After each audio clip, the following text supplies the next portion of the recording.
ꯑꯅꯤꯇꯥꯒꯤ ꯀꯥꯒꯤ ꯊꯣꯡꯗꯨ ꯇꯞꯅ ꯊꯤꯜꯂꯒ ꯃꯤ ꯇꯥꯈꯤꯅꯤ ꯈꯟꯅ ꯈꯣꯟꯖꯦꯜꯗꯨ ꯄꯤꯛꯅ ꯀꯧꯔꯛꯏ꯫ ꯅꯦꯅꯦ, ꯅꯦꯅꯦ꯫ ꯑꯅꯤꯇꯥꯁꯨ ꯇꯨꯝꯗ꯭ꯔꯤꯕ ꯑꯣꯏꯕꯅ ꯂꯩꯁꯤꯅ ꯀꯧꯕꯗꯨ ꯅꯥꯁꯣꯟ ꯄꯤꯛꯅ ꯇꯥꯔꯗꯨꯅ ꯊꯣꯡꯗꯨ ꯍꯥꯡꯗꯣꯔꯛꯏ꯫ ꯂꯩꯁꯤꯂꯦꯝꯕꯤ ꯎꯕꯗ ꯍꯔꯥꯎꯅ ꯂꯩꯁꯤꯕꯨ ꯃꯅꯨꯡꯂꯣꯝꯗ ꯆꯤꯡꯁꯤꯜꯂꯗꯨꯅ ꯊꯣꯡꯗꯨ ꯂꯧ ꯇꯧꯏ꯫ ꯑꯅꯤꯇꯥ ꯅꯨꯡꯁꯤꯅ ꯂꯩꯁꯤꯕꯨ ꯀꯣꯜꯂꯤ꯫ ꯂꯩꯁꯤꯂꯦꯝꯕꯤꯁꯨ ꯃꯄꯤ ꯏꯔꯥ ꯆꯦꯟꯗꯨꯅ ꯈꯣꯟꯖꯦꯜ ꯂꯤꯛꯅ ꯀꯧꯔꯛꯏ꯫ ꯅꯦꯅꯦ, ꯕꯦꯃꯥ, ꯅꯪꯕꯨ ꯅꯦꯅꯦꯗ ꯋꯥꯍꯩ ꯑꯃꯠꯇꯁꯨ ꯍꯥꯏꯔꯝꯗꯅ ꯆꯠꯂꯤꯕ ꯀꯔꯤꯒꯤꯅꯣ?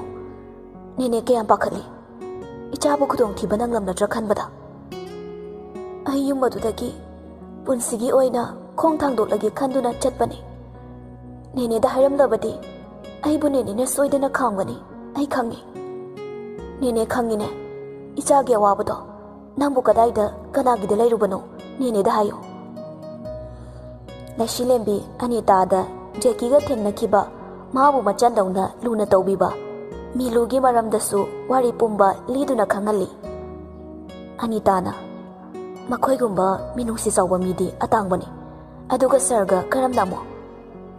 ꯑꯩꯅ ꯂꯩꯔꯤꯕ ꯂꯩꯀꯥꯏꯗꯨꯗ ꯌꯥꯝꯕꯨꯡꯒꯤ ꯃꯃꯥꯟꯅꯕ ꯑꯃ ꯂꯩꯕ ꯃꯥꯜꯂꯦ, ꯑꯗꯨꯗ ꯂꯥꯛꯄ ꯃꯥꯜꯂꯦ꯫ ꯑꯩꯁꯨ ꯗꯨꯀꯥꯟ ꯊꯣꯔꯛꯄꯗ ꯊꯦꯡꯅꯔꯦ, ꯑꯗꯨꯒ ꯑꯩꯕꯨ ꯆꯠꯂꯁꯤ ꯍꯥꯏꯌꯦ꯫ ꯑꯩꯅ ꯌꯥꯗꯕꯅꯤ꯫ ꯑꯗꯨꯒꯤ ꯃꯇꯨꯡ ꯉꯁꯤ ꯑꯃꯨꯛ ꯂꯥꯛꯂꯒ ꯑꯩꯕꯨ ꯅꯝꯗꯅ ꯄꯨꯔꯛꯄꯅꯤ꯫ ꯍꯔꯤ ꯍꯔꯤ, ꯀꯔꯤꯕꯨ ꯅꯤꯡꯁꯤꯡꯂꯛꯄ ꯖꯥꯠꯅꯣꯅꯦ? ꯅꯪꯒ ꯁꯔꯒ ꯆꯪꯉꯛꯄꯗꯨꯗ ꯑꯩꯈꯣꯏꯗꯤ ꯍꯔꯥꯎꯕꯗ ꯂꯣꯏꯔꯨꯔꯕꯅꯤ꯫ ꯑꯦꯟꯗ꯭ꯔꯤꯌꯨꯅꯁꯨ ꯅꯪꯕꯨ ꯊꯤꯅꯤꯅ ꯇꯧꯕꯅꯤ, ꯑꯗꯨꯕꯨ ꯉꯁꯤ ꯂꯥꯛꯑꯕꯅꯤꯅ ꯃꯥꯁꯨ ꯍꯔꯥꯎꯖꯔꯕꯅꯤ꯫ ꯅꯦꯅꯦ, ꯑꯦꯟꯗ꯭ꯔꯤꯌꯨꯁꯦ ꯌꯥꯝ ꯐꯩꯀꯣ꯫ ꯅꯦꯅꯦꯒ ꯃꯥꯒꯗꯤ ꯑꯩꯅ ꯄꯨꯟꯁꯤꯒꯤ ꯀꯥꯎꯔꯣꯏꯌꯦ꯫ ꯑꯗꯣ ꯅꯦꯅꯦ, ꯉꯁꯤꯗꯤ ꯑꯩ ꯁꯤꯗ ꯇꯨꯝꯖꯒꯦ꯫ ꯁꯣꯝꯗꯅ ꯃꯤꯔꯟꯗꯥꯗꯨ ꯃꯈꯣꯏꯒꯤ ꯀꯥꯗ ꯆꯪꯉꯛꯄꯒ ꯚꯪꯒꯔꯥꯖꯇꯨ ꯐꯥꯏꯜ ꯈꯔ ꯌꯦꯡꯗꯨꯅ ꯂꯩꯔꯝꯃꯤ꯫ ꯃꯤꯔꯟꯗꯥꯅ, ꯗꯥ, ꯀꯩꯗꯧꯔꯦ? ꯗꯥꯅ ꯇꯧꯔꯤꯕꯁꯤꯕꯨ ꯀꯩꯅꯣ? ꯑꯩ ꯋꯥꯈꯜꯒ ꯑꯝꯇ ꯇꯥꯗ꯭ꯔꯦ꯫ ꯑꯩꯅ ꯀꯩꯗꯧꯔꯒꯦ? ꯂꯩꯁꯤꯕꯨ ꯌꯨꯝꯁꯤꯗ ꯄꯨꯔꯛꯏꯁꯦ ꯃꯁꯥꯅ ꯌꯥꯅ ꯌꯨꯝꯁꯤꯗꯒꯤ ꯆꯠꯈꯤꯕꯅꯤ, ꯑꯩꯈꯣꯏꯅ ꯇꯥꯟꯊꯣꯛꯈꯤꯕꯗꯤ ꯅꯠꯇꯦꯗꯅ꯫ ꯑꯗꯨ ꯀꯩꯗꯧꯔꯕ?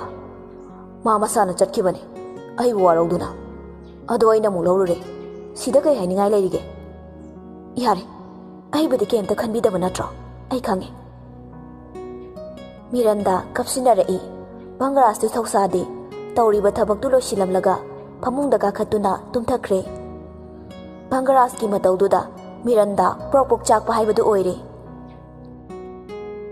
ꯅꯨꯃꯤꯠ ꯈꯔꯅꯤꯗꯤ ꯍꯧꯖꯤꯟꯈ꯭ꯔꯦ꯫ ꯂꯩꯁꯤꯂꯦꯝꯕꯤꯅ ꯌꯨꯝꯒꯤ ꯊꯕꯛ ꯏꯪꯈꯥꯡ ꯄꯨꯝꯕ ꯇꯧꯏ꯫ ꯃꯤꯔꯟꯗꯥꯅ ꯃꯀꯦ ꯁꯦꯝꯗꯨꯅ ꯂꯩ꯫ ꯂꯩꯁꯤꯂꯦꯝꯕꯤꯗ ꯊꯤꯅ ꯊꯤꯅ ꯉꯥꯡꯕꯗꯤ ꯃꯀꯨꯕꯣꯛ ꯑꯃꯗꯤ ꯚꯪꯒꯔꯥꯖ ꯀꯤꯕꯗꯒꯤ ꯋꯥ ꯉꯥꯡꯗꯦ꯫ ꯏꯟꯗꯤꯔꯥꯁꯨ ꯆꯞ ꯃꯥꯟꯅꯩ꯫ ꯍꯟꯗꯛ ꯍꯣꯡꯂꯛꯂꯤꯕ ꯃꯇꯧꯁꯤꯗ ꯄꯀꯥꯁꯅꯥ ꯈꯔꯗꯤ ꯅꯦ ꯇꯥꯏ꯫ ꯚꯪꯒꯔꯥꯖꯅꯁꯨ ꯂꯩꯁꯤꯒꯤ ꯍꯀꯟ ꯆꯪꯕꯅ ꯄꯀꯥꯁꯅꯥ ꯊꯕꯛꯀꯤ ꯑꯃꯨꯛ ꯂꯟꯗꯟꯗ ꯆꯠꯂꯒꯦ ꯍꯥꯏꯅ ꯂꯦꯞꯂꯦ꯫ ꯃꯆꯥ ꯃꯃꯧꯁꯤꯡꯕꯨ ꯃꯥꯒꯤ ꯀꯥꯗ ꯀꯧꯁꯤꯟꯗꯨꯅ ꯃꯄꯨꯛꯅꯤꯡꯒꯤ ꯋꯥ ꯄꯥꯎꯗꯝꯃꯤ꯫ ꯃꯐꯝꯁꯤꯗ ꯏꯄꯥꯗꯤ ꯀꯨꯏꯅ ꯂꯩꯊꯕ ꯌꯥꯔꯔꯣꯏ꯫ ꯅꯈꯨꯔꯥ ꯃꯊꯟꯇꯅ ꯊꯕꯛ ꯄꯨꯝꯕ ꯍꯣꯠꯅꯕ ꯉꯝꯗ꯭ꯔꯦ, ꯑꯗꯨꯅ ꯑꯩ ꯍꯪꯆꯤꯠ ꯆꯠꯂꯒꯦ꯫ ꯑꯩꯅ ꯍꯥꯏꯔꯝꯒꯗꯕ ꯋꯥꯗꯤ ꯃꯧ ꯑꯍꯟꯗ ꯅꯈꯣꯏꯅ ꯍꯟꯊꯅ ꯈꯟꯕꯗꯣ ꯃꯗꯨ ꯌꯥꯔꯣꯏ, ꯅꯝꯊꯕꯤꯕꯁꯨ ꯌꯥꯔꯣꯏ꯫ ꯅꯈꯣꯏ ꯄꯨꯟꯅ ꯅꯨꯡꯁꯤ ꯆꯥꯟꯅꯅ ꯂꯩꯃꯤꯟꯅꯧꯀꯣ꯫ ꯃꯌꯥꯝꯗꯨ ꯇꯨꯃꯤꯟꯅ ꯇꯥꯔꯤ꯫ ꯂꯩꯁꯤꯂꯦꯝꯕꯤꯗꯤ ꯄꯀꯥꯁꯅꯥ ꯆꯠꯈ꯭ꯔꯅꯤ ꯈꯜꯂꯨꯕꯗ ꯃꯄꯨꯛꯅꯤꯡ ꯅꯨꯡꯁꯤꯔꯛꯏ꯫ ꯃꯀꯨꯕꯣꯛꯁꯤꯅ ꯃꯥꯕꯨ ꯂꯨꯅ ꯇꯧꯕꯤ, ꯃꯥꯅꯁꯨ ꯃꯄꯥꯃꯛꯅꯤ ꯈꯟꯖꯔꯤꯕꯅꯤ꯫ ꯂꯥꯛꯄ ꯅꯨꯃꯤꯠꯇꯒꯤ ꯃꯥꯅꯇ ꯁꯦꯕꯥ ꯇꯧꯖꯕꯅꯤ꯫ ꯄꯀꯥꯁꯅꯥ ꯃꯃꯧ ꯑꯍꯟꯕꯨ ꯀꯧꯁꯤꯜꯂꯤ꯫ ꯏꯀꯨꯒꯤ ꯂꯩꯁꯤ, ꯏꯀꯨꯒꯤ ꯅꯥꯛꯇ ꯂꯥꯎꯅꯦ꯫ ꯂꯩꯁꯤꯂꯦꯝꯕꯤ ꯃꯄꯤꯗꯨ ꯇꯩꯊꯣꯛꯂꯒ ꯃꯀꯨꯕꯣꯛꯀꯤ ꯃꯅꯥꯛꯇ ꯆꯪꯁꯤꯟꯗꯨꯅ ꯈꯨꯔꯨꯝꯃꯤ꯫ ꯄꯀꯥꯁꯅꯥꯁꯨ ꯃꯃꯧꯕꯨ ꯍꯨꯒꯠꯄꯤ꯫ ꯑꯩꯅ ꯏꯃꯧꯕꯨ ꯊꯥꯖꯩ꯫ ꯏꯃꯧꯗꯤ ꯄꯨꯛꯆꯦꯜ ꯁꯦꯡꯕꯤ, ꯏꯆꯝ ꯆꯝꯕꯤ ꯌꯨꯝꯒꯤ ꯌꯨꯝꯕꯨꯔꯦꯝꯕꯤꯅꯤ꯫ ꯄꯥꯕꯨꯡ, ꯏꯟꯗꯤꯔꯥꯒ ꯃꯤꯔꯟꯗꯥꯒꯗꯤ ꯃꯤ ꯎꯍꯟꯗꯅ ꯄꯩꯊꯣꯛꯇꯨꯅ ꯂꯩ꯫ ꯂꯩꯔꯤꯕ ꯑꯇꯩꯗꯨꯗꯤ ꯃꯈꯣꯏꯒꯤ ꯃꯇꯧꯗꯨ ꯅꯨꯡꯁꯤꯅ ꯌꯦꯡꯖꯩ꯫ ꯚꯪꯒꯔꯥꯖꯁꯨ ꯅꯥꯀꯟꯗ ꯃꯣꯡ ꯍꯥꯗꯅ ꯂꯦꯞꯂꯤ꯫ ꯃꯍꯧꯁꯥꯒꯨꯝ ꯃꯥꯒꯤ ꯃꯥꯏꯊꯣꯡꯗꯨ ꯍꯔꯥꯎꯕꯒꯤ ꯃꯃꯤꯁꯨ ꯇꯥꯗꯦ, ꯅꯨꯡꯉꯥꯏꯇꯕꯒꯤ ꯃꯃꯤꯁꯨ ꯇꯥꯗꯦ꯫ ꯄꯀꯥꯁꯅꯥꯅ, ꯃꯃꯥ, ꯅꯪꯁꯨ ꯑꯩꯅ ꯆꯠꯄꯁꯤꯗ ꯌꯥꯎꯒꯗꯕ ꯅꯠꯇ꯭ꯔꯥ? ꯏꯟꯗꯤꯔꯥꯅ, ꯀꯥꯏꯗꯩꯅꯣꯗ ꯃꯣꯏ ꯄꯥꯕꯨꯡ, ꯏꯃꯧꯁꯤꯡꯁꯦ ꯊꯥꯗꯣꯛꯇꯨꯅ ꯆꯠꯄꯒ ꯉꯝꯖꯔꯣꯏ꯫ ꯑꯩꯗꯤ ꯃꯇꯝ ꯈꯔꯁꯤꯗ ꯅꯆꯥ ꯅꯃꯧꯁꯤꯡꯒ ꯄꯨꯟꯅ ꯃꯈꯣꯏꯒꯤ ꯁꯦꯕꯥꯗ ꯅꯨꯡꯉꯥꯏꯅ ꯂꯩꯖꯍꯧꯒꯦ꯫ ꯅꯊꯝꯃꯣꯏꯗꯨꯅꯕꯨ ꯁꯦꯡꯂꯕꯗꯤ ꯀꯥꯏꯗꯦꯗ ꯐꯔꯦ ꯐꯔꯦ ꯅꯈꯣꯏꯁꯨꯅꯦ ꯅꯊꯧ ꯇꯧꯖꯔꯨꯔꯣ ꯃꯌꯥꯝꯗꯨ ꯍꯧꯒꯠꯇꯨꯅ ꯊꯣꯛꯅꯈ꯭ꯔꯦ ꯚꯪꯒꯔꯥꯖꯁꯨ ꯊꯣꯛꯈꯤꯒꯦ ꯇꯧꯕꯒ ꯃꯄꯥ ꯏꯕꯨꯡꯉꯣ ꯄꯀꯥꯁꯅꯥꯅ ꯃꯆꯥꯕꯨ ꯀꯧꯔꯛꯏ ꯁꯅꯥ ꯚꯪꯒꯔꯥꯖ ꯆꯠꯂꯝꯕꯗꯨ ꯆꯞ ꯂꯦꯞꯇꯨꯅ ꯃꯄꯥꯒꯤ ꯃꯅꯥꯛꯇ ꯑꯃꯨꯛ ꯍꯟꯖꯤꯜꯂꯛꯏ ꯏꯄꯥꯅꯦ ꯋꯥ ꯈꯔ ꯍꯥꯏꯒꯦ ꯚꯪꯒꯔꯥꯖꯁꯨ ꯍꯣꯏ ꯍꯥꯏꯕꯒꯨꯝ ꯃꯀꯣꯛꯇꯨ ꯅꯣꯝꯃꯤ ꯏꯃꯧ ꯑꯍꯜ ꯂꯩꯁꯤ ꯂꯦꯝꯕꯤꯁꯤ ꯃꯔꯥꯏꯕꯛ ꯊꯤꯔꯕꯤꯅꯤ ꯃꯥꯕꯨ ꯃꯃꯜ ꯄꯤꯗꯨꯅ ꯂꯩ ꯍꯥꯏꯗꯨꯅꯅꯦ ꯈꯛ ꯍꯟꯊꯅ ꯈꯟꯒꯅꯨꯀꯣ ꯃꯤꯑꯣꯏꯕ ꯀꯅꯥꯅꯁꯨ ꯃꯁꯥꯒꯤ ꯄꯨꯟꯁꯤꯕꯨ ꯃꯃꯜ ꯄꯤꯗꯨꯅ ꯌꯣꯟꯊꯣꯔꯛꯀꯗꯕ ꯅꯠꯇꯦ ꯃꯍꯥꯛꯁꯨ ꯌꯨꯝ ꯑꯁꯤꯒꯤ ꯃꯤ ꯑꯣꯏꯔꯕꯅꯤ ꯃꯍꯨ ꯑꯇꯣꯝꯕꯤꯁꯨ ꯏꯆꯥꯅ ꯅꯨꯡꯁꯤꯗꯨꯅ ꯂꯧꯔꯛꯄꯅꯤ ꯆꯞ ꯃꯥꯟꯅꯕ ꯃꯤꯠꯌꯦꯡꯗ ꯑꯅꯤꯃꯛ ꯌꯦꯡꯉꯨ ꯏꯄꯥꯒꯤ ꯋꯥꯁꯦ ꯏꯆꯥꯅ ꯏꯟꯒꯅꯤ ꯍꯥꯏꯅꯁꯨ ꯈꯜꯂꯤ ꯇꯧꯕꯗꯕꯨꯅꯦ ꯏꯄꯥꯗꯤ ꯃꯕꯨꯛ ꯁꯦꯡꯗꯕ ꯑꯣꯏꯗꯕ ꯉꯥꯡꯕꯗꯤ ꯌꯥꯗꯦꯀꯣ ꯑꯩꯁꯨ ꯈꯪꯉꯤ ꯐꯔꯦ ꯐꯔꯦ ꯄꯣꯊꯥꯖꯔꯨꯔꯣ ꯃꯤꯔꯟꯗꯥ ꯑꯃꯗꯤ ꯏꯟꯗꯤꯔꯥ ꯋꯥꯔꯤ ꯇꯧꯔꯤ ꯏꯟꯗꯤꯔꯥꯅ ꯍꯥꯏ ꯑꯩ ꯅꯪ ꯍꯥꯟꯅ ꯍꯥꯏꯗ꯭ꯔꯣ ꯑꯄꯪꯕꯤ ꯅꯪꯀꯣ ꯄꯪꯃꯟꯈ꯭ꯔꯦ ꯅꯪ ꯊꯕꯛꯀꯗꯣ ꯈꯔ ꯇꯧꯁꯤꯟꯅꯧ ꯍꯥꯏꯕ ꯅꯠꯇ꯭ꯔꯣ ꯑꯁ ꯑꯗꯣ ꯊꯕꯛ ꯇꯧꯕꯗꯣ ꯇꯜꯂꯦꯕ ꯑꯗꯨ ꯑꯣꯏꯔꯗꯤ ꯀꯥꯏꯗꯩ ꯊꯥꯖꯗꯣꯔꯤꯒꯦ ꯃꯥꯁꯦ ꯑꯗꯨꯒꯤꯗꯤ ꯑꯩ ꯇꯧꯒꯦ ꯀꯨꯝꯍꯩꯗꯨꯝ ꯌꯦꯡꯉꯣ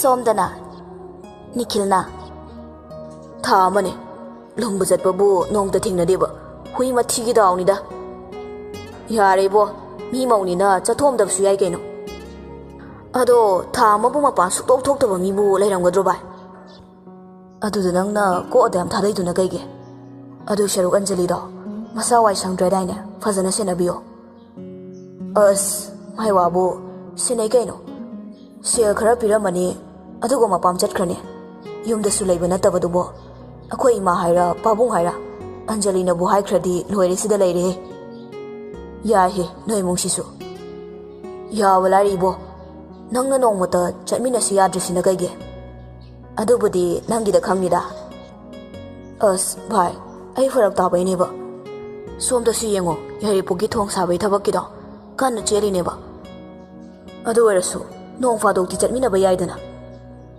ꯍꯣꯏꯗ ꯍꯣꯏꯗ ꯃꯊꯪ ꯆꯠꯂ ꯂꯣꯏꯔꯦ ꯀꯩꯅꯣ ꯑꯗꯣ ꯂꯩꯁꯤ ꯍꯥꯏꯕ꯭ꯔꯣ ꯃꯥꯏ ꯅꯨꯄꯥꯗꯨꯗꯤ ꯊꯦꯡꯅꯗ꯭ꯔꯣ ꯅꯪꯅ ꯅꯨꯡꯇꯤꯒꯤ ꯆꯠꯂꯤꯗꯣ ꯊꯦꯡꯅꯗꯦꯗ ꯑꯩ ꯀꯤꯕ ꯃꯥꯜꯂꯤ ꯃꯥꯒꯤꯗꯣ ꯑꯩꯅ ꯅꯍꯥꯟ ꯙꯞ ꯈꯔ ꯇꯧꯔꯝꯕꯗꯣ ꯅꯨꯃꯤꯠꯇꯨꯗꯒꯤ ꯑꯗꯨꯝ ꯊꯦꯡꯅꯈꯤꯗ꯭ꯔꯦꯗ ꯈꯪꯉꯤꯗ ꯑꯗꯨꯏ ꯅꯨꯃꯤꯠꯇꯣ ꯃꯥ ꯈꯔꯗꯤ ꯀꯤꯍꯧꯕꯅꯦ ꯗꯤꯡꯀꯨ ꯃꯃꯤꯠꯇꯨ ꯂꯥꯎꯊꯣꯛꯂꯒ ꯑꯁꯦꯡꯕꯩꯔꯣ ꯃꯥꯟꯗ꯭ꯔꯕꯣ ꯃꯥꯜꯂꯤꯗ ꯑꯗꯨꯅꯦꯕ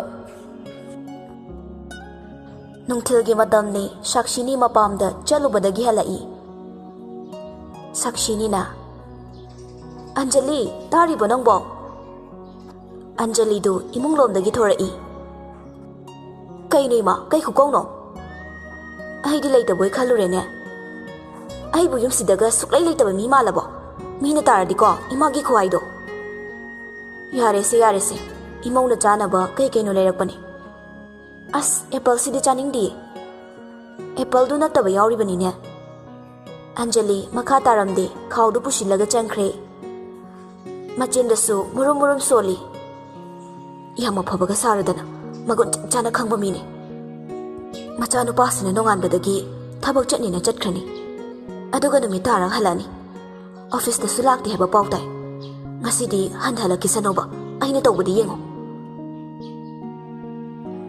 ꯉꯁꯤ ꯑꯁꯤ ꯄꯀꯥꯁꯅꯥꯅ ꯆꯠꯀꯗꯕ ꯅꯨꯃꯤꯠꯅꯤ ꯄꯀꯥꯁꯅꯥꯅ ꯃꯃꯥ ꯅꯆꯥꯁꯤꯡꯒ ꯏꯔꯦꯟꯖꯅ ꯂꯩꯃꯤꯟꯅꯧꯀꯣ ꯑꯩꯈꯣꯏ ꯃꯣꯏ ꯄꯥꯕꯨꯡ ꯌꯧꯕꯒ ꯐꯣꯟ ꯇꯧꯕꯤꯔꯛꯑꯣ ꯍꯣꯏ ꯍꯣꯏ ꯂꯩꯁꯤꯅ ꯄꯥꯕꯨꯡ ꯇꯦꯛꯇ ꯀꯥꯏꯗꯅ ꯌꯧꯕ ꯑꯣꯏꯕꯤꯌꯨ ꯑꯁꯤ ꯍꯥꯏꯗꯨꯅ ꯑꯔꯣꯏꯕ ꯑꯣꯏꯅ ꯄꯀꯥꯁꯅꯥꯒꯤ ꯃꯈꯣꯡꯗꯨ ꯁꯣꯛꯇꯨꯅ ꯈꯣꯏꯔꯝꯃꯤ ꯄꯀꯥꯁꯅꯥ ꯃꯃꯧꯒꯤ ꯃꯀꯣꯛꯇ ꯅꯨꯡꯁꯤꯅ ꯅꯥꯟꯕꯤꯗꯨꯅ ꯌꯥꯔꯦ ꯌꯥꯔꯦ ꯏꯃꯧꯁꯤꯗꯤ ꯑꯐꯕꯗ ꯑꯣꯏꯌꯨ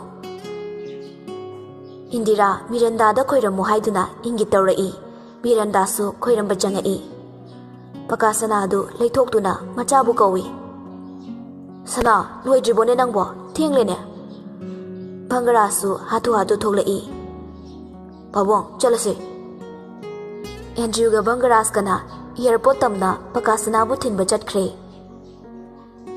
ꯂꯩꯁꯤꯂꯦꯝꯕꯤ ꯃꯀꯨ ꯏꯕꯨꯡꯉꯣꯅ ꯆꯠꯈꯤꯕꯗꯨ ꯅꯨꯡꯁꯤꯅ ꯌꯦꯡꯗꯨꯅ ꯂꯩꯍꯧꯏ, ꯃꯃꯤꯠꯇꯁꯨ ꯃꯄꯤ ꯁꯤꯟꯊꯔꯤ꯫ ꯄꯥꯕꯨꯡ ꯂꯩꯇ꯭ꯔꯕꯗꯤ ꯅꯃꯧꯒꯤ ꯊꯧꯅꯥ ꯄꯨꯝꯕ ꯃꯥꯡꯈ꯭ꯔꯒꯅꯤꯌꯦ꯫ ꯄꯀꯥꯁꯅꯥꯅ ꯌꯨꯝꯗꯨꯗꯒꯤ ꯈꯣꯡ ꯊꯥꯡꯗꯣꯛꯈꯤꯕ ꯋꯥꯅ ꯉꯥꯏꯔꯤꯕ ꯃꯤꯔꯟꯗꯥ ꯑꯃꯗꯤ ꯆꯥꯅꯖꯕꯤ ꯃꯅꯦꯝ ꯃꯃꯧꯗꯨ ꯃꯔꯧ ꯂꯩꯅ ꯌꯦꯡꯅꯔꯒ ꯅꯣꯛꯏ꯫ ꯂꯩꯁꯤꯂꯦꯝꯕꯤꯗꯨ ꯃꯥꯒꯤ ꯀꯥꯗ ꯂꯩꯔꯤꯉꯩ ꯃꯤꯔꯟꯗꯥ ꯌꯥꯝꯈ꯭ꯔꯕ ꯐꯤ ꯄꯨꯔꯛꯇꯨꯅ ꯂꯩꯁꯤꯒꯤ ꯃꯃꯥꯡꯗ ꯊꯝꯂꯒ "ꯐꯤꯁꯦ ꯈꯔ ꯁꯨꯗꯣꯛꯑꯣ."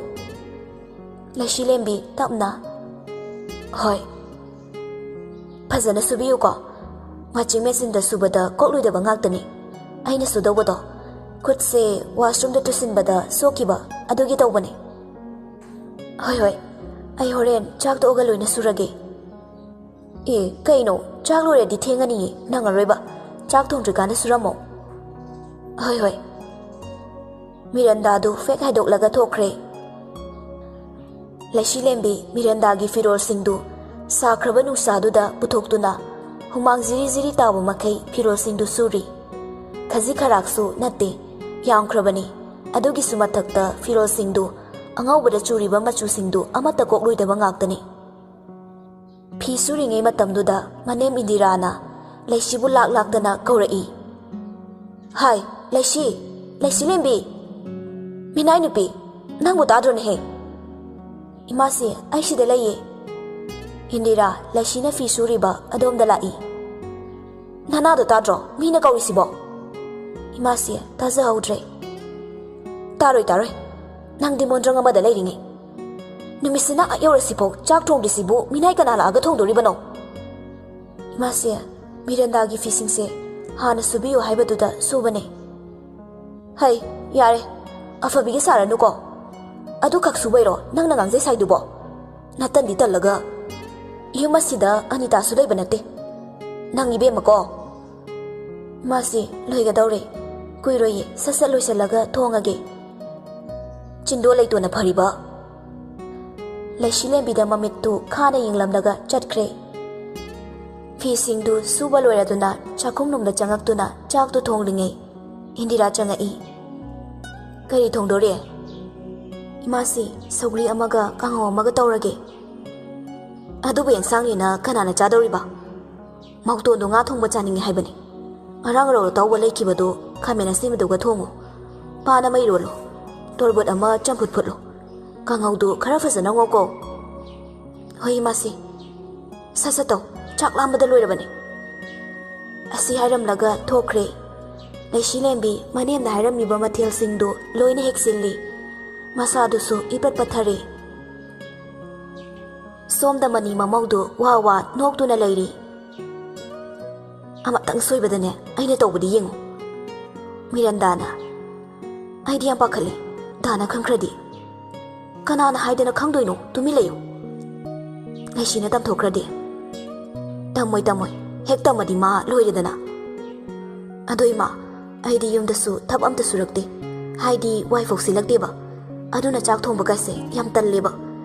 ꯑꯗꯣ ꯌꯥꯝꯕꯨꯡꯗꯗꯤ ꯑꯩꯅ ꯊꯣꯡꯕꯗꯣ ꯄꯤꯖꯅꯤꯡꯉꯦꯕ." "ꯍꯩ, ꯑꯗꯨꯒꯤ ꯀꯩꯝꯇ ꯋꯥꯒꯅꯨ, ꯀꯣꯟꯅ ꯇꯝꯃ ꯂꯣꯏꯔꯦꯗꯅ. ꯀꯩꯗꯧꯒꯤ ꯋꯥꯅ ꯆꯥꯛ ꯊꯣꯡꯉꯨꯗꯣꯔꯤꯒꯦ, ꯃꯤꯅꯥꯏ ꯑꯃ ꯏꯆꯥꯎ ꯆꯥꯎꯅ ꯂꯩꯔꯤꯁꯤꯗꯤ." ꯑꯁꯤ ꯃꯤꯅꯥꯏ ꯅꯨꯄꯤꯁꯦ ꯃꯃꯥꯏꯁꯤ ꯌꯥꯝ ꯀꯜꯂꯦꯕ, ꯏꯀꯥꯏ ꯈꯪꯃꯟꯗꯦꯗ."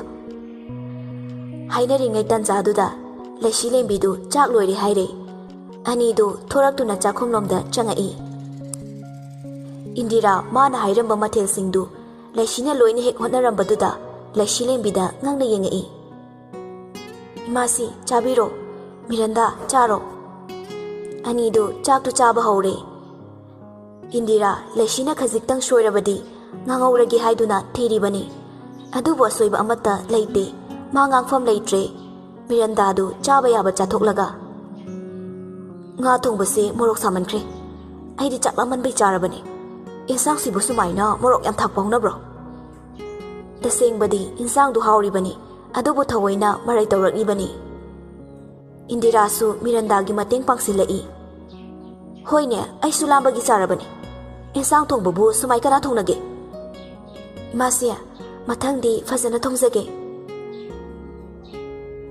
ꯑꯅꯤꯗꯨ ꯇꯞꯇꯥꯏꯅ ꯆꯥꯊꯣꯛꯂꯒ ꯄꯩꯊꯣꯛꯇꯨꯅ ꯊꯣꯛꯈ꯭ꯔꯦ ꯀꯅꯥꯒꯤ ꯉꯥ ꯊꯣꯡꯕ ꯄꯥꯟ ꯏꯔꯣꯝꯕ ꯀꯥꯡꯍꯧ ꯁꯤꯠ ꯅꯥꯟꯕ ꯃꯈꯩ ꯆꯥꯊꯣꯛꯈ꯭ꯔꯤꯕꯅꯤ ꯃꯕꯥꯅꯤꯅ ꯆꯥꯔꯝꯗ꯭ꯔꯤꯕ ꯍꯥꯏꯕꯕꯨ ꯆꯝꯐꯨꯠꯇꯨ ꯈꯛꯇꯅꯤ ꯂꯩꯁꯤꯂꯦꯝꯕꯤꯗꯤ ꯁꯥꯎꯅꯤꯡꯕꯗꯤ ꯂꯥꯏꯔꯗꯅ ꯑꯅꯤꯗꯨꯒꯤ ꯃꯇꯧꯗꯨꯗ ꯅꯣꯛꯅꯤꯡꯕꯅ ꯂꯣꯏꯔꯦ ꯑꯗꯨꯕꯨ ꯀꯤꯖꯕꯅ ꯇꯨꯃꯤꯟꯅ ꯂꯩꯖꯩ ꯂꯨꯈꯥꯛ ꯆꯒꯨꯝꯁꯤꯡꯗꯨ ꯂꯣꯏꯁꯤꯜꯂꯝꯂꯒ ꯀꯣꯜꯂꯤꯛꯇꯨ ꯐꯦꯡꯗꯣꯛꯏ ꯆꯥꯛꯈꯨꯝꯗꯨꯁꯨ ꯁꯤꯠ ꯅꯥꯟꯅ ꯂꯣꯏꯁꯤꯜꯂꯤ ꯊꯕꯛꯁꯤꯡꯗꯨ ꯂꯣꯏꯔꯛꯄꯗꯗꯤ ꯅꯨꯡꯊꯤꯜꯒꯤ ꯄꯨꯡ 1 ꯇꯥꯔꯝꯂꯦ ꯉꯁꯤꯗꯤ ꯚꯪꯒꯔꯥꯖꯇꯨ ꯑꯌꯨꯛ ꯉꯟꯇꯥꯗꯒꯤ ꯆꯥꯛ ꯆꯥꯗꯅ ꯑꯣꯐꯤꯁ ꯆꯠꯈꯤꯕꯅꯤ 이몽기 미레이트링의 단자더니 아니두나 레시부 락너리바 레시렘비 나약당 포타게 하이두나 파몽데 힙타바다 ngairi 인디라나 통진반다기 거래이 차카 짜다바나 마사두 와만다나 우이바 호루라바 레시렘비두 인디라기 쿠카우두다 아핑 아파이 오이나 푹 하고라이 통진반다 인디라 레밤바두다 마사두 파카리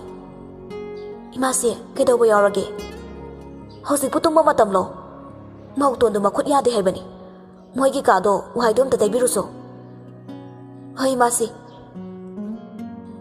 ꯂꯩꯁꯤꯂꯦꯝꯕꯤ ꯀꯥ ꯑꯗꯨꯗ ꯆꯪꯉꯛꯏ ꯃꯗꯨꯅ ꯑꯍꯥꯟꯕꯅꯤ ꯃꯥꯅ ꯀꯥ ꯑꯗꯨꯗ ꯆꯪꯉꯛꯄ ꯃꯤꯔꯟꯗꯥꯒ ꯚꯪꯒꯔꯥꯖꯀꯒꯤ ꯂꯨꯍꯣꯡꯕꯒꯤ ꯅꯨꯃꯤꯠꯇ ꯀꯥꯞꯄ ꯐꯣꯇꯣ ꯑꯃ ꯆꯥꯎꯅ ꯐ꯭ꯔꯦꯝ ꯆꯟꯗꯨꯅ ꯊꯦꯠꯂꯤ ꯃꯗꯨ ꯎꯕꯗ ꯂꯩꯁꯤꯂꯦꯝꯕꯤ ꯃꯃꯤꯠꯇ ꯃꯄꯤ ꯏꯔꯥ ꯆꯦꯜꯂꯛꯏ ꯚꯪꯒꯔꯥꯖ ꯃꯈꯣꯏ ꯑꯅꯤꯒꯤ ꯂꯨꯍꯣꯡꯈꯤꯕ ꯅꯨꯃꯤꯠꯇꯨ ꯅꯤꯡꯁꯤꯡꯉꯛꯏ ꯃꯤꯔꯟꯗꯥꯅ ꯐꯃꯨꯡꯁꯤꯁꯨ ꯆꯥꯏꯔꯤ ꯑꯩꯅ ꯂꯣꯏꯁꯤꯟꯕ ꯌꯥꯕꯅꯤ ꯑꯗꯣ ꯈꯨꯠꯁꯦ ꯌꯥꯗ ꯇꯧꯕꯅꯤ ꯐꯖꯅ ꯂꯣꯏꯁꯤꯟꯕꯤꯌꯨ ꯍꯣꯏ ꯍꯣꯏ ꯃꯤꯔꯟꯗꯥꯅ ꯃꯊꯤꯕꯣꯡ ꯆꯥꯊꯣꯛꯂꯒ ꯆꯈꯥꯏꯔꯝꯕꯁꯤꯡꯗꯨ ꯂꯣꯏꯁꯤꯜꯂꯛꯏ ꯇꯦꯕꯜꯗꯨꯁꯨ ꯏꯆꯥꯏ ꯆꯥꯏꯔꯤ ꯅꯥꯀꯟꯗ ꯚꯪꯒꯔꯥꯖꯀꯤ ꯐꯣꯇꯣ ꯑꯃꯁꯨ ꯐ꯭ꯔꯦꯝ ꯆꯟꯗꯨꯅ ꯊꯝꯃꯤ ꯂꯩꯁꯤ ꯇꯦꯕꯜꯗꯨ ꯂꯣꯏꯁꯤꯟꯕꯗ ꯐꯣꯇꯣꯗꯨ ꯄꯥꯏꯒꯦ ꯇꯧꯕꯒ ꯃꯤꯔꯟꯗꯥꯅ ꯍꯤꯡꯆꯥꯕꯤꯗꯧꯅ ꯂꯥꯎꯔꯛꯏ ꯍꯦ ꯀꯩꯅꯣ ꯇꯧꯔꯤꯗꯣ ꯂꯩꯁꯤ ꯈꯪꯄ꯭ꯔꯦꯛ ꯈꯪꯅ ꯃꯤꯔꯟꯗꯥꯗ ꯌꯦꯡꯉꯛꯏ ꯀꯩꯗꯧꯔꯒꯦ ꯃꯤꯔꯟꯗꯥ ꯃꯤꯒꯤ ꯃꯄꯣꯟ ꯃꯆꯩ ꯄꯪꯊꯦꯡ ꯊꯦꯡꯉꯤꯗꯣ ꯀꯩꯒꯤꯅꯣ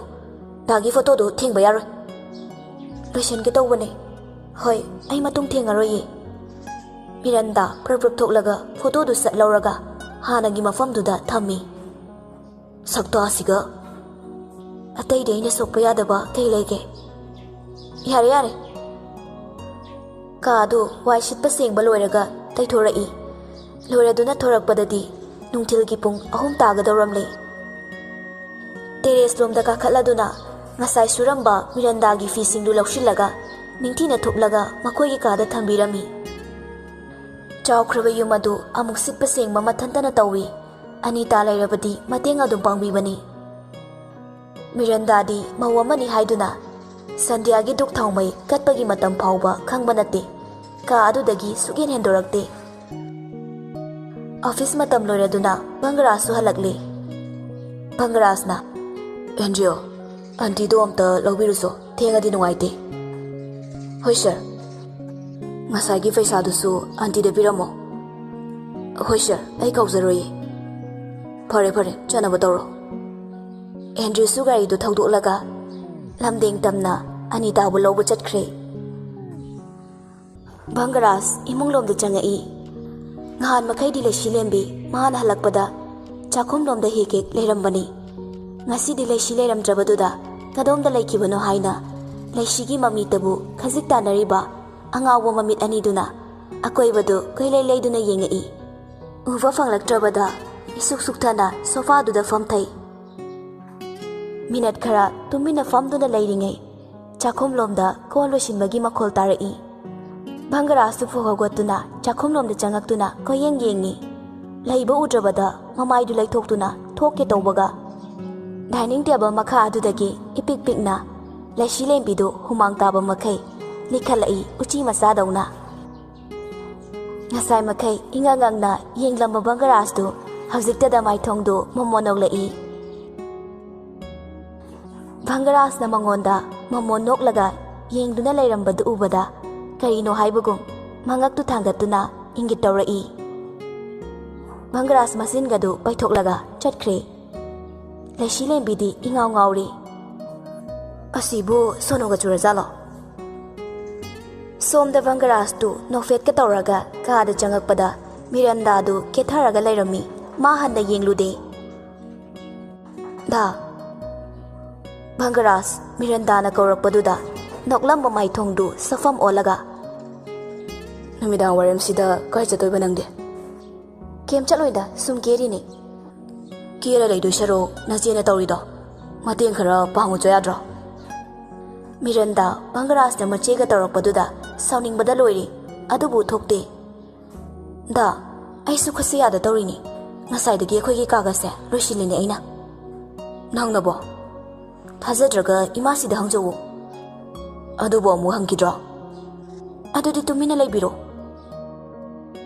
ꯚꯪꯒꯔꯥꯖ ꯈꯨꯝꯗꯦ, ꯗ꯭ꯔꯦꯁꯇꯨ ꯍꯣꯡꯗꯣꯛꯏ꯫ ꯃꯤꯔꯟꯗꯥꯗꯨ ꯇꯞꯇꯥꯏ ꯀꯦꯁꯤꯜꯂꯒ ꯅꯨꯃꯤꯗꯥꯡ ꯋꯥꯏꯔꯝꯗꯨꯗ ꯇꯨꯝꯈ꯭ꯔꯦ꯫ ꯚꯪꯒꯔꯥꯖ ꯊꯣꯛꯂꯛꯇꯨꯅ ꯇꯤꯚꯤ ꯌꯦꯡꯗꯨꯅ ꯂꯩ꯫ ꯃꯈꯣꯏꯒꯤ ꯀꯥꯗꯁꯨ ꯇꯤꯚꯤꯗꯨ ꯂꯩꯔꯤꯕꯅꯤ, ꯑꯗꯨꯕꯨ ꯊꯑꯣꯏꯅ ꯀꯨꯝꯂꯛꯇꯨꯅ ꯇꯤꯚꯤꯗꯨ ꯌꯦꯡꯂꯤ, ꯆꯦꯅꯦꯜꯗꯨꯁꯨ ꯀꯣꯏꯑꯣꯠ ꯑꯣꯠꯂꯤ, ꯌꯦꯡꯅꯤꯡꯉꯤ ꯈꯪꯗꯦ ꯌꯦꯡꯅꯤꯡꯗꯦ ꯈꯪꯗꯦ꯫ ꯊꯣꯛꯂꯛꯇꯦꯅꯦ, ꯁꯣꯏꯔꯣꯏꯁꯦ ꯃꯁꯦ꯫ ꯚꯪꯒꯔꯥꯖ ꯃꯆꯤꯟꯗꯨ ꯃꯨꯔꯨꯝ ꯃꯨꯔꯨꯝ ꯁꯣꯜꯂꯝꯕꯗꯒꯤ ꯆꯞ ꯂꯦꯞꯄꯤ꯫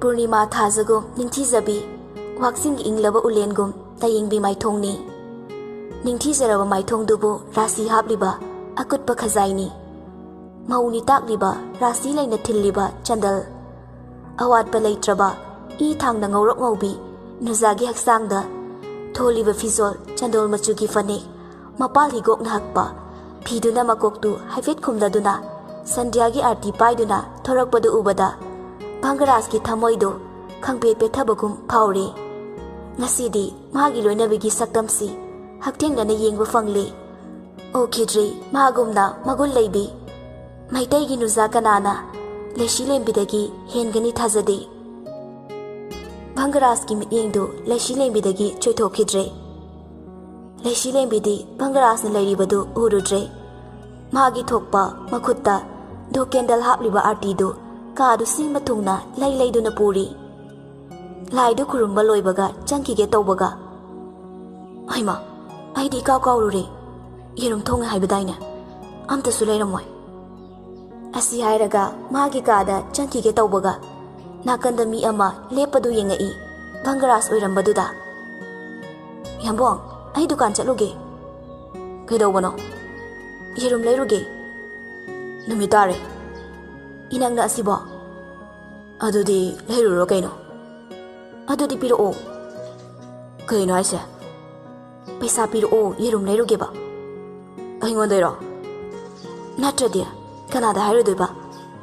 ꯅꯆꯤꯟꯗꯣ꯫ ꯂꯩꯁꯤꯂꯦꯝꯕꯤ ꯃꯆꯤꯟꯗꯨ ꯃꯦꯜꯂꯒ ꯁꯣꯏꯒ꯭ꯔꯦ꯫ ꯚꯪꯒꯔꯥꯖ ꯋꯥꯂꯦꯠꯇꯒꯤ ꯄꯩꯁꯥꯗꯨ ꯂꯧꯊꯣꯛꯂꯒ ꯑꯩ ꯆꯠꯂꯨꯒꯦ꯫ ꯂꯩꯁꯤꯂꯦꯝꯕꯤ ꯚꯪꯒꯔꯥꯖꯀꯤ ꯃꯈꯨꯠꯇꯒꯤ ꯄꯩꯁꯥꯗꯨ ꯃꯨꯜꯂꯒ ꯌꯥꯅꯤ, ꯑꯩ ꯆꯠꯂꯨꯒꯦꯕ꯫ ꯀꯩꯅꯣꯝ ꯇꯧꯋꯤꯅ?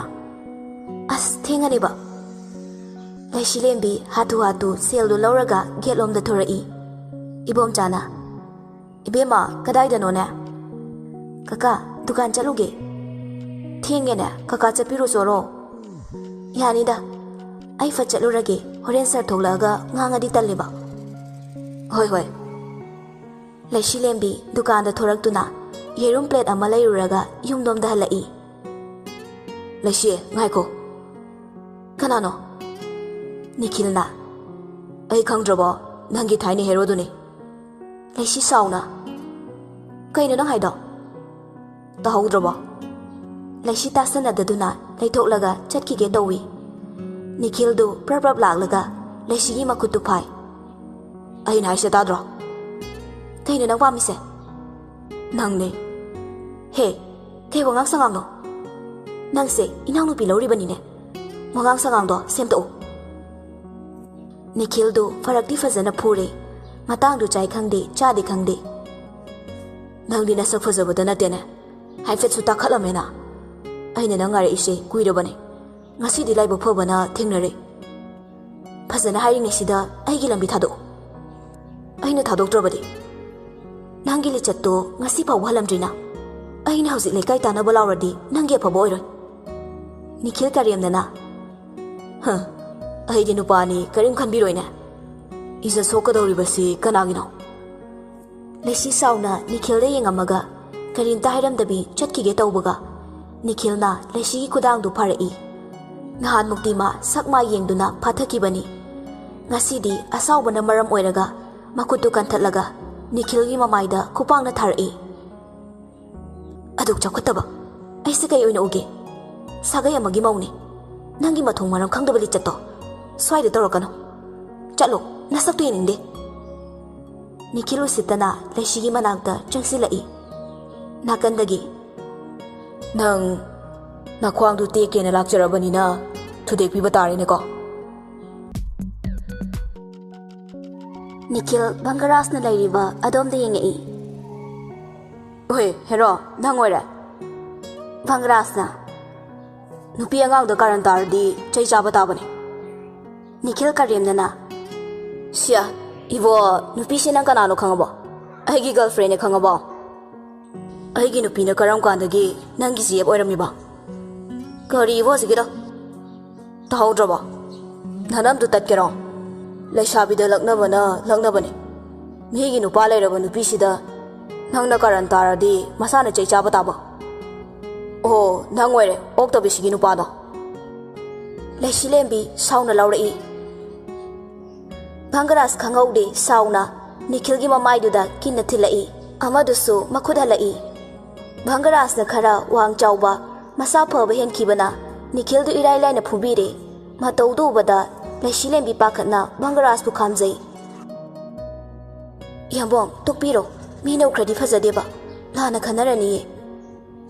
Bangaras Nikhilbo khongpang na kaushili. Mathangdaga karan taradi nangyeng nathwai masadu laugadabani khango. Nikhildi Bangarasna phukibagi chaina kholdu khangduna lei. Bangaras laishilem bidon sinduna hairi. Chalo mangtharo. Laishilem bi kari suhaidana yumlomda praprablai. Mana halakpada Anita su halaktuna leiramle. Anita na Bema namugadai chatlugene. Nene ai dukan chatlubane irum leiruba. Oh kadai nene da piramo nang su pirol du hongdu ururo. Hoi nene Bangarasu imunglom da changai. Antia kaidawre thenga de. Ho na chal thajagi ni ngai da ne hagotu ni hek lakpa ngamdribani ne. Nushibani ne chaldo adu oiragana masu sida thambadi. Yomda miro laitabani na adu su pharak taribani. Phare Henry du kadom da laikre. Hauzik tamagi ka da changkibani. Oh Bangarasu makhoi ka da changakpada Miranda do nungaina tumduna leirami. Masu magi phamungda kakhatuna ngabo hipoi tawri. Aina tawgadari basibo karino nungani gi marakta ha haibado ai oire. Ai simiyoi bani thamoi pale. Thamoi ani tinana chahi kaya nuksinarakpa. Adubu laibakta tamlamdabana. Laisibo aigi hanma nupi oina yumsida lakle. Maraibak thirabi laisi. Aina mamal piduna imong asige yaifanabagidamak laibikibani. Asukuina laiminarakpa aigi thamoisida magi mafam amatasu piba ngamkhide. Adubu ngasidi magi mami tarakpagum tawre. Abem ai nangbu nusidaba nati. Laisidi maraibak thirabini. Asiba kauba mahakna laisigi tung inaduna lairibani. Karamba matamda mahakna taibang palse thadokini khangba ngamdraba. Abem nang pukchal saukthokpa tammo. Laisiga nungsinana laiminauko. Namitu mahaukre. Somda dingku haukraba punsigi tangka khara ningsingladuna mapidu sinthari. Ima karigino nachabu ithanta thambiriba. Nakhoi loina aigi nakta halao. Ai nakhoi ge hingningi ma. Nilusu mabungi manakta leptuna mabungbu nungaitana yingjari. Dingkusu miluna leptuna leirambada ubada kaurai. Chan kaigino leptuna lariduba tamogi nakta lao. Tamo phamo sida. Tamo karigi kapino. Haukiba wari singdo loina kaukthoklo. Amung hana lao haibasu yararoi. Pumnamak kaukro. Chan tamo wai karigino makoina aibu ithanda thambiriba. Tamo to Tamo na sumaina kapase ayam nungai tiye. Dingku mapidu taitholaga. Chan tamo kaptritu. No.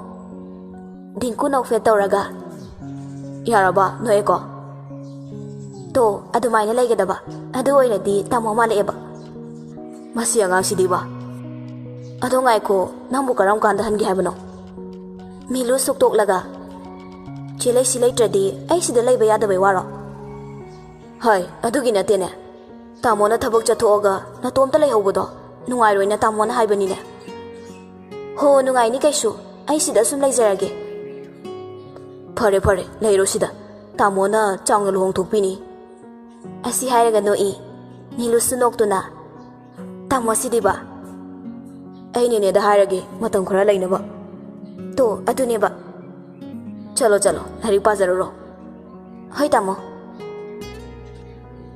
ꯁꯣꯝꯗꯅ ꯀꯝꯗꯧꯔꯤ Anjali ꯅꯤꯈꯤꯜꯗ ꯂꯥꯟ ꯇꯧꯔꯤ ꯀꯩꯅꯣ ꯗꯥꯅ ꯇꯧꯔꯤꯁꯦ ꯀꯩꯅꯣ ꯀꯩꯗꯧꯔꯒꯦ ꯅꯪꯕꯣ ꯌꯥꯝ ꯈꯪꯖꯤꯟꯅꯗꯕꯒ ꯁꯥꯒꯅꯨ ꯀꯩꯅꯣ ꯑꯟꯖꯂꯤ ꯅꯪꯅ ꯉꯁꯥꯏꯗꯒꯤ ꯑꯩꯉꯣꯟꯗ ꯈꯠꯅꯕ ꯍꯧꯔꯤꯁꯦ ꯑꯩꯒꯤꯁꯦ ꯈꯠꯅꯕ ꯍꯧꯕ ꯅꯠꯇꯦ ꯅꯪꯅ ꯅꯕꯨ ꯐꯠꯇꯕꯒꯤ ꯈꯠꯅꯕ ꯍꯧꯕ ꯑꯣꯏꯅ ꯈꯟꯕꯅꯤ ꯑꯁ ꯅꯪ ꯁꯤꯗꯤꯕꯀꯣ ꯑꯩꯗꯤꯕ ꯄꯦꯜꯂꯕꯅꯤꯍꯦ ꯑꯣꯐꯤꯁ ꯆꯠꯂꯤꯅꯦꯅ ꯆꯠꯂꯒ ꯑꯣꯐꯤꯁꯇ ꯆꯪꯗꯅ ꯀꯗꯥꯏꯗꯅꯣꯕ ꯅꯪꯅ ꯃꯥꯡꯉꯤꯁꯤ ꯑꯣꯐꯤꯁ ꯁꯨꯇꯤ ꯃꯇꯝꯗꯁꯨ ꯍꯜꯂꯛꯄ ꯅꯠꯇꯦ ꯃꯆꯤꯟ ꯊꯤꯕ ꯀꯅꯥꯅ ꯍꯥꯏꯔꯤꯅꯣꯅꯦ ꯃꯆꯤꯟꯗꯨꯗ ꯊꯥꯖꯟꯒꯦ ꯑꯩꯕꯨ ꯑꯣꯐꯤꯁ ꯂꯥꯛꯇꯦ ꯒꯥꯏꯅ ꯑꯟꯖꯂꯤ ꯁꯥꯎꯅ ꯑꯩꯅ ꯊꯥꯖꯤꯜꯂꯛꯑꯣ ꯉꯔꯥꯡꯁꯨ ꯑꯣꯐꯤꯁꯇ ꯂꯩꯔꯝꯗꯦ ꯅꯍꯥꯟꯁꯨ ꯂꯩꯔꯝꯗꯦ ꯐꯣꯟ ꯐꯪꯉꯤ ꯑꯣꯐ ꯇꯧꯁꯤꯜꯂꯤ ꯁꯤꯗ ꯀꯅꯥꯅ ꯆꯤꯡꯅꯔꯣꯏꯗꯣꯏꯅꯣꯕ ꯀꯅꯥꯅ ꯁꯥꯎꯔꯣꯏꯗꯣꯏꯅꯣꯕ ꯑꯣ ꯉꯔꯥꯡꯗꯣ ꯗꯤꯡꯀꯨꯒ ꯊꯕꯛ ꯑꯃ ꯆꯠꯂꯨꯔꯦ ꯌꯥꯏꯔꯤꯄꯣꯛꯇ ꯌꯥꯔꯦ ꯑꯗꯨꯋꯥꯏꯗ ꯂꯦꯞꯄꯨ ꯊꯥ ꯑꯃ ꯄꯨꯔꯥꯅꯤ ꯅꯪꯅ ꯑꯣꯐꯤꯁ ꯆꯠꯇ꯭ꯔꯤꯁꯦ ꯁꯦꯡꯅ ꯍꯥꯏꯌꯨ ꯅꯠꯇ꯭ꯔꯗꯤ ꯑꯩꯈꯣꯏ ꯄꯥꯕꯨꯡ ꯇꯥꯛꯊꯣꯛꯀꯅꯤ ꯅꯤꯈꯤꯜꯗꯣ ꯈꯔ ꯄꯥꯈꯠꯂꯞ ꯇꯧꯅ ꯑꯁ ꯅꯪ ꯑꯝꯇ ꯁꯥꯎꯈꯤꯅꯣꯕ ꯑꯩ ꯗꯤꯡꯀꯨꯒ ꯃꯥꯒꯤ ꯊꯕꯛꯇꯣ ꯌꯥꯎꯃꯤꯟꯅꯕꯅꯦꯕ ꯑꯩꯅ ꯑꯉꯥꯡꯗ ꯑꯣꯐꯤꯁꯇꯣ ꯁꯤꯟꯅꯔꯝꯕꯅꯦ ꯁꯦꯡꯉꯕꯣ ꯁꯦꯡꯉꯦꯃꯦ ꯅꯪꯕꯣ ꯅꯪꯁꯤꯅ ꯐꯤꯡꯈꯤꯕꯁꯤꯅ ꯑꯟꯖꯂꯤ ꯇꯦꯊꯔꯛꯏ ꯁꯥꯎꯔꯅꯨꯁꯦ ꯅꯨꯡꯁꯤꯕꯤ ꯗꯗꯥꯅꯅꯦ ꯅꯪꯒꯤ ꯅꯤꯡꯕ ꯊꯨꯡꯅꯕ ꯍꯣꯠꯅꯔꯨꯕ ꯉꯥꯛꯇꯅꯤ ꯅꯪꯅ ꯌꯥꯗ꯭ꯔꯗꯤ ꯑꯩ ꯇꯣꯛꯑꯒꯦꯕ ꯑꯁ ꯗꯥ ꯑꯩ ꯈꯪꯗꯗꯅ ꯍꯥꯏꯕꯅꯤ ꯁꯥꯎꯔꯅꯨꯁꯦ ꯇꯣꯛꯀꯅꯣꯕ ꯅꯤꯈꯤꯜꯅ ꯀꯗꯔ ꯇꯧꯔꯒ ꯑꯟꯖꯂꯤꯕꯨ ꯏꯂꯥꯏ ꯂꯥꯏꯅ ꯊꯦꯝꯈ꯭ꯔꯦ ꯇꯁꯦꯡꯕꯗꯤ ꯅꯤꯈꯤꯜ ꯃꯃꯤꯠ ꯉꯥꯎꯏ ꯅꯨꯄꯤ ꯊꯤꯔꯕ ꯃꯥꯅ ꯃꯁꯛ ꯈꯤꯇꯪ ꯐꯖꯕꯤ ꯅꯨꯄꯤ ꯎꯕ ꯌꯥꯗꯦ ꯄꯪꯀꯣꯏꯗ ꯀꯣꯏꯁꯤꯜꯂꯤ ꯅꯨꯄꯤꯁꯤꯡꯗꯨꯁꯨ ꯑꯌꯥꯕꯤ ꯉꯥꯛꯇꯅꯤ ꯁꯦꯜꯕꯨ ꯈꯔ ꯊꯥꯗꯔꯕꯗꯤ ꯃꯤꯔꯟꯗꯥ ꯍꯟꯗꯛ ꯕꯪꯒꯔꯥꯖꯀꯤ ꯃꯇꯧꯁꯦ ꯃꯊ꯭ꯋꯥꯏ ꯅꯨꯡꯉꯥꯏꯖꯗꯦ ꯃꯥꯕꯨ ꯃꯤꯀꯨꯞ ꯑꯃꯠꯇ ꯂꯩꯕ ꯉꯝꯂꯝꯗꯕ ꯕꯪꯒꯔꯥꯖꯅ ꯃꯥꯕꯨ ꯊꯑꯣꯏꯔꯛꯇ꯭ꯔꯦ ꯃꯍꯥꯛ ꯂꯩꯁꯤꯂꯦꯝꯕꯤꯗ ꯁꯥꯎꯅꯤꯡꯉꯛꯏ ꯂꯩꯁꯤꯅ ꯃꯔꯝ ꯑꯣꯏꯔꯒ ꯕꯪꯒꯔꯥꯖꯅ ꯃꯥꯕꯨ ꯊꯧꯔꯣꯏꯔꯛꯇꯕꯅꯤ ꯍꯥꯏꯕ ꯋꯥꯈꯜꯗ ꯂꯩꯁꯤꯂꯦꯝꯕꯤꯕꯨ ꯍꯥꯠꯅꯤꯡꯕ ꯐꯥꯎꯔꯛꯏ ꯕꯪꯒꯔꯥꯖꯕꯨ ꯃꯥꯒꯤ ꯈꯛꯇ ꯑꯣꯏꯅꯤꯡꯉꯛꯏ ꯃꯗꯨꯅ ꯃꯔꯝ ꯑꯣꯏꯔꯒ ꯍꯟꯗꯛꯁꯤ ꯃꯥꯅ ꯂꯩꯁꯤꯕꯨ ꯊꯤꯅ ꯑꯣꯠꯄꯤꯔꯤ ꯕꯪꯒꯔꯥꯖ ꯂꯩꯇ꯭ꯔꯤꯉꯩ ꯇꯟꯖꯥ ꯂꯧꯔꯒ ꯑꯅꯤꯇꯥ ꯈꯪꯂꯕꯁꯨ ꯎꯄꯥꯏ ꯂꯩꯖꯗꯦ ꯃꯔꯝꯗꯤ ꯏꯟꯗꯤꯔꯥꯅ ꯃꯤꯔꯟꯗꯥꯒ ꯑꯃꯠꯇ ꯑꯣꯏꯈꯤꯕꯅ ꯃꯥꯗꯤ ꯌꯨꯝꯁꯤꯒꯤ ꯃꯤꯅꯥꯏꯒꯨꯝꯕꯅꯤ ꯃꯥꯅ ꯀꯔꯤꯕꯨ ꯇꯧꯕ ꯉꯝꯂꯨꯒꯅꯤ ꯕꯪꯒꯔꯥꯖꯇ ꯇꯝꯊꯣꯛꯀꯦ ꯈꯜꯂꯕꯁꯨ ꯂꯩꯁꯤꯕꯨ ꯍꯦꯟꯅ ꯈꯨꯗꯣꯡꯊꯤꯒꯗ꯭ꯔꯥ ꯀꯤꯖꯩ ꯂꯩꯁꯤꯂꯦꯝꯕꯤꯅꯁꯨ ꯇꯝꯕꯤꯗꯅꯕ ꯍꯥꯏꯖꯩ ꯏꯟꯗꯤꯔꯥꯒ ꯃꯤꯔꯟꯗꯥꯒꯅ ꯃꯥꯕꯨ ꯊꯤꯅ ꯇꯧꯕꯗꯤ ꯀꯔꯤꯁꯨ ꯅꯨꯡꯉꯥꯏꯇꯕ ꯈꯜꯂꯨꯗꯦ ꯕꯪꯒꯔꯥꯖꯅ ꯃꯥꯒꯤꯗꯃꯛ ꯈꯟꯕꯤꯕ ꯃꯇꯧꯁꯤꯗ ꯋꯥꯈꯜ ꯏꯅꯨꯡꯇ ꯅꯨꯡꯉꯥꯏꯖꯩ ꯅꯨꯡꯊꯤꯜꯗꯨ ꯂꯦꯟ ꯈꯪꯍꯧꯗꯅ ꯕꯪꯒꯔꯥꯖꯀꯤ ꯌꯨꯝꯗ ꯂꯥꯛꯏ ꯂꯦꯟꯅ ꯚꯥꯏ ꯕꯪꯒꯔꯥꯖ ꯌꯨꯝꯁꯤꯕꯨ ꯃꯤ ꯂꯩꯕ꯭ꯔꯣ ꯂꯩꯁꯤꯂꯦꯝꯕꯤ ꯏꯃꯨꯡꯂꯣꯝꯗꯒꯤ ꯊꯣꯔꯛꯏ ꯀꯅꯥ ꯍꯪꯕꯤꯕꯅꯣ ꯂꯦꯟꯗꯨ ꯂꯩꯁꯤꯂꯦꯝꯕꯤ ꯎꯕꯗ ꯃꯃꯤꯠꯇꯨ ꯀꯨꯞꯇꯕ ꯃꯈꯩ ꯌꯦꯡꯗꯨꯅ ꯂꯩꯈ꯭ꯔꯦ ꯂꯩꯁꯤꯂꯦꯝꯕꯤ ꯂꯦꯟꯅ ꯈꯨꯝꯃꯛꯇꯕꯗꯨꯗ ꯑꯃꯨꯛ ꯍꯪꯉꯛꯏ ꯀꯅꯥ ꯍꯪꯕꯤꯕꯅꯣ ꯍꯟꯗꯛꯇꯤ ꯂꯦꯟꯗꯨ ꯒ꯭ꯌꯥꯟ ꯂꯥꯛꯏ ꯂꯠ ꯈꯨꯝꯃꯛꯏ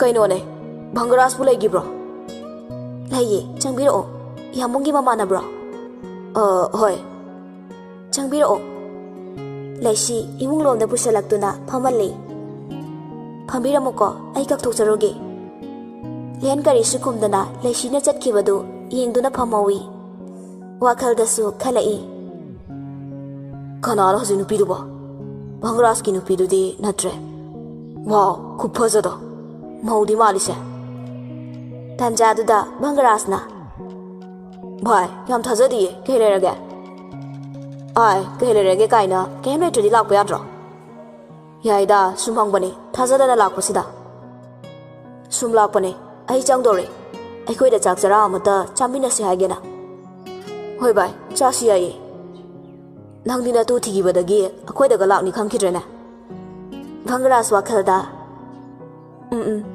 itu ani senari kanda noi ga loi kaukhreda kedorage bai kasum tawde bai aido thabak to thadokbo yada tawrini ado bai noi nupi di leitro laye bai haineringai miranda do taptai kesilaga thorai hema dalen la amiro au la amine ichande ga kauramde ko kedaw kaudoino ai brain yam phari asi haiduna Bhangaras ki manakta famduna Bhangaras ki makutta ko laga nga tharai mi layega karimta khangbanati lendi mit na ba haibadu oire wakhalda kainu pinu sibo mamit sibu ai amalai ri kaise kemu dajalo ai oini kai tawrise leshi lembi coffee puthorakduna table da thammi tamo coffee thaksiko makoi ahungi coffee do pirei Lena ichandi kai mingauga leshi lembi kawe oh leshi amok changkhre Lena bai kanana hojikidwa noina chena naudi amakhang natro Bhangaras na khumge tawringi Miranda na fat khumai minai ni thabak sunaba Bhangaras sauna Miranda kaina dada Lena ichan mingonda minai haigano ado bai maudi mali ne au adu sulu khrabini Bhangaras na abe kaino na haido Miranda ta sinade lendi leisi lu khrabini haibaduda momon ka noglei ado bai Sunday numito oina sare siko chak to ichal su yawgadabani ko Miranda na yawdoina dalen asi haiduna Bhangaras ta muko lei ngasai dagi ngangnari ba pumba leisi lembi loina tai miludagi pirangsu lepa leitana sintarai mapurai babu ningamdana yengjari lendo mafamduda khara leithaningbani Miranda gi matawduda tandana Bhangaras ta chatlagi hairamduna thorai tung hanhanduna leisi tholakpa yengbada khudi thijali ayo ibom chana ibungo le natro nangbo au mane kaka udabu kuiri chade sakasu damada phajatho omena as kaka siriba ado nongmalake chalo kige hoine hoine khara khara su koi thorao Sunday numitni Bhangaras len hoida chatkadabagi loshilli Miranda su loshilai kaidano nangna dadi kaidano aidi len hoidane ai sudaga chatoini dalen hoida nangdi gaige kaino dalena khoi ani lakmino hairamidudi dada kaurabo ai thanda chatkani nang puraga leishina nuwaigadro aduna nabani mak amota lakpo yaroi kaino dana haidubo dagi nupisi ai khaktani dalena khangbasu aini Bhangaras khomde Miranda na namdana loisilaga thorai leisi mapanda gamla makhong siamduna leirami Miranda na akhoi chak saba chale yumga se fazana loisilamo Bhangaras Miranda gi khudang du pairaga chingduna pukhre leisi lembi makhoi ani bu chakna yengduna lehawi kari swaizabadi ngamjade pirang lakta asema minok ama noktuna ayase apangbini yamung nai bunu shibire khallubase ithande kaizare namitu leisi lembi mathwa yam nungai jaramde masana masabu warauzari matam khara hokre leisi lembi de Bhangaras ta ningam da basu thamkidre penthok ni hinglage Bhangaras dagi nathairage khalai Bhangaras Miranda gi hanaga manadaba matawduda Miranda bu warawrai nongmata imungi thabak amata tawde masagi firol phawba leisi lembi na sui Bhangaras nongma nongmagi leisi bu nusiba phawrai isam samjabi magi matawduda office lakpa khuding leisi lembi na imungi thaba ingkhang tawduna leiramgani mama ibema Indira amadi Miranda gana wawa noktuna punsinduna leiramgani Miranda na Laisi, Laisi. Indirana. Minai nupi sidi siraba nangbo. Kichalom dagi. Tari ma. Makutta sangom hapa glass amaga, coffee cup amaga, pai duna hatu thoglai. Sangom duna Miranda da piraga, coffee duna Indira da pirai. Miranda na. Ayo ma. Laisi pakhanna. Kidharogi Miranda. Sibu khara inghalak pa kaidauge ba. As ayo ma khut ka loi pokhre. Indira sauna Laisi gi mamaida khupang na thai. Miranda na. Aigi khusde pohan bagi nang siyengo. Asi haiduna sangom asabadu Laisi gi mamaiduda laktana hijinbi. Ima. Laisi mamaidu paiduna khang mangamda kappi. Ngasai makai makhoi gi matau yenglam manupadu sauna chensilai. Bangarasna. Kaina noi tawrise. Miranda di pakhat pada loire. Laisi mamaidu khang mangamda paisinduna kappi. Bangaras Laisi gi mamaidu bu nanbi.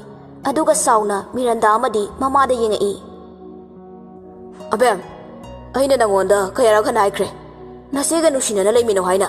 Madu nangna tabo ko bulaitene. Da mana sangom masabasina. Wadu haiba loidri. Yare. Nang si aina yamna nusijakiba nupini. Nupi thiraba aina nangidaba pumna makna thaikibani. Kanana lali kanana chumi ai loina khangi. Indirana. Sana karino nangna hairibado. Minai nupi asina imaugi makut sohanbada tawribani. Imasi so aingonda oidaba ngangli. Ai ngasai halabani. Noina tawribasingdo ai loina uribani. Ai oidaba ngangba yade haiba noi khangliba natro. Puksia sengna ringkai ai fadorakani. Noi ai kanano khangba natra.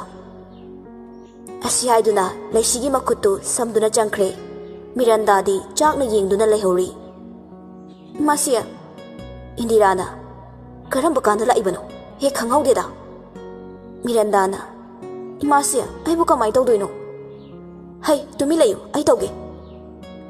Kada Bangarasna Laisibu phamungduda famalli. Laisi di chainaduna khangma ngamdraduna mapidu tuk tarai. Laisi gi matawdu yengma ngamdre. Mamaidu tapna nanbi. Machindunasu tapna phugasu kambiri. Bangaras puk hagotuna thokraga ice cube ama puraktuna changai.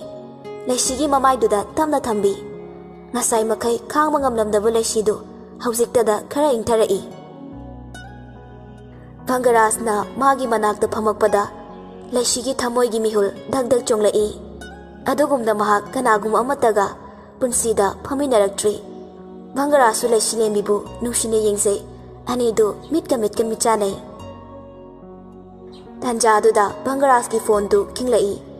Phone gi ringtone duda michanaramba anidu khangprek khangnai. Laisi di kai mandana mamaidu leithokduna khangjai. Bangaras di karisu tawdaba saduna phone du kanagino haina yenglubada lengi oirami. Machinda solai. Kaino masina hando phone ga se toina tawkhalaisina. Call du tatkre Bangaras silent thamjilaga Laisi gi mamaidu ice cube tuna tapna thambi. Tanawribi maithongduda ngakshangangna dak leire. Laisi lembi nai haibagu mapira chena Bangaras di yengjerai. Yam nabra. Nai. Matungda taholaroi. Aina soibane. Kadade soriba. Miranda gi makutpo idudi. Mamaidu suan kibra nangi maishide. Angang ni na tawzaini. Chahidi nangondagi hanmani. Laisi lembi ikai na lukthai. Ai chaigi matung tawdanaba. Ngasai chairi dudi matung tawraroye. Phajana potharo. Ai dress amukta honglukige. Bangaras thokre Laisi lembi mamo noktuna mapuroi babu yengjahawi. Bangaras makhoi gi kada changakpada Miranda du kaptuna leirami. Bangaras karisu thausadana washroom changduna firol du hongdokdaga thoklai. Mirandana. Da. Bangaras khumde magi tawfam thokpadu tawduna lei. Dada. Bangaras pisumani du suklap tawraga. Kaidore. Ngasai gido ai soikre. ꯌꯥꯔꯦ ꯆꯠꯂꯣ ꯅꯊꯧ ꯇꯧꯔꯨꯔꯣ ꯑꯩꯉꯣꯟꯗ ꯁꯥꯎꯔꯤꯈꯩ ꯑꯩ ꯆꯠꯂꯣꯏ ꯚꯪꯒꯔꯥꯖꯇꯨ ꯃꯤꯔꯟꯗꯥꯅ ꯁꯨꯔꯨ ꯁꯨꯔꯨ ꯅꯩꯕꯗꯨꯗ ꯍꯩꯅꯔꯛꯇ꯭ꯔꯦ ꯁꯥꯎꯗ꯭ꯔꯤ ꯆꯠꯂꯣ ꯇꯣ ꯑꯗꯨꯅꯦꯕ ꯑꯗꯣ ꯀꯩꯒꯤ ꯆꯠꯂꯣ ꯍꯥꯏꯅꯣ ꯅꯁꯥꯒꯤ ꯅꯊꯧ ꯈꯪꯗꯕ꯭ꯔꯣ ꯏꯃꯨꯡꯒꯤ ꯊꯕꯛ ꯏꯪꯈꯥꯡꯁꯦ ꯀꯅꯥꯅ ꯇꯧꯕꯤꯅꯤ ꯉꯁꯥꯏꯅ ꯂꯣꯏꯔꯕꯗꯣ ꯐꯔꯦ ꯑꯗꯨꯗꯤ ꯑꯗꯣ ꯁꯥꯎꯕ꯭ꯔꯕ ꯑꯕꯦꯝ ꯑꯩ ꯀꯩꯅꯣꯝ ꯍꯥꯏꯒꯦ ꯍꯣꯏ ꯍꯥꯏꯌꯣ ꯃꯃꯥꯡꯗꯁꯨ ꯍꯥꯏꯈ꯭ꯔꯦ ꯅꯈꯣꯏ ꯑꯅꯤ ꯅꯨꯡꯁꯤꯅꯅ ꯂꯩꯃꯤꯟꯅꯧ ꯉꯁꯤ ꯅꯪꯅ ꯂꯩꯁꯤꯗ ꯇꯧꯔꯤꯕꯗꯨ ꯌꯥꯝ ꯐꯠꯇꯕ ꯊꯕꯛꯅꯤ ꯅꯪꯅ ꯁꯨꯃꯥꯏ ꯇꯧꯔꯛꯀꯅꯤꯗꯤ ꯑꯩ ꯊꯥꯖꯔꯨꯗꯕꯅꯤ ꯑꯗꯨꯕꯨ ꯃꯇꯨꯡ ꯇꯧꯔꯛꯑꯕꯗꯤ ꯅꯪ ꯑꯩꯕꯨ ꯐꯠꯇꯦ ꯍꯥꯏꯒꯅꯨ ꯑꯩ ꯅꯪꯕꯨ ꯉꯥꯛꯄꯤꯕ ꯉꯝꯃꯣꯏ ꯍꯣꯏꯗ ꯚꯪꯒꯔꯥꯖꯇꯨ ꯋꯥ ꯃꯈꯥ ꯇꯥꯔꯛꯇ꯭ꯔꯦ ꯃꯤꯔꯟꯗꯥꯁꯨ ꯇꯨꯃꯤꯟꯅ ꯊꯣꯛꯈ꯭ꯔꯦ ꯚꯪꯒꯔꯥꯖ ꯂꯩꯁꯤꯒꯤ ꯐꯤꯕꯝꯗꯨ ꯈꯜꯂꯨꯔꯒ ꯁꯨꯝ ꯅꯨꯡꯉꯥꯏꯔꯛꯇ꯭ꯔꯦ ꯂꯩꯁꯤꯒꯤ ꯏꯄꯪ ꯄꯪꯖꯕ ꯃꯇꯧ ꯈꯣꯏꯊꯨꯝꯂꯕ ꯈꯣꯟꯖꯦꯜ ꯑꯍꯤꯡꯕ ꯃꯥꯏꯊꯣꯡꯅ ꯚꯪꯒꯔꯥꯖꯀꯤ ꯊꯃꯣꯏ ꯂꯩꯁꯤꯒꯤ ꯃꯅꯥꯛꯇ ꯅꯣꯡꯃ ꯅꯣꯡꯃꯒꯤ ꯆꯤꯡꯁꯤꯜꯂꯛꯏ ꯁꯣꯝꯗ ꯂꯦꯟꯁꯨ ꯂꯩꯁꯤ ꯂꯦꯝꯕꯤꯒꯤ ꯋꯥꯈꯜꯇꯅꯤ ꯈꯜꯂꯤꯕ ꯃꯥꯕꯨ ꯃꯤꯒꯤ ꯃꯌꯨꯝꯗꯨꯗ ꯊꯕꯛ ꯇꯧꯔꯒ ꯂꯩꯔꯤꯗꯨꯕꯨ ꯍꯩꯅꯕ ꯖꯥꯠꯂꯥ ꯃꯁꯛ ꯐꯖꯔꯤꯗꯨꯒ ꯄꯥꯝꯃꯨꯈ꯭ꯔꯦꯗ ꯁꯩꯇ ꯉꯍꯥꯟꯒꯤ ꯍꯧꯗꯣꯡ ꯅꯨꯄꯤꯗꯨꯅ ꯍꯥꯏꯕꯗꯗꯤ ꯃꯥꯁꯤ ꯂꯨꯈ꯭ꯔꯥꯕꯤꯅꯤ ꯍꯥꯏꯀꯣ ꯑꯁ ꯂꯨꯈ꯭ꯔꯥꯕꯤ ꯑꯣꯏꯔꯁꯨ ꯌꯥꯏꯗ ꯏꯁꯥꯅ ꯅꯨꯡꯁꯤꯖꯕꯗꯨꯕꯨ ꯀꯩ ꯀꯥꯏꯒꯦ ꯑꯩꯅ ꯂꯧꯈꯥꯏꯔꯒ ꯅꯨꯡꯉꯥꯏꯅ ꯊꯝꯕꯤꯅꯤ ꯑꯩꯕꯨ ꯚꯪꯒꯔꯥꯖꯇ ꯍꯥꯏꯔꯒ ꯌꯦꯡꯉꯁꯤꯔꯅꯦ ꯑꯁ ꯌꯥꯔꯛꯑꯣꯏꯅꯦ ꯑꯗꯨ ꯁꯛꯇꯥꯗꯣ ꯍꯣꯏꯗꯍꯦ ꯌꯥꯒꯦꯔꯥ ꯌꯥꯔꯣꯏꯔꯥ ꯍꯥꯏꯗꯅꯗꯤ ꯇꯣꯛꯑꯔꯣꯏ ꯂꯦꯟꯒꯤ ꯃꯄꯥ ꯃꯅꯤ ꯃꯆꯥꯅ ꯃꯨꯔꯨꯝ ꯃꯨꯔꯨꯝ ꯁꯣꯜꯂꯒ ꯂꯩꯔꯝꯕꯗꯨ ꯎꯕꯗ ꯃꯆꯥꯒꯤ ꯃꯅꯥꯛꯇ ꯆꯪꯉꯛꯏ ꯃꯅꯤꯅ ꯕꯨꯡꯉꯣꯆꯥ ꯂꯦꯟꯗꯨ ꯋꯥꯈꯜ ꯁꯥꯒꯠꯂꯤꯉꯩ ꯃꯄꯥꯅ ꯀꯧꯕꯗꯨ ꯇꯥꯗꯦ ꯃꯅꯤ ꯑꯃꯨꯛꯀꯁꯨ ꯀꯧꯔꯛꯏ ꯕꯨꯡꯉꯣꯆꯥ ꯂꯦꯟ ꯍꯟꯗꯛꯁꯨ ꯇꯥꯗꯦ ꯃꯅꯤꯗꯨ ꯈꯣꯟ ꯀꯟꯇꯛ ꯇꯧꯔꯒ ꯍꯩꯃꯥ ꯕꯨꯡꯉꯣꯆꯥ ꯂꯦꯟꯗꯨ ꯈꯪꯕ꯭ꯔꯦꯛ ꯈꯪꯉꯤ ꯊꯣꯔꯥꯏ ꯃꯆꯥ ꯀꯅꯥꯅꯣ ꯃꯃꯥꯡꯗ ꯃꯄꯥ ꯃꯅꯤ ꯂꯦꯞꯄꯝꯕꯗꯨꯗ ꯄꯥꯕꯨꯡ ꯀꯩꯅꯣ ꯑꯗꯨ ꯀꯟ ꯀꯧꯔꯤꯗꯨꯕꯣ ꯃꯤꯍꯨꯟꯒ ꯂꯣꯏ ꯆꯦꯟꯈꯠꯈ꯭ꯔꯦꯕ ꯏꯆꯥꯗꯤ ꯏꯄꯥꯅ ꯀꯧꯕꯗꯤ ꯇꯥꯗ꯭ꯔꯦꯗꯣ ꯑꯗꯨꯗꯤ ꯁꯨꯃꯥꯏꯅ ꯀꯧꯕ ꯇꯥꯕ ꯅꯠꯇꯦ ꯅꯪꯕꯨ ꯉꯥꯎꯗꯣꯔꯕꯣ ꯃꯨꯔꯨꯝ ꯃꯨꯔꯨꯝꯒ ꯁꯣꯜꯂ ꯂꯩꯔꯝꯃꯤꯗꯨꯕꯣ ꯀꯧꯕꯁꯨ ꯇꯥꯗꯦ ꯑꯁ ꯉꯥꯎꯗꯣꯔꯦ ꯑꯦ ꯕꯕꯥ ꯍꯥꯎꯅꯦ ꯅꯆꯥꯁꯦ ꯉꯥꯎꯔ ꯆꯠꯈ꯭ꯔꯗꯤ ꯀꯃꯥꯏ ꯇꯧꯅꯤ ꯑꯦ ꯕꯨꯡꯉꯣ ꯃꯆꯥ ꯀꯩꯅꯣ ꯖꯥꯠ ꯖꯥꯠ ꯉꯥꯛꯇ ꯉꯥꯡꯂꯤꯁꯤꯕꯣ ꯕꯕꯥ ꯅꯆꯥꯁꯦ ꯍꯦꯂꯣꯏ ꯌꯧꯅꯔꯦ ꯃꯅꯤ ꯅꯣꯛꯐꯦꯠ ꯇꯧꯔꯒ ꯍꯥ ꯀꯔꯤ ꯍꯦꯂꯣꯏ ꯍꯥꯏꯕ ꯀꯔꯤ ꯂꯝꯒꯤ ꯍꯦꯂꯣꯏꯅꯣꯅꯦ ꯏꯆꯥꯅ ꯎꯅꯔꯤꯕꯣ ꯃꯁꯛꯄꯨ ꯀꯝꯗꯧꯒꯦ ꯑꯁ ꯕꯕꯥ ꯃꯁꯛꯀꯗꯤ ꯊꯤꯅ ꯐꯖꯈ꯭ꯔꯖꯥꯠꯅꯤꯍꯦ ꯕꯕꯥ ꯃꯣꯏꯒꯤ ꯕꯂꯥꯒꯥꯏꯗꯣ ꯊꯤ ꯂꯩꯍꯧꯔꯦꯍꯦ ꯑꯁꯦꯡꯕ꯭ꯔꯅꯦ ꯑꯁꯦꯡꯕꯅꯦꯃꯤ ꯕꯕꯥ ꯑꯗꯨꯕꯨ ꯀꯅꯥꯒꯤ ꯃꯆꯥꯅꯣ ꯀꯔꯤ ꯂꯝꯗꯒꯤꯅꯣ ꯕꯕꯥ ꯅꯆꯥ ꯀꯩꯅꯣꯝꯇ ꯍꯪꯖꯒꯦ ꯍꯪꯉꯨꯅ ꯀꯩꯒꯨꯝꯕ ꯑꯩꯅ ꯃꯧ ꯂꯧꯔꯛꯑꯗꯤ ꯕꯕꯥ ꯁꯥꯎꯒꯗ꯭ꯔꯣ ꯃꯅꯤ ꯃꯃꯤꯠꯇꯨ ꯂꯥꯎꯊꯣꯛꯂꯒ ꯀꯔꯤ ꯃꯧꯑꯕ ꯍꯦꯔꯥ ꯏꯕꯣ ꯅꯥꯞ ꯆꯥꯗꯕ ꯃꯤꯒꯤ ꯅꯨꯄꯥ ꯂꯩꯕ ꯅꯨꯄꯤꯗꯨ ꯅꯠꯇ꯭ꯔꯗꯤ ꯅꯪꯕꯨ ꯃꯅꯤꯄꯨꯔꯁꯤꯗ ꯅꯨꯄꯤ ꯑꯝꯇ ꯂꯩꯇ꯭ꯔꯕꯣ ꯍꯥꯏꯌꯨꯃꯤ ꯕꯕꯥ ꯍꯩ ꯕꯨꯡꯉꯣꯆꯥ ꯇꯥꯅꯤꯡꯗꯦꯀꯣ ꯉꯁꯥꯏꯒꯤ ꯍꯦꯂꯣꯏꯗꯣ ꯃꯧ ꯑꯃ ꯑꯣꯏꯔꯝꯅꯤꯀꯣ ꯂꯦꯟ ꯇꯞꯅ ꯃꯥꯅꯤ ꯕꯕꯥ ꯀꯔꯤ ꯃꯧꯅꯦꯕ ꯍꯥꯏ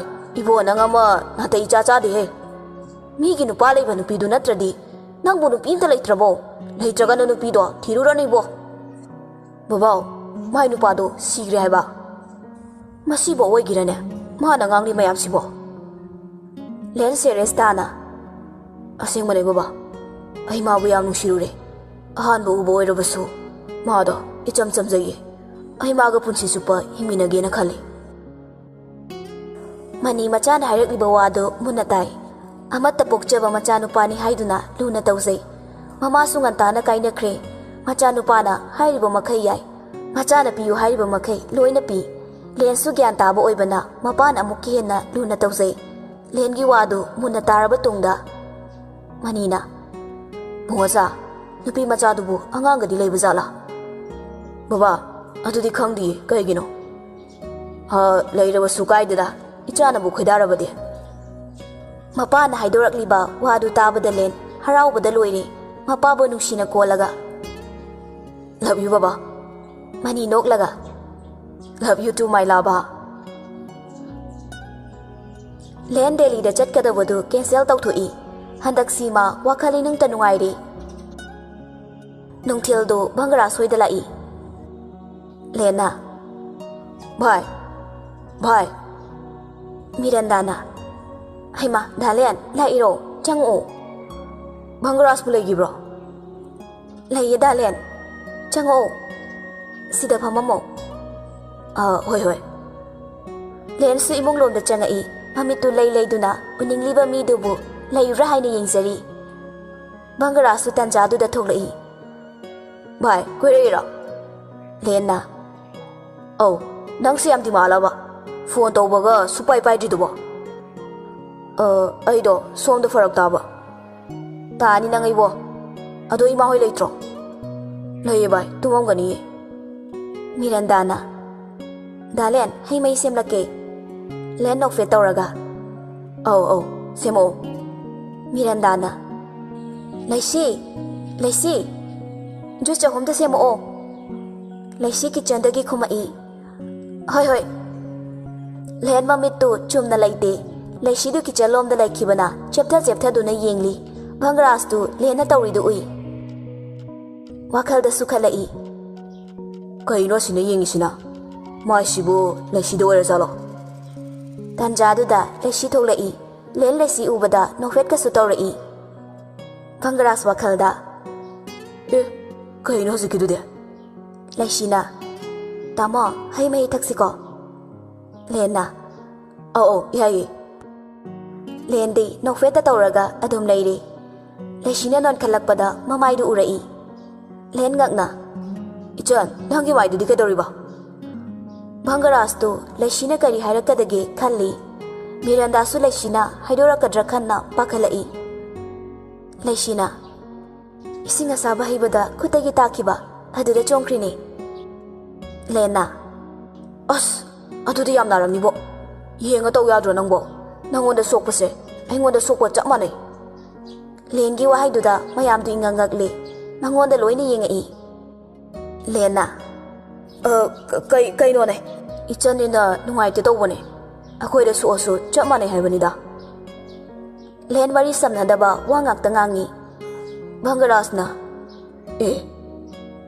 ꯂꯩꯁꯤꯗ ꯏꯄꯪ ꯄꯪꯅ ꯅꯣꯛꯐꯦꯠꯀ ꯇꯧꯔꯝꯂꯒ ꯆꯪꯈ꯭ꯔꯦ ꯉꯥꯏꯍꯥꯛ ꯋꯥꯔꯤ ꯇꯧꯔꯒ ꯃꯥꯁꯨ ꯆꯠꯂꯒꯦ ꯍꯥꯏꯗꯨꯅ ꯚꯪꯒꯔꯥꯖꯅ ꯊꯤꯟꯗꯣꯔꯛꯏ ꯚꯪꯒꯔꯥꯖꯅ ꯚꯥꯏ ꯅꯪ ꯑꯥꯗ ꯆꯠꯅꯤ ꯍꯥꯏꯔꯒ ꯆꯠꯇ꯭ꯔꯕꯣ ꯆꯠꯇ꯭ꯔꯦꯗ ꯚꯥꯏ ꯀꯩꯒꯤꯅꯣ ꯀꯩꯗꯧꯕ ꯌꯥꯎꯒꯦ ꯕꯤꯠ ꯂꯩꯇ꯭ꯔꯕ ꯁꯤꯗ ꯇꯥꯅꯕ ꯕꯕꯥꯅ ꯍꯥꯏꯅꯔꯅꯤꯌꯦ ꯁꯤꯗꯅ ꯍꯦꯟꯅ ꯅꯨꯡꯉꯥꯏꯔꯕ ꯍꯥꯟꯅꯗꯤ ꯁꯨꯛꯇꯣꯛꯀ ꯊꯣꯛꯂꯛꯇꯦꯅꯦ ꯂꯦꯟꯗꯨ ꯅꯣꯛꯐꯦꯠ ꯇꯧꯔꯒ ꯍꯟꯗꯛꯇꯤꯕꯣ ꯑꯩꯗꯤ ꯆꯪꯉꯔꯣꯏꯍꯦ ꯑꯁꯤ ꯍꯥꯏꯗꯨꯅ ꯅꯣꯛꯂꯛꯏ ꯀꯩꯅꯣ ꯚꯥꯏ ꯃꯇꯥꯡ ꯆꯥꯗꯅ ꯍꯤꯒꯠꯂꯤꯗꯨꯕꯣ ꯂꯦꯟ ꯁꯛꯐꯝꯗꯨ ꯍꯟꯖꯤꯜꯂꯒ ꯚꯥꯏ ꯑꯩ ꯀꯩꯅꯣꯝꯇ ꯍꯪꯒꯦꯅ ꯚꯪꯒꯔꯥꯖ ꯆꯤꯡꯅꯅ ꯍꯣꯏ ꯍꯪꯉꯨ ꯂꯦꯟꯗꯨ ꯃꯤꯅ ꯇꯥꯈ꯭ꯔꯅꯤ ꯈꯟꯗꯨꯅ ꯈꯣꯟꯖꯦꯜꯗꯨ ꯄꯤꯛꯇꯛ ꯇꯧꯔꯒ ꯚꯥꯏ ꯂꯩꯁꯤꯗꯣ ꯃꯥꯏ ꯅꯨꯄꯥ ꯁꯤꯈ꯭ꯔꯦ ꯍꯥꯏꯗꯣ ꯆꯨꯝꯕ꯭ꯔꯣꯕ ꯚꯪꯒꯔꯥꯖ ꯋꯥꯈꯜꯗ ꯀꯩꯅꯣ ꯃꯥ ꯇꯧꯈꯠꯂꯛꯏꯁꯤꯅ ꯂꯦꯟꯅ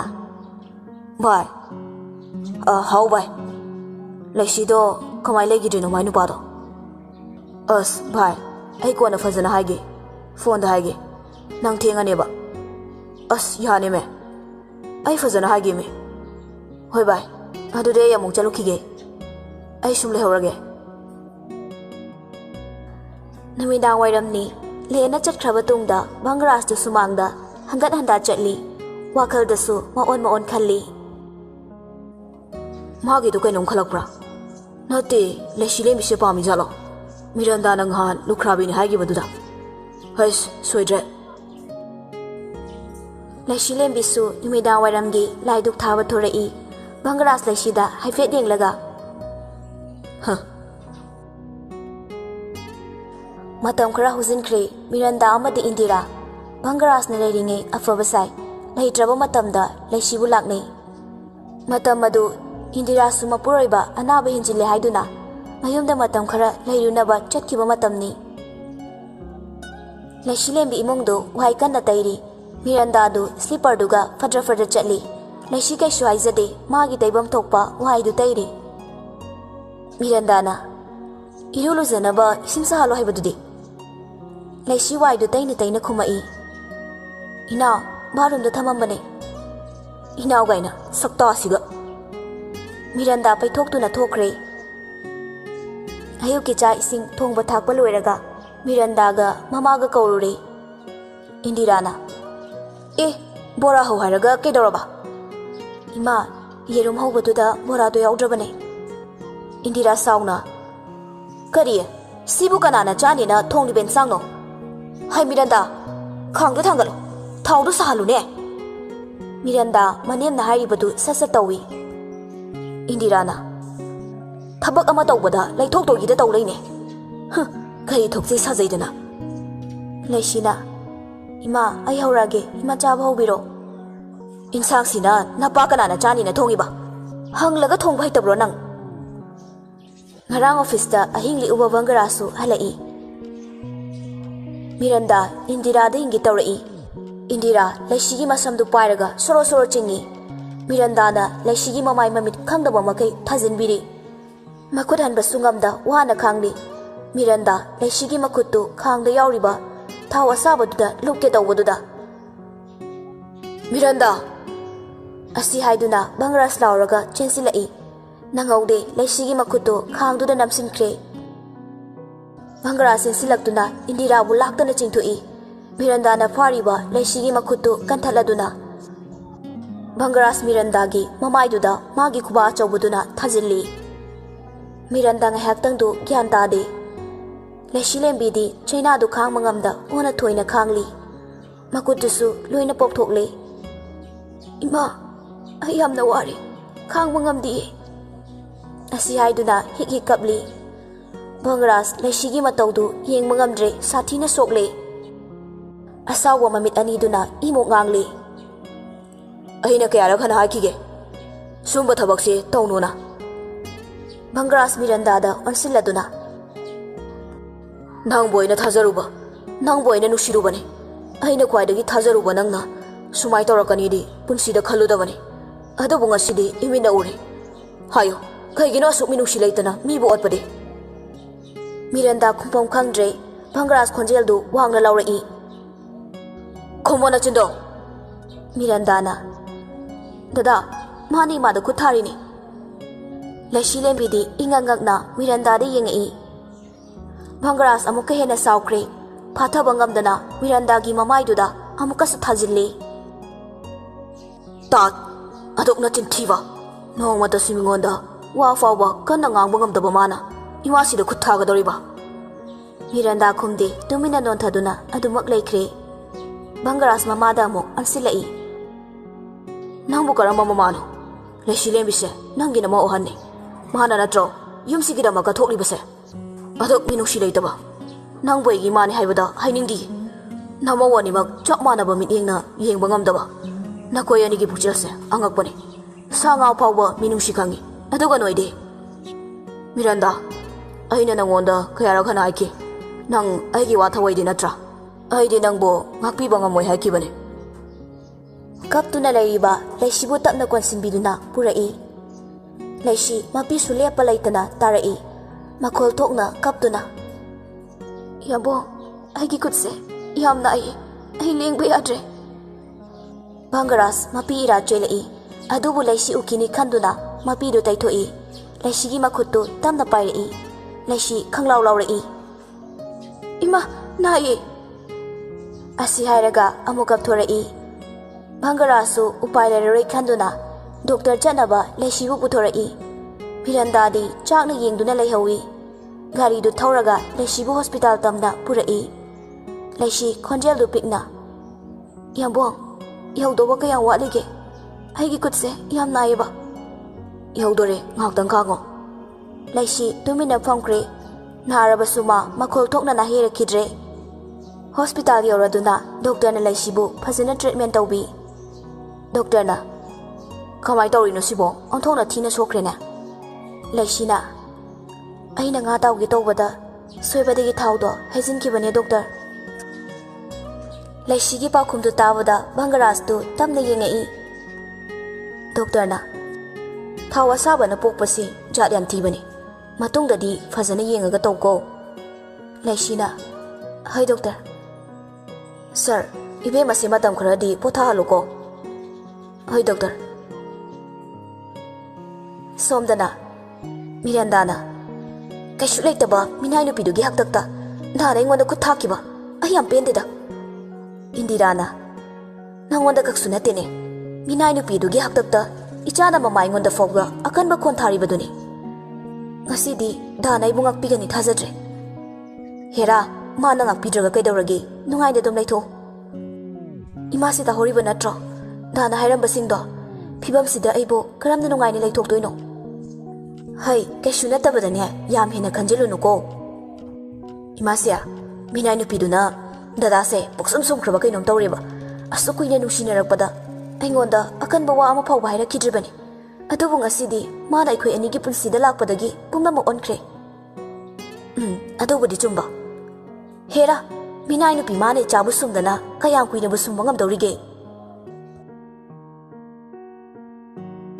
ꯍꯣꯁꯄꯤꯇꯥꯜ ꯆꯠꯂꯨꯕ ꯂꯩꯁꯤꯒ ꯕꯪꯒꯔꯥꯖꯀꯁꯨ ꯍꯜꯂꯛꯏ ꯂꯩꯁꯤꯕꯨ ꯐꯃꯨꯡꯗ ꯇꯞꯅ ꯐꯝꯍꯜꯂꯤ ꯕꯪꯒꯔꯥꯖꯅ ꯅꯈꯨꯠꯇꯣ ꯌꯥꯝ ꯂꯦꯡꯒꯅꯨ ꯆꯤꯛꯄ ꯍꯦꯟꯒꯅꯤꯌꯦ ꯍꯣꯏ ꯗꯣꯛꯇꯔꯅ ꯄꯤꯔꯛꯄ ꯒꯨꯂꯤꯁꯤꯡꯗꯣ ꯆꯥꯡ ꯅꯥꯏꯅ ꯆꯥꯒꯗꯕ ꯀꯩꯒꯤꯅꯣ ꯈꯨꯠ ꯁꯣꯛꯑꯒ ꯒꯨꯂꯤꯒ ꯄꯤꯔꯛꯏꯗꯨꯕꯣ ꯕꯪꯒꯔꯥꯖ ꯅꯣꯛꯐꯦꯠ ꯇꯧꯏ ꯋꯥꯈꯜꯗꯅ ꯄꯦꯜꯂꯦꯍꯦ ꯁꯩꯇ ꯍꯣ ꯆꯤꯛꯄ ꯁꯥꯕ ꯐꯅꯕ ꯑꯗꯨꯒ ꯌꯥꯝ ꯊꯨꯅ ꯐꯖꯅꯕ ꯑꯣ ꯃꯣꯂꯣꯝꯗꯣ ꯇꯩꯕ ꯑꯃꯨꯛ ꯀꯥꯎꯅꯤꯀꯣ ꯀꯥꯎꯔꯣꯏꯗ ꯂꯩꯔꯝꯃꯣ ꯑꯩ ꯆꯥꯛ ꯄꯨꯔꯛꯀꯦ ꯍꯣꯏ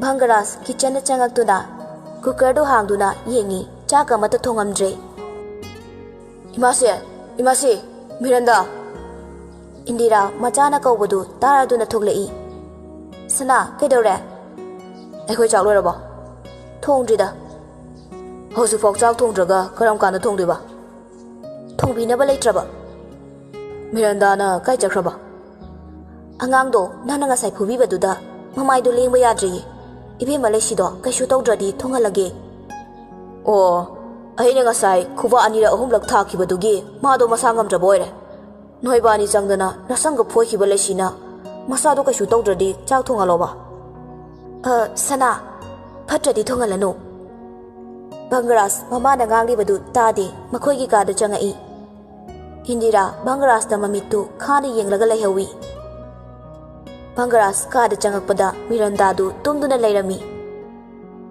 ꯀꯔꯤ ꯑꯣꯏꯅ ꯉꯝꯗ꯭ꯔꯤꯕ ꯅꯪꯅ ꯆꯥꯛꯀ ꯈꯔ ꯊꯣꯡꯗꯅ ꯇꯧꯔꯝꯕ ꯌꯥꯗ꯭ꯔꯣ ꯀꯣꯛꯁꯦ ꯆꯤꯛꯄꯗꯨꯗ ꯉꯥꯏꯍꯥꯛꯇꯪ ꯄꯣꯊꯥꯔꯝꯕꯅꯤ ꯀꯩꯗꯧꯕ ꯆꯤꯕ ꯅꯪꯗꯤ ꯉꯁꯥꯏ ꯋꯥꯗꯨ ꯍꯥꯏꯕ ꯂꯣꯏꯗ꯭ꯔꯤꯉꯩ ꯈꯨꯕꯥꯛ ꯑꯅꯤꯔꯛ ꯆꯥꯕ ꯑꯣꯏꯔꯦ ꯅꯀꯣꯛ ꯆꯤꯔ ꯅꯕꯥꯅꯤ ꯆꯪꯉꯒ ꯃꯁꯪꯒ ꯐꯣꯏꯈꯤꯕ ꯃꯤꯗꯨꯗꯤ ꯀꯔꯤ ꯑꯣꯏꯔꯝꯅꯤ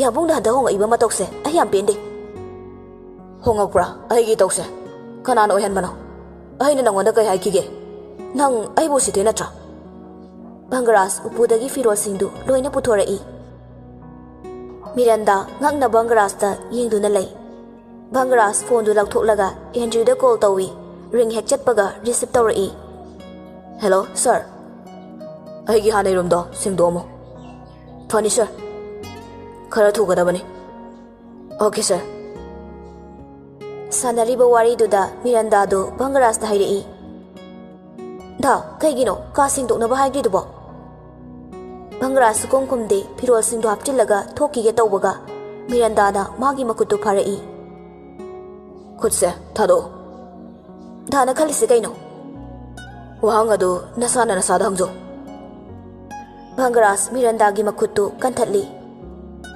ꯗꯥ ꯑꯩ ꯁꯣꯏꯈ꯭ꯔꯦ ꯃꯇꯨꯡ ꯑꯃꯨꯛ ꯍꯟꯅ ꯇꯧꯔꯔꯣꯏꯌꯦ ꯄꯨꯝꯅꯃꯛ ꯇꯥꯅꯤ ꯋꯥꯍꯩꯁꯤ ꯈꯛ ꯍꯥꯏꯔꯝꯂꯒ ꯃꯈꯥ ꯇꯥꯔꯝꯗꯅ ꯀꯥ ꯑꯗꯨꯗꯒꯤ ꯊꯣꯛꯈ꯭ꯔꯦ ꯃꯤꯔꯟꯗꯥ ꯀꯞꯇꯨꯅ ꯂꯩꯍꯧꯏ ꯃꯁꯤ ꯄꯨꯝꯅꯃꯛꯁꯦ ꯂꯩꯁꯤꯂꯦꯝꯕꯤ ꯅꯪꯅ ꯊꯣꯛꯍꯟꯕꯅꯤ ꯑꯦꯟꯗ꯭ꯔꯌꯨꯅ ꯕꯪꯒꯔꯥꯖꯅ ꯂꯩꯅꯕ ꯔꯨꯝꯗꯨ ꯁꯦꯡꯗꯣꯛꯄ ꯂꯣꯏꯔꯦ ꯁꯔ ꯂꯣꯏꯔꯗꯤ ꯌꯥꯔꯦ ꯑꯦꯟꯗ꯭ꯔꯌꯨ ꯋꯥ ꯈꯔꯗꯤ ꯍꯥꯏꯅꯤꯡꯕꯅꯤ ꯑꯗꯨꯕꯨ ꯕꯪꯒꯔꯥꯖꯀꯤ ꯃꯁꯛꯇꯨ ꯎꯕꯗ ꯇꯜꯂꯗꯨꯅ ꯊꯣꯛꯈ꯭ꯔꯦ ꯀꯩꯗꯧꯕ ꯌꯥꯎꯔꯖꯥꯠꯅꯣ ꯑꯁꯤꯒꯤ ꯀꯪꯁꯜꯁꯤꯅ ꯔꯨꯝꯒ ꯇꯣꯉꯥꯜꯂꯛꯏꯁꯤꯅ ꯀꯩꯅꯣꯝꯗꯤ ꯂꯩꯔꯝꯅꯤ ꯋꯥꯈꯜꯁꯤ ꯈꯟꯅ ꯈꯟꯅ ꯃꯥꯒꯤ ꯀꯥꯗ ꯆꯪꯈ꯭ꯔꯦ ꯁꯣꯝꯗ ꯂꯩꯁꯤꯂꯦꯝꯕꯤ ꯕꯪꯒꯔꯥꯖꯅ ꯆꯥꯛ ꯄꯨꯔꯛꯀꯦ ꯍꯥꯏꯔꯝꯂꯒ ꯐꯅ ꯀꯨꯏꯅ ꯆꯪꯉꯛꯇꯕꯗꯨꯗ ꯀꯩꯗꯧꯔꯕꯅꯣ ꯈꯜꯂꯛꯏ꯫ ꯌꯥꯝꯕꯨꯡꯗꯨꯕꯨ ꯀꯩꯗꯧꯈ꯭ꯔꯖꯥꯠꯅꯣ? ꯆꯥꯛ ꯄꯨꯔꯛꯀꯦ ꯍꯥꯏꯔꯝꯃꯒ ꯀꯥꯎꯗꯅ ꯇꯨꯝ ꯂꯩꯊꯣꯛꯈ꯭ꯔꯖꯥꯠꯂꯥ? ꯅꯠꯇ꯭ꯔꯒ ꯃꯤꯔꯟꯗꯥꯒ ꯋꯥꯔꯤ ꯁꯥꯗꯨꯅ ꯂꯩꯈ꯭ꯔꯕꯖꯥꯠꯂꯥ? ꯑꯁ, ꯑꯩꯁꯤꯁꯨ ꯄꯥꯈꯟꯗ ꯈꯟꯖꯜꯂꯦ ꯃꯤꯒꯤ ꯃꯀꯥꯗ ꯌꯦꯠꯂꯒ꯫ ꯚꯪꯒꯔꯥꯖ ꯃꯈꯨꯠꯇ ꯕꯣꯜ ꯑꯃ ꯄꯥꯏꯗꯨꯅ ꯆꯪꯉꯛꯏ꯫ ꯂꯩꯁꯤꯅ, ꯌꯥꯝꯕꯨꯡ, ꯆꯥꯛꯇꯤ ꯀꯗꯥꯏ?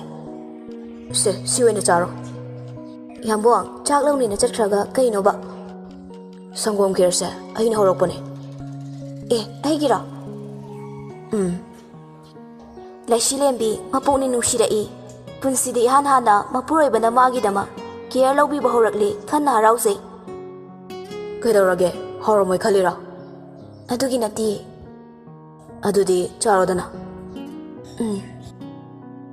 ꯂꯩꯁꯤ ꯕꯣꯜꯗꯨꯗ ꯌꯦꯡꯂꯒ ꯇꯨꯃꯤꯟꯅ ꯐꯝꯗꯨꯅ ꯂꯩ꯫ ꯚꯪꯒꯔꯥꯖ ꯀꯩꯗꯧꯔꯕꯅꯣ ꯈꯜꯂꯤ꯫ ꯃꯥ ꯉꯁꯥꯏ ꯃꯈꯩ ꯚꯥꯞ ꯑꯣꯏꯔꯨꯗꯕꯅꯤ꯫ ꯂꯩꯁꯤꯒꯤ ꯃꯈꯨꯠꯇꯨ ꯁꯣꯛꯂꯗꯨꯅ ꯕꯦꯟꯑꯦꯖ ꯌꯦꯠꯂꯤꯕꯗꯨ ꯎꯔꯦ꯫ ꯇꯦꯕꯜꯗꯒꯤ ꯕꯣꯜꯗꯨ ꯂꯧꯔꯒ ꯁ꯭ꯄꯨꯟꯗꯨꯅ ꯈꯔ ꯀꯣꯠꯂꯒ ꯈꯦꯔꯗꯨ ꯂꯩꯁꯤꯒꯤ ꯆꯤꯝꯕꯥꯜꯗ ꯊꯝꯃꯛꯏ꯫ ꯚꯪꯒꯔꯥꯖꯅ ꯑꯗꯨꯝꯅ ꯇꯧꯔꯛꯄꯗꯨꯗ ꯂꯩꯁꯤꯂꯦꯝꯕꯤꯗꯤ ꯃꯁꯥꯗꯨ ꯀꯩꯅꯣꯝꯃ ꯇꯧꯈ꯭ꯔꯦ꯫ ꯍꯔꯥꯎꯕ ꯃꯃꯤꯠ ꯑꯅꯤꯗꯨꯅ ꯚꯪꯒꯔꯥꯖꯇ ꯌꯦꯡꯂꯨꯏ꯫ ꯀꯩꯗꯧꯔꯒꯦ? ꯆꯥꯔꯣ꯫ ꯍꯣꯏ꯫ ꯈꯔ ꯆꯥꯔꯒ ꯑꯣꯛꯂꯦ ꯍꯥꯏꯗꯨꯅ ꯚꯪꯒꯔꯥꯖꯅ ꯕꯣꯜꯗꯨ ꯐꯦꯡꯂꯨꯔꯦ꯫ ꯂꯣꯏꯔꯒ ꯑꯃꯨꯛ ꯆꯪꯉꯛꯇꯨꯅ ꯂꯩꯁꯤꯕꯨ ꯒꯨꯂꯤ ꯄꯤꯖꯔꯦ꯫ ꯂꯣꯏꯔꯒ ꯃꯈꯨꯠꯇꯨ ꯑꯃꯨꯛ ꯃꯣꯂꯣꯝ ꯇꯩꯕꯤ꯫ ꯉꯁꯤꯒꯤ ꯚꯪꯒꯔꯥꯖꯀꯤ ꯃꯇꯧꯁꯤ ꯂꯩꯁꯤꯗꯤ ꯏꯉꯛ ꯉꯛꯂꯤ꯫ ꯃꯁꯥꯗꯨ ꯍꯔꯥꯎꯕꯁꯨ ꯐꯥꯎꯖꯩ꯫ ꯄꯨꯝꯅꯃꯛ ꯂꯣꯏꯔꯕ ꯇꯨꯡꯗ ꯂꯩꯁꯤꯕꯨ ꯅꯤꯡꯊꯤꯅ ꯄꯣꯊꯥꯍꯜꯂꯝꯂꯒ ꯚꯪꯒꯔꯥꯖꯁꯨ ꯊꯣꯛꯈ꯭ꯔꯦ꯫ ꯂꯩꯁꯤ ꯋꯥꯈꯜꯗ ꯈꯜꯂꯛꯏ꯫ ꯌꯥꯝꯕꯨꯡꯅ ꯑꯩꯕꯨ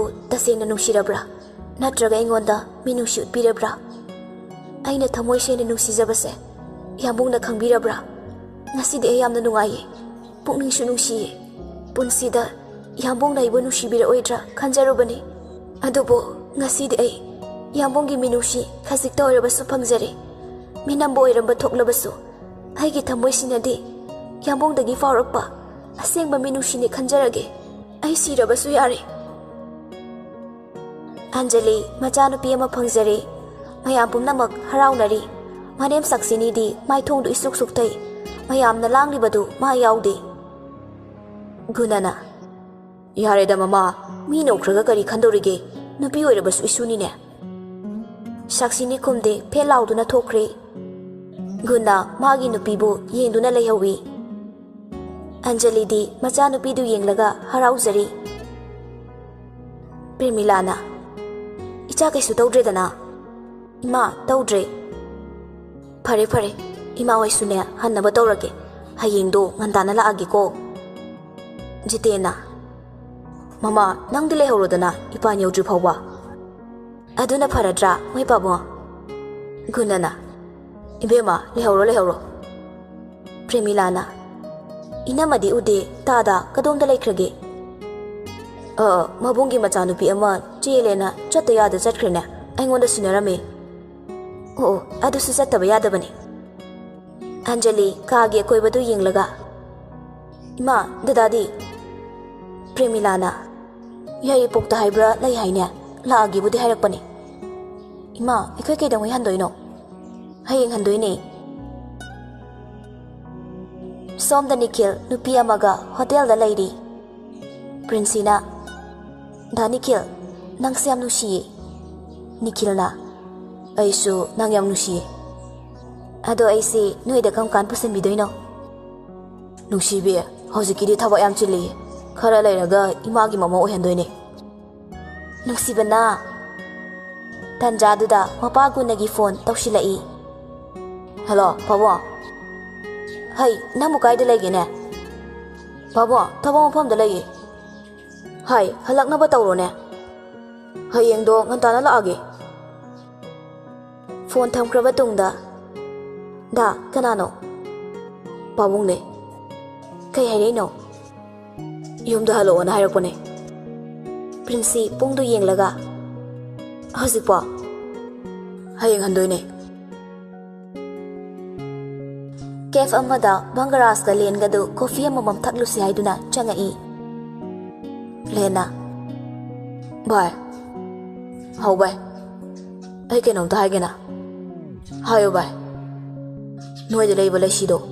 Ai di mabu thamoi sene nusirure. Len hairak liba wadu tabada Bangras thak liba coffee do khanga harai. Len fuk hawala duna Bangras ki nanganda pop tharai. Tamna tha obai saram gini ye. Sai. Len makha tarai. Bai. Ai la shise. Ma bo han bo kiba mi kuptuda. Ai gi thamoi da ma gi mami takre. Ai ma bo thamoi sene nusirure. Bangras to masa du khaidau sauningai. Nang yam nusirakani. Leshi kanano khangakwa mi kupta thamoi kairaga tahoni khangdriye. Bangras na. Ma di lukrabine. Pabung na bu yarakadrana. Len nok fe tawraga. Bai, baba da hairabane. Baba na su yare. Leshi ne yes ka khairaba. Ai ma bu lokshin gani. Ma bu nungai na thangwani. Bangras hantaki mapana yari haiba wahai duda masadu karino khangdaba ithil lama phawrai mami pairei. Lena. Ado bai, nangna khara ma bu yana bai na biu ko. Khangje da bai, ma na bu yara kadro. Yana bai na biu. As bai, ai thi nungai na kongno basunati. Aduna ma kaya nungai roda ko na fazana haina se. Bai, ai gi thamoi gi wasi khangni me. Ado nang haiba talasu chithi oine ira piseba. Masu yam hinjilak dorene. Ai gi nupi na ko hairadi nang hauju wan thaneba. Bai, angang machagi mo ongni da chithi pina ba kaido. Ado ai thengeba thaba khara su lehori halamagi ko. Asi haiduna Bangras thogolaga thokre. Lena laurei. Bai, ai dile shile mi da ngawre. Ma boy gi oida badi sukya yadre. Machindasu murum soli Bangras do. Nang ibo. Bangras mayum da halaknaga magi kada changaktuna firol hongdokladuna masadu fresh oithoklaga khumlaklaga TV yengduna lei. TV do yengira yengdura khangde mamangdu dadi family.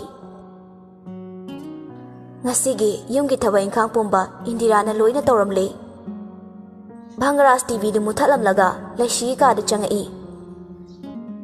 Leshi lembibu mami kuptaba makai yengzari. Leshi lembigi sakta masi ingne ningthizai. Bangras leshibu yenglaga mamonok Matam magi awonba kananabu khangba ngamluni. Matam magi ahongbada miyoi bai kuisu adumak hongi. Leshi lembina chahi ahum hairakpada mama thari kini fail oiduna laikide. Madugi tungda mapa jitena Premila bu mama ton oina yumduda pusilaki. Masa yaudringe Premila la leishibu machada machagum luna tawbirami. Anjali poklaba tungdadi leishibu tathiraki. Jitensu karamna hongkibano khangde. Hek pukjaba machabu minushi leitana tathina tawbiraki.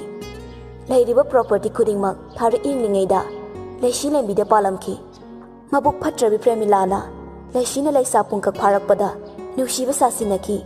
Maramdi Lairiba property khudingmak makhoigi oheunaba adubu leishibu mafam marang khangdana manghan baibasi magi achetpa wakhalni madumakna sel lauduni yonthorakibani haujikti makhoige leishiga hiram amata da mari leinadre leishi lembi hawkhiba singdu ningsinglaga mapokning nushirura male mamitagi pirang marik marik sintharai makhut macha ani duna taithoksei ima na hairamba khuding ngasi di mayek single nacha mai leiduna khak chelaroi pumna mak mai unarage ima nasagi thauna pibiyo ko bema haima nene halak pa kayang kuirage hauji talak ta ngai ri Henry na lawba lai chak ti charabo chari nang di charabo chari nene Anita leishigi makutu urai Anita pakhatna Bema, nakutu di kedoriba. Tau na po ini. Is, asuk tina, kamay tawri no sibo. Ay na nga tawag itaw bata, soy na hizin ba ni? Ay niya hindi. Siyang na hayo. Bema, nini da walot ka no. Nini, asing ba ni? Bema, nang nini da walot ki kalaba. Pare. Ay nga sidagi nang onda, kay siyuhang laroy. Anita hugatu na, thoki ke tawi. Leishi lembi phukagotuna Anitabu khami. Nene, Anita mamaidu leithorakte. Leishi kapladuna. Ay asengbadu hairage. Anita hanjilaktuna sofa du da famtai. Hairo tarage haibagum ikhaw langna ngairi. Leishi kapladuna hawkiba thaudok pumba Anita da lirai. Wari singdu taba loirakpada Anita mitlu anisu pirangtana thumatle. Asuk pukchel pikpa. Nene na matam khara yumda leithoubasidi yam lalena. Phai, mai matungda tawda tawsano lena tharoi. Nene tawra roye yamungna taholaroi haye. Ichade akhang kanbini. Nangi thongna nene na thagale. Matungda ninghanaгаnuko. Leishi nokfe tawrai. Office tani Bangaras magi kaduda leiri. Ngasidi Andrew manaktagi hendokte. File ama yenglingai mapagi kolai. Call di receipt tawraga. Hello, Papa. Sana ichabu kamdawrige. Nungairi Papa. Imau singdi kamdawri. Namana kamdawri ba. Loina nungaina leirida. Namadu bukhara halabane. Imadi hanagi hamu hamunida. Hai, atai lairi. Mawahando fazana loina biyuko. Hoi Papa. Phare phare. Ipasu thamlage. Nangsu office ta leiriba natro. Aw, leiri Papa. Pakasana call du thamkhre. Ngasaidagi sanariba wari du law thadokpana Andrew su loina taribani. Machanupa sakto asiga mapasina pharisiga khenakhreda. Masigang sasina kari laina sarapano. Madam asuphabi ma leirishigi mathakta. Hangkok manbi forensic IBM noraga yamna iba sari. Sarambagi pharabani ko. Andrew mamit kadu faini yenglaga. Bangarasna. Kaidore. Kashum tawdeda. Ngasigi meeting do cancel tawthokro. Sir, tangai fadabani. Aina tawro hairdi kok tawgadaba. Okay, sir. Somdana. Dinkuna. Jan. Chele shilai tabase nungai de ko. Nungai di. Ai su nungai de. Ichal do yam nushibani. Ado tama. Chele si do ada kai su nungai ni leiramoi. Magi nupana lawbola aga puri do de. Adum phazana leiramnida. Ado shedi thazade. Atombi thiragabu adui mathakta manem pokto yam phatri dudi.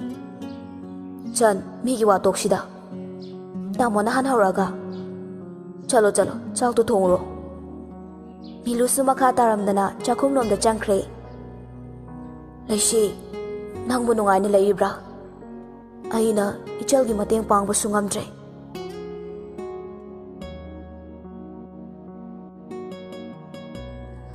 Somda saksini isau lang dana waidu sitli. Ngamdre. Kanagi mathibong chabi lukhak phau phingni khangba natene. Asuk nungai na thamba mawbu kadai le leramgani. Aidi ina khunbini. Ahun pat yamna hapa abanina mukhai dana leibani ne. Masak asi ubada tingbi hore aidi. Anjali sutara duna thoglai. Imana haibiri bo wadu bu kaino. Ai CMC gi minai na te khangaba. Icha pikpa suseliba. Aina kai tawba ngamdorige. Imana ingonda asuk yamna khataba hobiri sibu kaigino. Hare. Hoibe ma akhoi khatnaba ga huzadeko. Naram chatu da haibani ne. Icha nupa dusu yumsida hanjilakredana. Adu boinero. Kaigino imana ingonda sumtaina risibo. Gunan hanjilakpada anidu launa duna leirambaduda. Taha changa aga magi nupibu khami. Hai mama, kaina tawrise. Migi mamangsidane. Mau nangsu ipalo ibada ngairi hekta launara leiramisibo. Afabu oiramoine. Chango. Anjali fe lauduna changkhre. Saksinina. Masigi nupise mahapapigi nupini. Hai yare. Nangbu nupi poli ena adumai tawbauna dene. Nupi oirabasune masi akhoigi inine. Hoi susidi nusine. Ai sumagi kaida sibuni aina sauningiba. Yare se to. Ngalikanda ne takbi tambi haudraga haujita dumna tawbauna de. Laulo thabe inkhang lo siluro.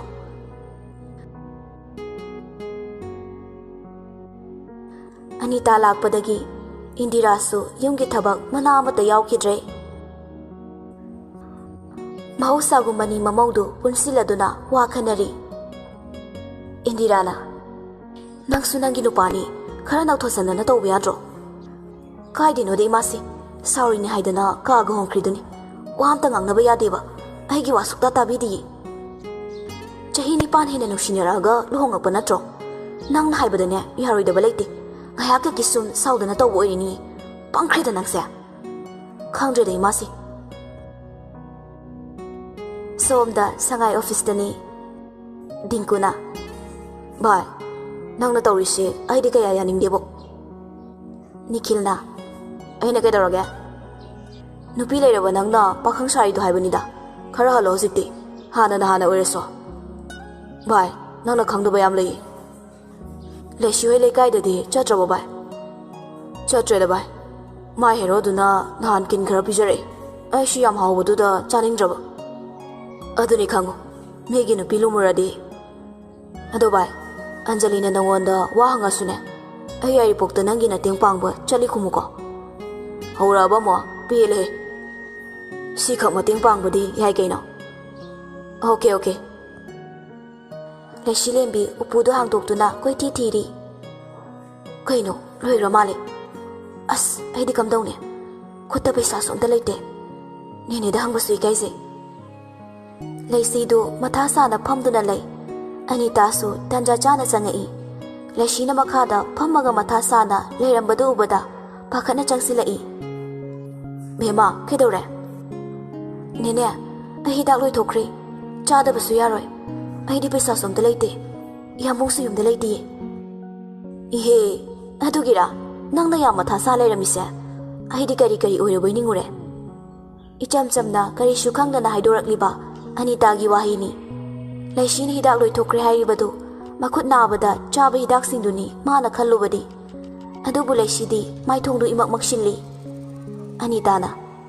Hey, angaubi. Adugi nangna matha asuk yamna saramisibo. Paisa bu kayano ne? Nene, lising mangamuk leiradi yabasu yayi. Is yamine. Onthokna thina sokpagini dana hidak mamal yamlibade. Nene pithoga loire. Nene. Ado nangbu hidak leibado na tom chatkadro. Nene itom chatlage. Yagadra Yanida kaisu kuiroye. Pare. Nene paisa lauthokige ko nang losilamo. Hai. Leishisu losin baloreduna Anita dagi paisa du lauraga arak po to amada hospital tamna lai. Hospital yauraduna leisi doctor unaba changkhre. Ngayaki matong maithongdu imak makshinna makuta tablet hapa khaw masu paiduna thoklai. Bag tagi phone du lauthoklaga Angela thaba number duda call tawi. Angela su phat pai khalai. Angela na Leishina hauji nang kaida lege. Parlor da lege nang bu kaidaramino. Ai hidak lege na pharmacy da la ambane. Adudi nang aikoi salon do khangmu natro. Khange. Adom da lao ai tholake aduga thengnase. Kona thengnarase nang yum da layadi ai changake haike tawbane. As ibani gi dawse ai nang yam unaningeba. Ai thorake kaiduna ma chatlaga phajana wari saseba. Nang saurano adudi pharak tani. Ai no ma soidana laki. Ngasidi yumda thabak mayam lehoriye. Angela nungaitana. Hoi phare. Ado soidana la uko. Ai susangadi noirom da koirake. Hoi thameko. Asi haiduna phone du kakthali. Yum yege horokpaga Indirana hekta lautharai. Hei kadai chalwe. Imase hidak leirubani. Nangdi kadai dagi paisa na hidak leiriba. Nene dagi laubani. Imung lom dagi Miranda du laura duna tholai. Indirana. Hei kedore nang namo. Miranda na. Imasia aigi mon makhada paisa thamamane leiramdre. Indira leishida onsilaga. Hei sengna hayo. Nangna hidak leiridu kaide paisa nano. Ai nene dagi laubani. Thajadraga nene da hangbiyo. Buadu makha taramdabi imung lom da chanjankhre. Miranda na. Ngai khona. Leishi magi ka da hathu atu changaktuna hidak singdu mafam chana losili. Indiraga Mirandagadu prop changaga Laishi bu laktana chingaga puthoraki Laishi kapladuna Imase asengmani aina haijabase amukta tabiyo ai hurandi Miranda nangi paisa do ai lawdi Mirandana masi machin yam thine nangna kaide paisa na hidak to laidorige aini ne dagi lawbane Laishi Anita bu kawrai security bomsa su chensilai mana khambasu tabidre hek sensiluduna khamrubasu yabanate upai leita tumina lepi Indirana hey huranbi Anita leite khangna khangna kawribani ne hekta mathomaram khangdana masamdu phoibiri Mirandana Laishigi machindu thazilli Indirana makut anidu fazin kibana Laishi upai leitre Imase kaino tawrisibo aibu thadokpiyo Aniduna laktana inthorakpada upaga tusilli tanjaduda Bangaras ki gari su sumangda thawzilai Indiraga Mirandagadi thawsadana leptuna leiri Bangarasu gari dagi kumtharai Andrewna sir madam sir Laishina tusinduna lairibadu ubada Bangaras sinduna Laishibu hugatpiri Laibak tusu ikidang thokle Masadu chumna phawba lepa ngamjadre Kaidorino ha kana dorino Laishi wa ngangba phok thokidre Andrew di sauningbada loire Sir imasiga Mirandaga da hangbiro Bangaras nupi ani duda mamitu khana yengai Kaigino hairo Mirandana da mana gi pesa hurali ni Bangaras Laishi de yengai Laishi lembi hurandi haibago mangak tu hairei Bangaras makutna amana Laishi bu koli Kare pesa hurali haibadi nang hobra Indirana ibungo asembagi hurali bani Hurandragabu paisa siki thoktoba mana kadaidagi paisa na guli leidoribano Bangarasna Laishi nang hidak leirubra hayo Leiruyi Miranda nangi sheldo kayano Lising mangani Laishi nangi lupa kayagi dak leiruba Lising mangagi ni Adudi nang Laishi taha makok tu haiduna Nati ai dini dagi lawbani Yambung ay hurandi ay Miranda ki kaada sus angjadi Indirana Hay huran ba minane hurani khak haidabani Anita taha getlom dagi changai Andrew kaidore haibano Laishigi phibam du ubada ma thamoi kairi masadu yam sona ure Bangaras ki pambomda nga thaduna leiri masamana dusu ipa phare Bema kaino toram libside mi po sukthina phuba hona bro angak sina kaidoram bagino noina sukthina phubadi Mirandana paisa huran bagini lising manga aduga nangone lawin tawrisini Anitana ibe ma Miranda na wakal kanthabadi khara wale laisise magi kada guli loikre haiduna lerami Selsu amata leite magi ambu suyumda leite haibaduda aingondagi lising manga pikibani paisa du sungara sir nagi pe pibadudagi laktokibani nangi paisa mangba mangdaba ekoi khangde Laishigi paisa dudi aina pibani Miranda ngamnaba yelai aigi mangni basel do lising manga ni adugi sumathakta mana pairi basel duna lising manga aduda chingnaroi du sikanano Anitana chingnai haiduna bo hekta kutha bauna bro Indirada mu onsilaga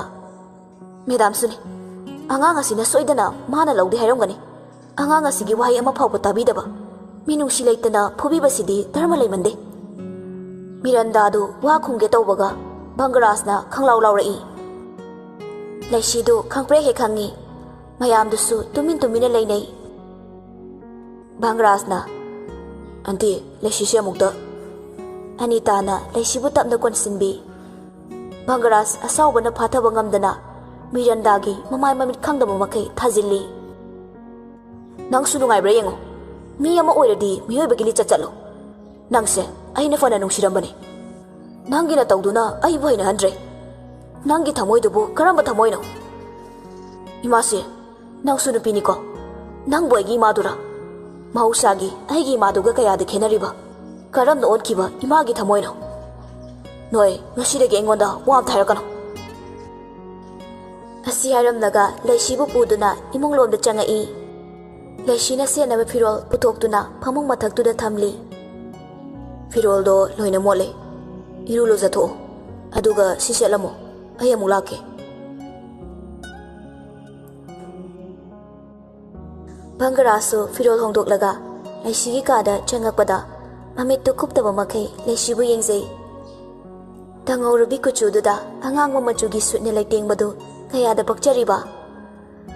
Laishigi laibakta chimbalda sokliba singdu tapna tapna lashing amana detals haplaga teithokpiri. Laishi lembi amuksu sugatli. Thupra. Khango phanabane. Khangida. Bangaras no fet tawduna Laishibu yengzari. Khutsemgi yakshan taishan ba tawduna ningthizabi maithongni. Tumtak tawbana tonda thiliba sandalna maithongdugi rasini. Minushi leitana phubikibagi daksu tari. Koiraunarabi misna aniduna tathak Bangaras bu yengzarai. Mirandana thajinbikibagi chimbaldusu itatatli. Bangaras Laishida munna yengai. Bangaras ki mataududa Laishi lembidu ikaira male tumina lukthakre. Bangaras ki wakhalda mamai macha sida tariba daksingse rasi dum leiri.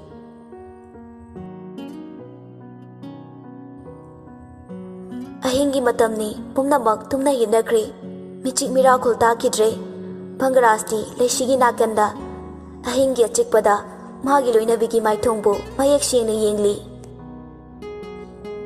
Nushibini magi pamuvini una yeningduna talaikre. Sumat yai pubi maithongado pamuzarei magi saktamdo lona chena thamjaningai pamubi magi maithongado lona ningle kana sukhangdana magi mathadungda thawaini mahakti punsi tangkak amada tattana angki Bangaras ki thamoida Laishi lembibu lamlanbira nushibira. Bangarasna Mirandagi wahi ama phauba tabikidre. Lendi Bangaras hoida itatatana lai. Bangarasna masa leite haizilaga unadabasi yawi. Ngasi sulen Bangaras hoida lai. Numit adumadi Laishi lembina oina len lakpadu thengnare. Lena akoi hero dubu laigibro. Laishina laigibane dalen chango. Laishina lenbu imunglomda kausilaga Bangaras bu kauba lai. Laishina Yambo kaidore noina mana bala awe amda thopiro. Bangaras adum khangli lenoramlani haiba adubu khangdaba saraga hairei. Imana baide kana dalene. Bangaras Bishumani do samjindaraga Laishi lembida mamitu phaine ngamaga thokre. Laishi ingangakna Bangaras ki matung inarei. Nangna kaidana kitchen dane. Bangaras makha taramdana lena laiba adomda lai. Adubu nokshinaraga bye len sauna nang korokanu ko kaigino bye Jan isinkhida thakeba. Laishina hoi. Laishi lembi isingdu lauraga lenda pirai. Thank you. Bangarasna bye Lena ngasidi unaba phangi nangla yumda suklai leramdene. Bye ai somda thabakna yada tawrini. Laishi ipangpangna kaino yamba nahan gai office chatte yumda dum lairi. Bangarasna kaino ne mana lakodo aini yumda laitaba tanja thokpa aduginida. Len Bangarasda mamitu paini yengai. Bangarasna Laishia coffee semo chalo. Lena Ichan nangi khutki daktudi kedoriba. Dalian maina pokibagini ai coffee semakke phamamuko. Lena hoi khara hauna semauko. Laishi noktuna hoi dalen. Bangarasti aniduda paini yengli. Lena oi how aina Laishida hayo haibado haidrubo.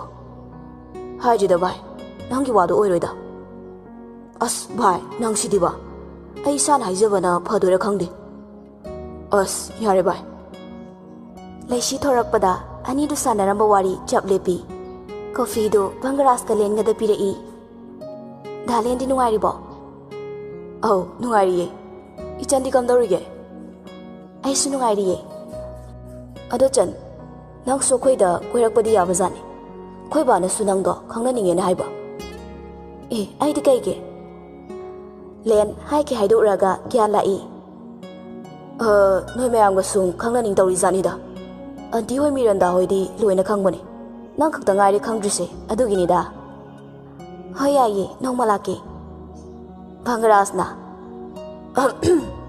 ꯂꯩꯁꯤ ꯅꯪ ꯐꯤ ꯁꯨꯅꯦꯗꯥꯏꯅꯦ ꯁꯨꯗꯣꯏꯅꯦ ꯌꯥꯝꯕꯣ ꯆꯠꯂꯣ ꯆꯣ ꯁꯨꯗꯣꯛꯎꯔꯣ ꯈꯪꯍꯧꯔꯔꯣꯏꯕ ꯂꯩꯁꯤ ꯂꯦꯝꯕꯤꯁꯨ ꯃꯈꯥ ꯇꯥꯔꯝꯗꯅ ꯆꯪꯈ꯭ꯔꯦ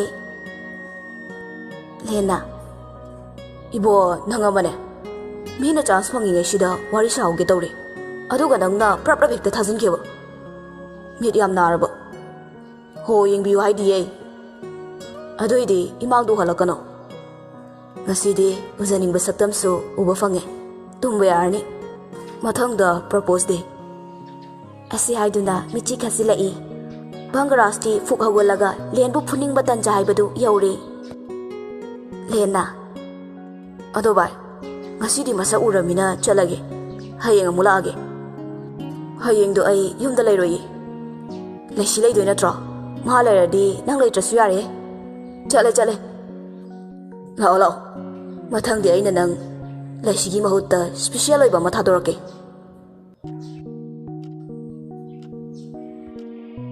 ꯁꯣꯝꯗꯅ ꯑꯟꯖꯂꯤꯅ ꯗꯗꯥ ꯀꯩꯗꯧꯔꯦ ꯗꯥꯅ ꯊꯕꯛ ꯍꯜꯂꯛꯏꯅꯦꯅ ꯄꯨꯡ 4ꯗ ꯍꯜꯂꯛꯑꯦ ꯈꯔ ꯉꯟꯅ ꯍꯟꯕꯤꯔꯛꯑꯣ ꯑꯩꯁꯨꯅꯦ ꯉꯟꯅ ꯍꯜꯂꯛꯅꯕ ꯍꯣꯠꯅꯕꯅꯤ ꯑꯗ ꯉꯍꯥꯟꯈꯩ ꯂꯦꯞꯄꯨꯕꯅ ꯌꯥꯗ ꯇꯧꯕꯅꯤ ꯐꯔꯦꯁꯦ ꯑꯗꯣ ꯂꯨꯄꯥ 5,000 ꯈꯛꯇ ꯄꯤꯔꯝꯃꯣ ꯀꯩꯗꯧꯅꯕ ꯄꯩꯁꯥꯅꯣ ꯍꯪꯈ꯭ꯔ ꯄꯣꯠꯅꯤ ꯀꯩꯅꯣꯝꯇ ꯂꯩꯒꯦ ꯇꯧꯕꯅꯤ ꯅꯤꯈꯤꯜ ꯃꯈꯥ ꯇꯥꯔꯝꯗꯅ ꯄꯩꯁꯥꯗꯨ ꯄꯤꯔꯝꯂꯒ ꯃꯌꯨꯝꯗꯒꯤ ꯊꯣꯔꯛꯏ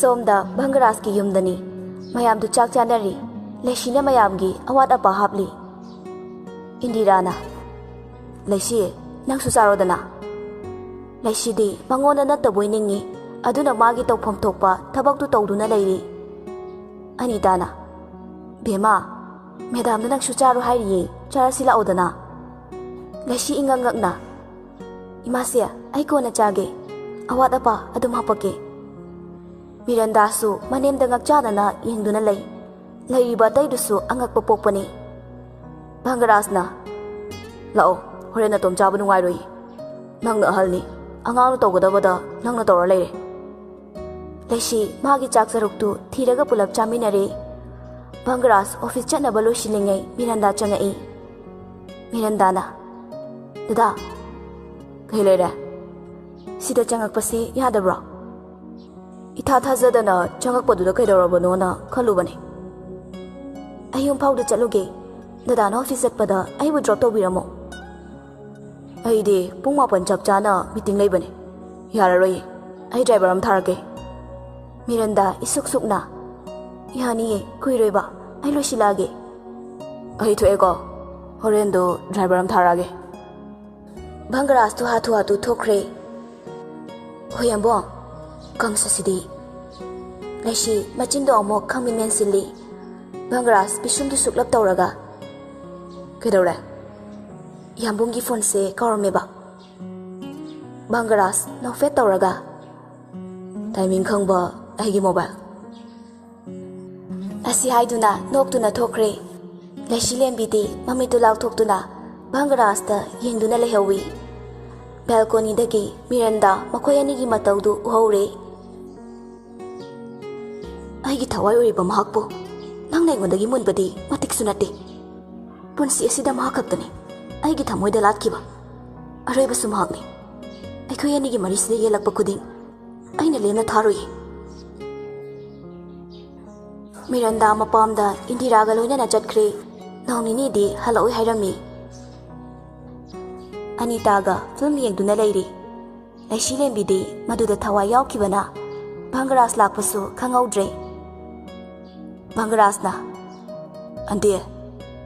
ꯇꯤꯚꯤ ꯌꯦꯡꯗꯨꯅ ꯂꯩꯔꯝꯕꯗꯒꯤ ꯕꯪꯒꯔꯥꯖꯅ ꯀꯧꯔꯛꯄꯗꯨꯗ ꯁꯔ ꯂꯥꯛꯄꯒ ꯑꯝꯇ ꯈꯪꯍꯧꯗ꯭ꯔꯦ꯫ ꯕꯪꯒꯔꯥꯖ ꯅꯣꯛꯐꯦꯠ ꯇꯧꯔꯒ ꯌꯥꯝ ꯊꯋꯥꯏ ꯌꯥꯎꯅ ꯌꯦꯡꯕꯗꯣ꯫ ꯁꯔ ꯃꯦꯗꯥꯝꯒ ꯃꯤꯔꯟꯗꯥꯒꯗꯣ ꯃꯤꯔꯟꯗꯥꯒꯤ ꯃꯄꯥꯝꯗ ꯆꯠꯈꯤꯕꯅꯦ, ꯅꯨꯃꯤꯠ ꯅꯤꯅꯤ ꯍꯜꯂꯛꯑꯣꯏꯁꯨ ꯍꯥꯏꯔꯝꯃꯦ꯫ ꯕꯪꯒꯔꯥꯖ ꯈꯨꯝꯗꯦ, ꯂꯩꯁꯤꯗ ꯍꯥꯏꯐꯦꯠ ꯌꯦꯡꯉꯝꯃꯒ ꯏꯁꯤꯡ ꯒ꯭ꯂꯥꯁ ꯑꯝꯇ ꯊꯛꯀꯦ꯫ ꯂꯩꯁꯤꯗꯤ ꯊꯋꯥꯏ ꯌꯥꯎꯅ ꯌꯦꯡꯈꯤꯕꯅ ꯉꯥꯡꯅꯔꯤꯕꯁꯤꯡꯗꯨ ꯑꯃꯠꯇ ꯇꯥꯗ꯭ꯔꯦ꯫ ꯑꯅꯤꯇꯥ ꯈꯣꯟꯖꯦꯜꯗꯨ ꯋꯥꯡꯂꯞꯅ ꯕꯦꯃꯥ ꯕꯦꯃꯧ ꯀꯩ ꯍꯥꯏꯒꯦ ꯅꯦꯅꯦ?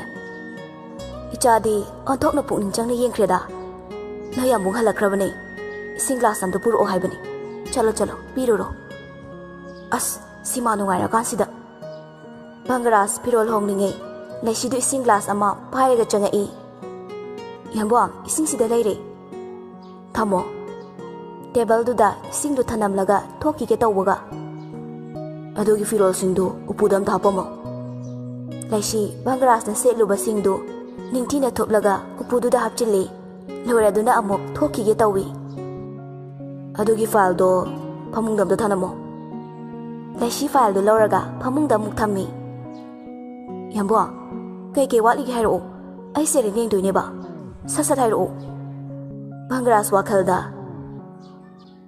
ꯀꯌꯥ ꯎꯁꯤꯠꯇ꯭ꯔꯤꯅꯣꯅꯦ?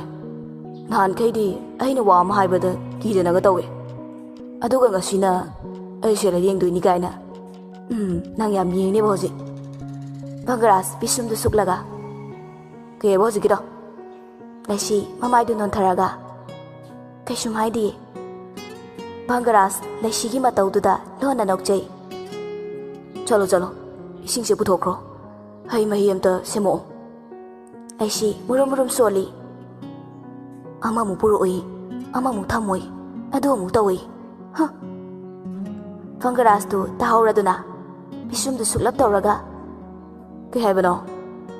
ꯂꯩꯁꯤ ꯃꯃꯤꯠ ꯃꯅꯥ ꯆꯞ ꯌꯨꯡꯉꯤ꯫ ꯀꯩꯁꯨ ꯍꯥꯏꯗꯦꯅ꯫ ꯅꯁꯛꯇꯨꯒ ꯉꯥꯡꯊꯣꯔꯛꯏꯗꯨꯒ ꯌꯥꯝ ꯆꯥꯟꯅꯗꯤꯌꯦ, ꯈꯨꯠꯊꯤꯗꯨꯒ꯫ ꯂꯩꯁꯤ ꯕꯪꯒꯔꯥꯖꯅ ꯑꯗꯨꯃꯥꯏꯅꯒ ꯉꯥꯡꯉꯛꯄꯗꯨꯗ ꯃꯌꯥꯗꯨ ꯀꯥꯔꯒ ꯌꯦꯡꯉꯤ꯫ ꯍꯌꯤꯡ ꯆꯪꯕ ꯇꯥꯔꯦꯅꯦ꯫ ꯑꯗꯨꯕꯨꯗꯤ ꯀꯩꯅꯣ, ꯑꯩꯒꯤ ꯁꯛꯁꯤꯗ ꯉꯥꯎꯗꯕ ꯅꯨꯄꯤ ꯂꯩꯄꯣꯠꯇꯦ꯫ 200K ꯐꯣꯂꯣꯋꯔꯁꯅꯤ ꯀꯩꯅꯣ꯫ ꯂꯩꯁꯤ ꯂꯦꯝꯕꯤꯗꯨ ꯅꯣꯛꯊꯣꯔꯛꯏ꯫ ꯅꯁꯛꯅꯦꯅ ꯀꯩꯅꯣꯗ ꯌꯥꯝ ꯃꯥꯜꯂꯤ꯫ ꯀꯅꯥ?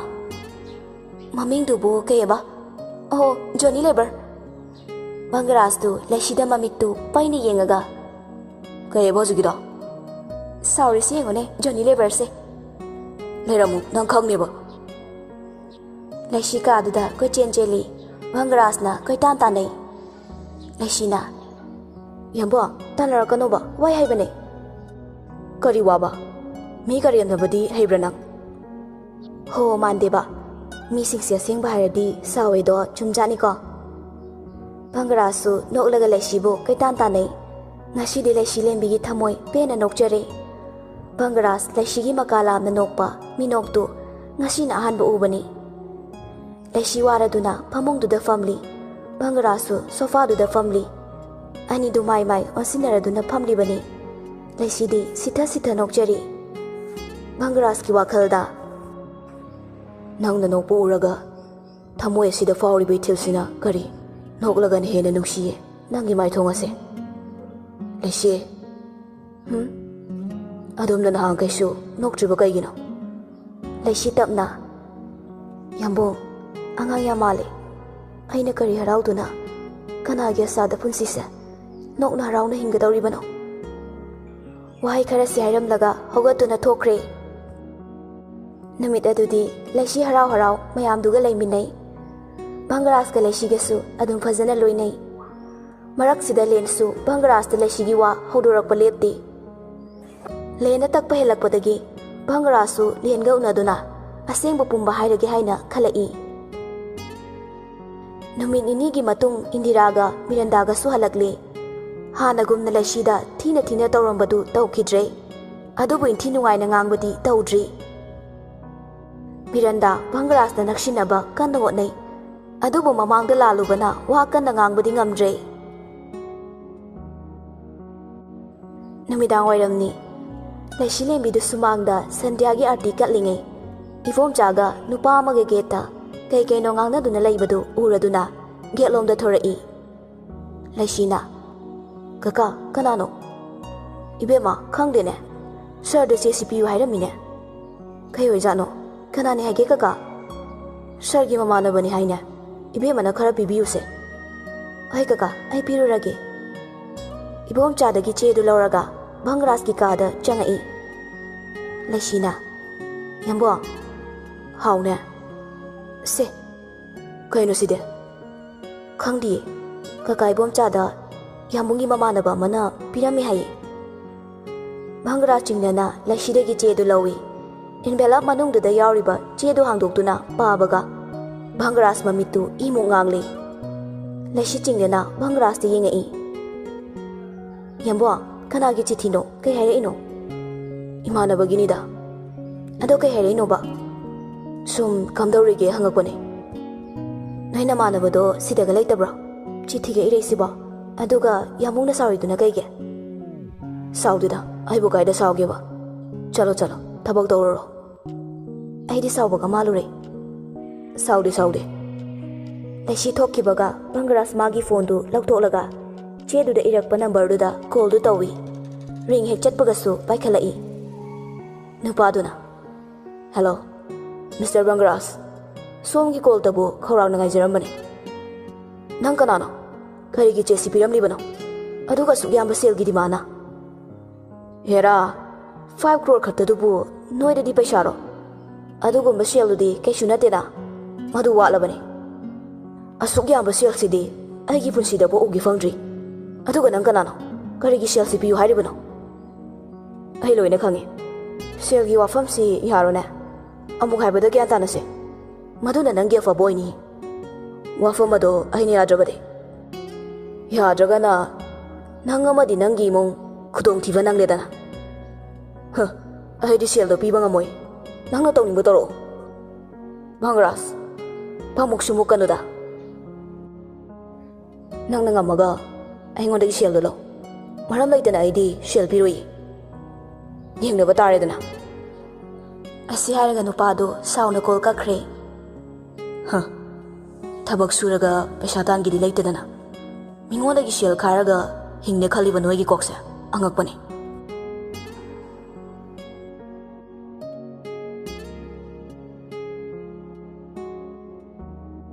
ꯃꯤꯔꯟꯗꯥꯅ ꯌꯥꯝꯕꯣ ꯑꯩꯒꯤ ꯋꯥꯁꯦ ꯑꯃꯨꯛꯇ ꯇꯥꯕꯤꯌꯣ꯫ ꯚꯪꯒꯔꯥꯖꯅ ꯀꯔꯤ ꯑꯃꯨꯛ ꯇꯥꯈꯣ ꯍꯥꯏꯕꯅꯣ? ꯃꯤꯠꯃꯥꯡꯗ ꯊꯣꯛꯈꯤꯕ ꯉꯥꯛꯇꯅꯤ, ꯄꯨꯝꯅꯃꯛ ꯇꯥꯅꯤ꯫ ꯅꯔꯝ ꯆꯠꯇꯨꯒꯤ ꯍꯥꯏꯔꯒꯗꯤ ꯑꯩꯅ ꯅꯪꯕꯨ ꯈꯨꯗꯛꯇ ꯗꯥꯏꯚꯣꯔꯁ ꯇꯧꯕ ꯌꯥꯕꯅꯤ꯫ ꯑꯣ ꯑꯗꯨꯒ ꯀꯔꯤꯒꯤ ꯑꯩꯕꯨ ꯗꯥꯏꯚꯣꯔꯁ ꯇꯧꯗ꯭ꯔꯤꯕ? ꯅꯪꯒꯤ ꯅꯀꯣꯛꯇꯣ ꯈꯖꯤꯛꯇꯪ ꯐꯥꯎꯕ ꯋꯥꯈꯜ ꯈꯟꯕ ꯉꯝꯗ꯭ꯔꯦ ꯅꯠꯇ꯭ꯔꯣ? ꯂꯨꯍꯣꯡꯕ ꯍꯥꯏꯕꯁꯦ ꯐꯥꯒꯤꯅꯤ ꯍꯥꯏꯅ ꯈꯟꯕ꯭ꯔꯣ? ꯅꯨꯄꯤ ꯊꯤꯔꯕ ꯑꯩꯅ ꯅꯪꯕꯨ ꯅꯨꯡꯁꯤꯔꯨꯕꯒꯤ ꯅꯪꯒꯤꯗꯃꯛ ꯅꯪꯒ ꯑꯃꯨꯛ ꯂꯨꯍꯣꯡꯈꯤꯕꯅꯤ꯫ ꯑꯩꯅ ꯅꯪꯕꯨ ꯊꯃꯣꯏ ꯁꯦꯡꯅ ꯅꯨꯡꯁꯤꯖꯈꯤꯕꯅꯤ꯫ ꯑꯗꯨꯕꯨ ꯑꯩꯒꯤ ꯃꯤꯠꯃꯥꯡꯗ ꯂꯩꯔꯤꯕ ꯅꯪꯗꯤ ꯃꯇꯝ ꯑꯃꯒꯤ ꯑꯩꯒꯤ ꯊꯋꯥꯏꯗꯣ ꯅꯠꯇ꯭ꯔꯦ꯫ ꯅꯪꯗꯤ ꯍꯤꯡꯆꯥꯕꯤꯅꯤ, ꯅꯁꯥꯒꯤꯗ ꯈꯟꯕꯤ꯫ ꯃꯤꯔꯟꯗꯥꯗꯨ ꯀꯞꯄꯛꯏ꯫ ꯑꯩ ꯂꯥꯜꯂꯦ, ꯑꯩꯕꯨ ꯑꯃꯨꯛꯇ ꯉꯥꯛꯄꯤꯌꯨ꯫ ꯑꯩꯅ ꯗꯥꯎꯕꯨ ꯅꯨꯡꯁꯤꯕ ꯍꯦꯟꯃꯟꯈꯤꯕꯅ ꯋꯥꯈꯜ ꯈꯟꯇꯍꯧꯗꯕꯗꯒꯤ ꯊꯣꯛꯈꯤꯕꯅꯤ꯫ ꯅꯪꯅ ꯑꯩꯕꯨ ꯅꯨꯡꯁꯤꯕ ꯍꯦꯟꯃꯟꯈꯤꯕꯒꯤ ꯄꯨꯝꯅꯃꯛ ꯇꯧꯈꯤꯕ ꯑꯣꯏꯔꯕꯁꯨꯅꯦ, ꯅꯨꯄꯤ ꯑꯃ ꯑꯣꯏꯕꯒꯤ, ꯃꯧ ꯑꯃ ꯑꯣꯏꯕꯒꯤ ꯅꯤꯇꯤꯗꯣ ꯀꯥꯏꯗꯅ ꯆꯠꯂꯝꯂꯕꯗꯤ ꯑꯁꯤ ꯌꯧꯅ ꯑꯩꯅ ꯅꯪꯕꯨ ꯋꯥꯔꯧꯔꯝꯂꯣꯏꯗꯕꯅꯤ꯫ ꯑꯩ ꯂꯥꯜꯂꯦ, ꯑꯩꯅ ꯍꯥꯏꯖꯕꯁꯦ ꯗꯥꯅ ꯉꯥꯛꯄꯤꯔꯔꯣꯏꯗ꯭ꯔꯣ? ꯃꯄꯥꯟꯗ ꯋꯥ ꯀꯟꯅ ꯀꯟꯅ ꯉꯥꯡꯅꯕꯗꯨꯗ ꯃꯌꯥꯝꯁꯨ ꯂꯣꯏꯅ ꯊꯣꯛꯂꯛꯏ꯫ ꯂꯥꯜꯂꯦ ꯍꯥꯏꯖꯒꯗꯕꯗꯤ ꯑꯩꯉꯣꯟꯗ ꯅꯠꯇꯦ, ꯂꯩꯁꯤꯗꯅꯤ꯫ ꯂꯩꯁꯤ ꯉꯥꯡꯅꯔꯤꯕ ꯋꯥꯗꯨꯗ ꯏꯉꯛꯉꯛꯂꯤ꯫ ꯃꯤꯔꯟꯗꯥ ꯂꯩꯁꯤꯒꯤ ꯃꯅꯥꯛꯇ ꯆꯪꯉꯛꯏ꯫ ꯂꯩꯁꯤ, ꯑꯩ ꯅꯉꯣꯟꯗ ꯌꯥꯝ ꯂꯥꯟꯈ꯭ꯔꯦ, ꯑꯩꯕꯨ ꯑꯃꯨꯛꯇ ꯉꯥꯛꯄꯤꯌꯨ꯫ ꯂꯩꯁꯤ ꯉꯛꯅ ꯃꯤꯔꯟꯗꯥ ꯑꯩ ꯒ꯭ꯌꯥꯟ ꯇꯥꯗ꯭ꯔꯤꯕꯣ? ꯃꯤꯔꯟꯗꯥ ꯀꯞꯂꯗꯨꯅ ꯗꯗꯥꯁꯦ ꯑꯩꯒ ꯆꯍꯤ ꯀꯌꯥ ꯅꯨꯡꯁꯤꯅꯔꯛꯄꯅꯤ꯫ ꯃꯍꯥꯛ ꯌꯥꯎꯗ꯭ꯔꯕꯗꯤ ꯑꯩꯁꯨ ꯍꯤꯡꯕ ꯉꯝꯃꯣꯏ꯫ ꯅꯪꯅ ꯌꯨꯝꯁꯤꯗ ꯍꯦꯛ ꯂꯥꯛꯈꯤꯕ ꯃꯤꯀꯨꯞꯇꯨꯗꯒꯤ ꯑꯩ ꯈꯃꯟꯕꯅ ꯍꯦꯜꯂꯛꯈꯤꯕꯅꯤ꯫ ꯑꯩꯇꯒꯤ ꯑꯣꯏꯅꯤꯡꯂꯨꯏ꯫ ꯅꯪꯁꯨ ꯍꯥꯏꯌꯨꯅꯦ, ꯑꯩꯁꯤꯕꯨ ꯌꯥꯝ ꯂꯥꯜꯂꯕ꯭ꯔꯣ? ꯂꯩꯁꯤꯂꯦꯝꯕꯤ ꯏꯇꯞ ꯇꯞꯅ ꯌꯥꯝ ꯏꯪꯅ ꯃꯤꯔꯟꯗꯥꯒꯤ ꯋꯥꯍꯪꯗꯨꯒꯤ ꯄꯥꯎꯈꯨꯝ ꯄꯤꯔꯛꯏ꯫ ꯀꯔꯤꯒꯤ ꯅꯪꯅ ꯂꯥꯜꯂꯨꯅꯤ? ꯑꯩꯁꯨ ꯈꯪꯉꯤ, ꯑꯩꯁꯨ ꯅꯨꯄꯤꯅꯤ, ꯌꯥꯝꯕꯨꯡꯒ ꯅꯪꯒꯗꯤ ꯃꯇꯝ ꯀꯨꯏꯅ ꯅꯨꯡꯁꯤꯅꯗꯨꯅ ꯄꯨꯟꯁꯤ ꯂꯩꯄꯨꯟ ꯁꯦꯝꯂꯛꯄꯅꯤ. ꯁꯥꯡꯂꯕ ꯆꯍꯤ ꯀꯌꯥ ꯊꯃꯣꯏ ꯑꯅꯤ ꯌꯥꯅꯗꯨꯅ ꯅꯨꯡꯁꯤꯖꯔꯛꯄꯅꯤ. ꯑꯇꯣꯞꯄ ꯂꯝꯂꯥꯟꯕꯤ ꯀꯅꯥ ꯑꯃꯅ ꯂꯣꯏꯅꯕ ꯎꯔꯒ ꯀꯔꯝꯕ ꯊꯃꯣꯏꯅ ꯄꯦꯟꯊꯣꯛꯄ ꯉꯝꯒꯅꯤ?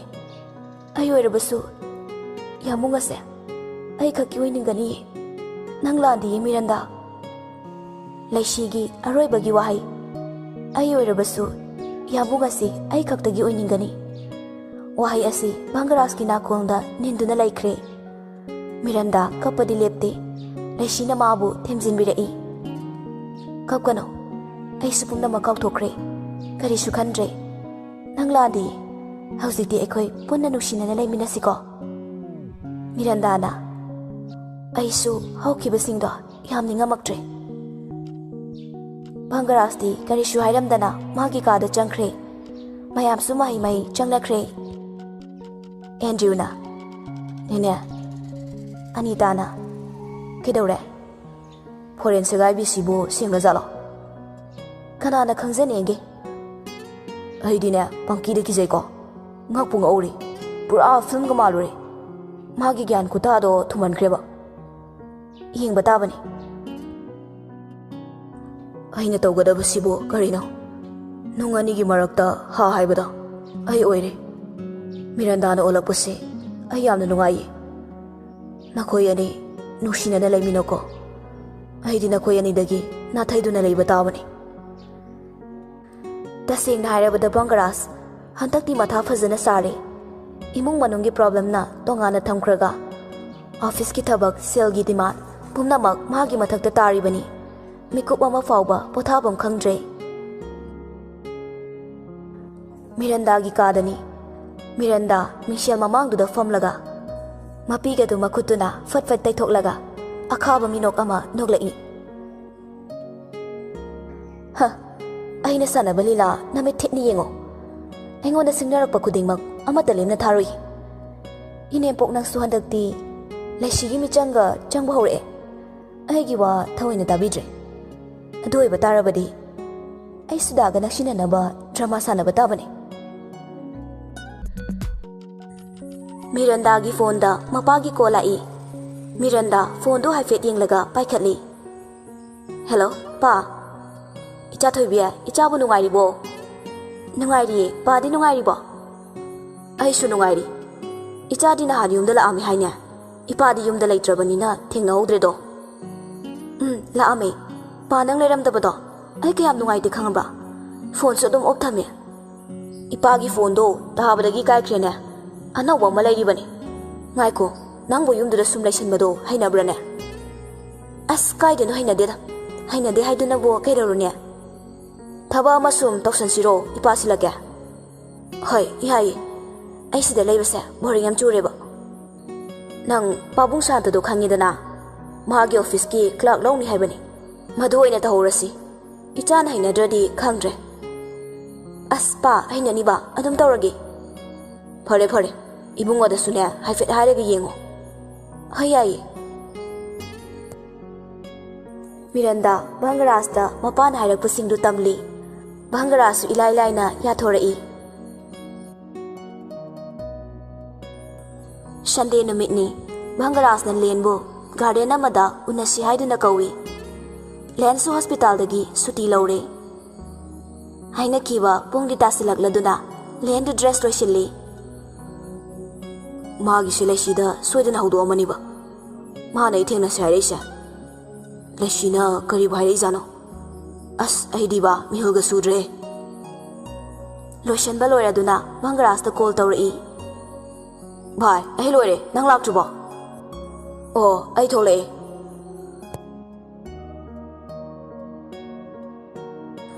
ꯒꯥꯔꯗꯦꯟꯗꯨ ꯌꯧꯔꯒ ꯒꯥꯔꯤꯗꯨ ꯄꯥꯔꯛ ꯇꯧꯁꯤꯜꯂꯝꯗꯨꯅ ꯇꯤꯀꯦꯠ ꯀꯛꯂꯒ ꯃꯅꯨꯡꯗ ꯆꯪꯉꯛꯏ. ꯃꯐꯝ ꯑꯗꯨ ꯏꯆꯤꯛ ꯆꯤꯛꯏ. ꯃꯤꯁꯨ ꯀꯌꯥ ꯂꯩꯔꯝꯗꯦ. ꯂꯥꯞꯇꯛꯅ ꯕꯪꯒꯔꯥꯖꯅ ꯐꯝꯂꯤꯕꯗꯨ ꯎꯔꯗꯨꯅ ꯃꯥꯁꯨ ꯆꯪꯁꯤꯜꯂꯛꯏ. ꯚꯥꯏ ꯐꯝꯃꯣ ꯚꯥꯏ. ꯂꯩꯁꯤꯗ ꯍꯥꯏꯔꯕꯣ? ꯃꯥꯗꯤ ꯀꯩ ꯍꯥꯏꯔꯛꯀꯦ? ꯕꯪꯒꯔꯥꯖ ꯁꯣꯔ ꯑꯁꯥꯡꯕ ꯑꯃ ꯍꯣꯟꯗꯣꯔꯛꯏ. ꯚꯥꯏ ꯂꯩꯁꯤꯗꯣ. ꯚꯥꯏ ꯂꯩꯁꯤ ꯀꯩꯗꯧꯔꯒꯦ? ꯂꯦꯟꯒꯤ ꯄꯥꯎꯈꯨꯝꯗꯨ ꯄꯤꯒꯦ ꯇꯧꯕꯒ nupa ama changak tuna Bangaras ki furit ki collar do pai duna chinglaga nang yang fog gidaine Bangaras sauna nupa do de yenga I nang were Nikhil na nga mukti nang yang fog gidaine Bangaras Nikhil gi makutto ta pai ga lautu I khuttu yaunarushe Nikhil sitana hiriro Bangaras na Shia uchi masabo Nausha labana kiduna cheli haiba takrabo Shia yam praman panthini ko Bangaras na nang di khangjara moina adu bayu nang na pamsi kaino aina pamisa nangi na thwai du lobo taunariba mataududa lendi ngangakle ipa pakhana bhai kaino tawrisibo nupa si nang hana khangro Bangaras na yam munda khangida akhoi romda leisibu lumba toina lakone lena aduga kaigi nangoda kuthariba leisida karan tarokpagi aine khara warakhibagine len Nikhinda sauni yenga I kare leisida karan tariba asi hairaga Nikhil gi mangaktu tapai nupi angang da karan taraga swaida amu Vietnam hero sadana khana bahobala inine Lena Nikhil bu phuba hawi Nikhil ga lakminari ba nupa du len bu khami Nikhil karem nana nupi du gi mawasi da saudraga nangna du am sauri du kaige len nupa du laktana in thoklaga kari ai ba jigida Nikhil na tahaudraba lesigi nupa sina saudraga nangna du am sauri do kaigi na haiba nate nangbu lesiga kai mari leinage Bangaras tu handakti Nikhil gi mamai du da kinna thinkiba khangaude Nikhil machin du I thokle mane lesi ai gi nupini aduga nangna lesibu oktabigum khaliba wakhalda ngasidagi khudaksidagi lepo natrabadi nang lesigi mapuroiba aina nangwanda kaido bangambagi habada nang lamit thikni yengo chalo swaida kuina legano natradi mi sinaba yaunani Nikhil su nupaduna samduna pukre lendi masadu asaba murtigum chapleptuna laikre Bangaras tapna bhai lena karino bhai aina ngasi tari basibo aseng brahayo bhai khumo pumnamak achumbane len Bangaras da warau ni yenga I atuga kaigi aingona aseng bhai driba aina ngangkiba mayamdo oh nasagi nupibo aduga Mirandana mabu minai ni kaigi hairiba bhai wari syam sangi nangna engonda warogani haibasu ai khangi leisise aigi nupi hanne kaigi aduga mabu nangi nupi natabagum miyamangda losinduna thamliba bhai ai loina haige wafam ase ai nangonda loraroi bhai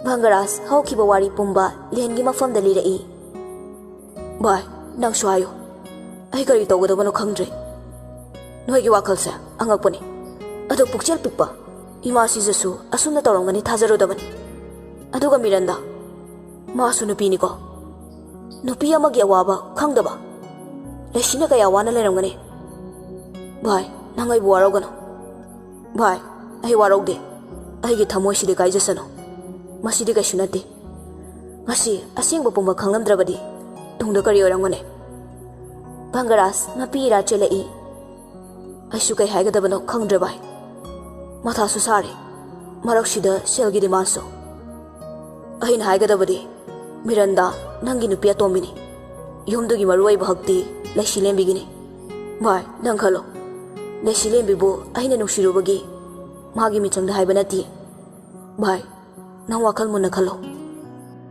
farese bhai hanaba tawrase thengani anidu magi gari thaudonaraga mayum da hanakre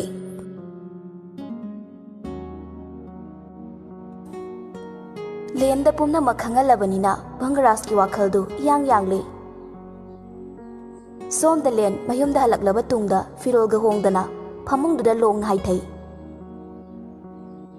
aigi punchi sida kanagumbi amatada hana yenglakhidri adubu leisi nangbo hanba ubu mikupta kanano karino su khangdana thamoi sida nangi mami takre ꯑꯩ ꯉꯁꯤꯗꯤ ꯌꯥꯝ ꯋꯥꯏꯌꯦ ꯑꯗꯨꯕꯨ ꯀꯥꯏꯔꯕ ꯊꯃꯣꯏꯁꯤꯒꯤ ꯃꯩꯆꯥꯛꯁꯦ ꯈꯥꯡꯕ ꯅꯠꯇꯅ ꯑꯩꯒꯤ ꯄꯥꯡꯒꯜ ꯊꯣꯛꯇ꯭ꯔꯤ ꯂꯦꯟꯗꯨ ꯊꯃꯣꯏ ꯁꯣꯛꯅ ꯀꯞꯂꯤ ꯃꯅꯤ ꯃꯆꯥꯅꯨꯄꯥꯒꯤ ꯀꯥꯗ ꯆꯪꯉꯛꯄꯗ ꯃꯆꯥꯅ ꯀꯞꯇꯨꯅ ꯂꯩꯔꯝꯕꯗꯨ ꯎꯕꯗ ꯄꯨꯡꯉꯛ ꯉꯛꯈ꯭ꯔꯦ ꯊꯣꯏꯕ ꯀꯩꯗꯧꯔꯦ ꯏꯆꯥꯅ ꯀꯞꯂꯤꯕꯗꯤ ꯂꯦꯟ ꯃꯄꯥꯅ ꯆꯪꯉꯛꯄꯗꯨ ꯋꯥꯈꯜ ꯑꯃꯗ ꯂꯩꯔꯤꯉꯩ ꯈꯪꯍꯧꯗ꯭ꯔꯦ ꯃꯄꯤꯗꯨ ꯐꯠ ꯐꯠ ꯇꯩꯊꯣꯛꯂꯒ ꯕꯕꯥ ꯀꯞꯇꯦꯗ ꯊꯣꯏꯕ ꯏꯄꯥꯗ ꯋꯥ ꯂꯣꯠꯀꯅꯨ ꯀꯔꯤꯒꯤ ꯑꯣꯏꯗꯕ ꯉꯥꯡꯂꯤꯕꯅꯣ ꯂꯦꯟ ꯃꯃꯥꯏꯗꯨ ꯅꯣꯟꯊꯔꯒ ꯃꯈꯣꯜꯗꯤ ꯊꯣꯛꯇꯕꯤ ꯇꯨꯃꯤꯟꯅ ꯀꯞꯂꯤ ꯕꯕꯥ ꯊꯣꯏꯕ ꯏꯆꯥꯕꯨ ꯀꯩꯗꯧꯔꯒꯦ ꯏꯄꯥꯗ ꯍꯥꯏꯌꯨ ꯏꯆꯥꯅ ꯉꯁꯤ ꯑꯁꯨꯛ ꯊꯃꯣꯏ ꯁꯣꯛꯅ ꯀꯞꯂꯤꯕꯗꯤ ꯕꯕꯥ ꯅꯆꯥ ꯉꯁꯤꯗꯤ ꯃꯥꯏꯊꯤꯔꯦ ꯃꯔꯝꯗꯨꯗꯤ ꯏꯄꯥꯗ ꯍꯥꯏꯌꯨꯗꯅ ꯅꯪꯅ ꯅꯨꯄꯤꯗꯧꯅ ꯄꯀꯞꯇ ꯀꯞꯂꯤꯗꯨꯕꯣ ꯕꯕꯥ ꯂꯩꯁꯤꯗꯣ ꯂꯨꯈ꯭ꯔꯥꯕꯤ ꯑꯣꯏꯔꯝꯗ꯭ꯔꯦ ꯍꯥ ꯍꯥꯏ ꯑꯁꯦꯡꯕ꯭ꯔꯅꯦ ꯅꯪ ꯍꯥꯏꯔꯤꯁꯤꯕꯣ ꯀꯃꯥꯏꯅꯅꯣ ꯅꯪꯕꯨ ꯅꯍꯥꯟꯗꯤ ꯀꯩꯅꯣ ꯌꯥꯝ ꯍꯥꯏꯈꯤꯕꯗꯥꯏꯅꯦ ꯕꯕꯥ ꯃꯍꯥꯛ ꯑꯩꯒꯤ ꯃꯔꯨꯞ ꯚꯪꯒ꯭ꯔꯥꯁꯀꯤ ꯂꯣꯏꯅꯕꯤꯅꯤ ꯍꯥꯏ ꯊꯣꯏꯕ ꯀꯩꯅꯣ ꯅꯪꯕꯨ ꯆꯥꯛꯀꯧꯕꯁꯨ ꯆꯠꯂꯨꯕꯗꯥꯏ ꯑꯗꯨꯗ ꯃꯁꯛ ꯈꯪꯍꯧꯗ꯭ꯔꯕꯣ ꯅꯪꯕꯣ ꯕꯕꯥ ꯃꯥꯅ ꯍꯟꯗꯛ ꯍꯣꯡꯂꯤꯕ ꯅꯨꯄꯤꯗꯨ ꯅꯠꯇꯤꯌꯦ ꯑꯇꯣꯞꯄꯅꯦ ꯊꯣꯏꯕ ꯏꯄꯥꯕꯨ ꯒ꯭ꯌꯥꯟ ꯑꯃ ꯏꯉꯥꯎ ꯉꯥꯎꯔꯦꯅꯦ ꯂꯦꯟ ꯃꯄꯥꯗ ꯋꯥꯔꯤ ꯄꯨꯝꯕ ꯇꯝꯃꯤ ꯃꯆꯥꯒꯤ ꯋꯥꯔꯤꯗꯨ ꯃꯨꯟꯅ ꯇꯥꯔꯕ ꯇꯨꯡꯗ ꯃꯅꯤ ꯁꯣꯔ ꯁꯥꯡꯅ ꯍꯣꯟꯗꯣꯛꯏ ꯃꯈꯣꯏꯁꯨꯅꯦ ꯙꯔꯃ ꯂꯩꯃꯟꯗꯦꯗ ꯑꯣꯟꯊꯣꯛꯄꯅꯤꯗ ꯑꯗꯨꯕꯨ ꯊꯣꯏꯕ ꯀꯔꯤꯗꯤ ꯎꯄꯥꯏ ꯂꯩ ꯅꯇꯥꯎꯒꯤ ꯂꯣꯏꯅꯕꯤꯅꯤ ꯕꯕꯥ ꯑꯩ ꯀꯩꯁꯨ ꯈꯟꯗ꯭ꯔꯦꯗ ꯑꯗꯨꯕꯨ ꯂꯩꯁꯤꯅ ꯌꯨꯝꯗꯨꯗ ꯋꯥꯅ ꯂꯩꯔꯝꯒꯗꯕꯗꯣ ꯈꯜꯂꯨꯕꯗ ꯋꯥꯏꯌꯦ ꯊꯣꯏꯕ ꯌꯥꯝ ꯍꯦꯟꯖꯤꯟꯅꯁꯨ ꯈꯜꯂꯨꯅꯨꯁꯦ ꯏꯆꯥꯁꯨ ꯋꯥꯔꯝꯂꯅꯤ ꯉꯥꯏꯍꯥꯛ ꯄꯣꯊꯥꯔꯣ ꯃꯅꯤꯁꯨ ꯍꯩꯖꯕꯒꯤ ꯋꯥꯅꯤ ꯃꯆꯥꯒꯤ ꯅꯤꯡꯕ ꯀꯥꯏꯕ ꯃꯇꯧꯗꯨꯗ ꯃꯥꯁꯨ ꯅꯨꯡꯉꯥꯏꯕꯗꯤ ꯅꯠꯇꯦ ꯑꯗꯨꯕꯨ ꯃꯆꯥꯒꯤꯅꯤ ꯍꯥꯏꯗꯨꯅ ꯃꯥꯅ ꯐꯤꯕꯝꯁꯤꯗ ꯀꯔꯤ ꯇꯧꯕ ꯉꯝꯂꯨꯅꯤ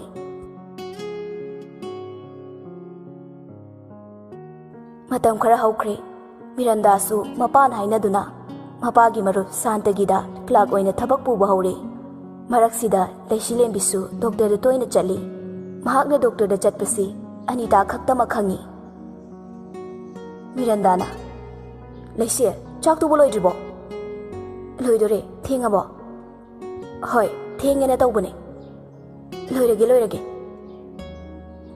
ꯂꯩꯁꯤ ꯆꯥꯛꯇꯨ ꯄ꯭ꯔꯞ ꯄ꯭ꯔꯞ ꯊꯤꯅꯕ ꯍꯣꯠꯅꯔꯤ ꯚꯪꯒꯔꯥꯁꯨ ꯑꯣꯐꯤꯁ ꯆꯠꯅꯕ ꯂꯣꯏꯁꯤꯟꯗꯨꯅ ꯊꯣꯔꯛꯏ ꯆꯥꯛ ꯂꯣꯏꯗ꯭ꯔꯤꯕꯣ ꯃꯤꯔꯟꯗꯥꯅ ꯂꯣꯏꯁꯤꯜꯂꯛꯑ ꯃꯥꯜꯂꯦ ꯂꯩꯁꯤ ꯈꯔ ꯊꯨꯔꯣꯅꯦ ꯊꯦꯡꯈ꯭ꯔꯅꯦ ꯂꯣꯏꯔꯦ ꯌꯥꯝꯕꯣ ꯚꯪꯒꯔꯥꯁꯀ ꯃꯤꯔꯟꯗꯥꯒ ꯆꯥꯛ ꯆꯥꯕ ꯍꯧꯏ ꯃꯅꯦꯝ ꯏꯟꯗꯤꯔꯥꯒꯤꯁꯨ ꯅꯤꯡꯊꯤꯅ ꯁꯦꯝꯂꯒ ꯃꯅꯦꯝꯒꯤ ꯀꯥꯗ ꯆꯥꯛꯄꯥꯎ ꯍꯥꯏꯕ ꯂꯥꯛꯏ ꯏꯃꯥꯁꯤ ꯀꯩꯗꯧꯔꯦ ꯏꯃꯥꯁꯤ ꯆꯥꯛꯁꯦ ꯆꯥꯊꯣꯛꯅꯕ ꯇꯧꯔꯁꯦ ꯌꯥꯝꯕꯨꯡꯍꯣꯏꯗꯤ ꯊꯦꯡꯉꯦꯅ ꯆꯥꯍꯧꯔꯦ ꯆꯠꯂꯝꯃꯣ ꯀꯤꯆꯟꯗ ꯑꯃꯨꯛ ꯂꯥꯛꯇꯨꯅ ꯃꯌꯥꯝꯒꯤ ꯑꯋꯥꯠ ꯑꯄꯥ ꯂꯣꯏꯅ ꯌꯦꯡꯂꯤ ꯃꯤꯔꯟꯗꯥꯅ ꯗꯗꯥ ꯂꯣꯏꯔꯕꯣ ꯊꯦꯡꯉꯦ ꯆꯠꯂꯁꯦ ꯑꯅꯤꯗꯨ ꯆꯠꯅꯕ ꯊꯣꯛꯈ꯭ꯔꯦ ꯂꯩꯁꯤꯂꯦꯝꯕꯤ ꯊꯣꯡꯖꯤꯟꯄꯥꯟꯗ ꯑꯅꯤꯗꯨꯅ ꯍꯔꯥꯎ ꯍꯔꯥꯎ ꯊꯣꯛꯈꯤꯕꯗꯨ ꯆꯦꯠꯊꯗꯨꯅ ꯌꯦꯡꯖꯩ ꯃꯃꯤꯠꯇꯁꯨ ꯃꯄꯤ ꯏꯔꯥ ꯆꯦꯜꯂꯛꯂꯦ ꯚꯪꯒꯔꯥꯁ ꯇꯨꯡꯂꯣꯝꯗ ꯍꯥꯏꯐꯦꯠ ꯑꯣꯟꯊꯣꯔꯛꯄꯗ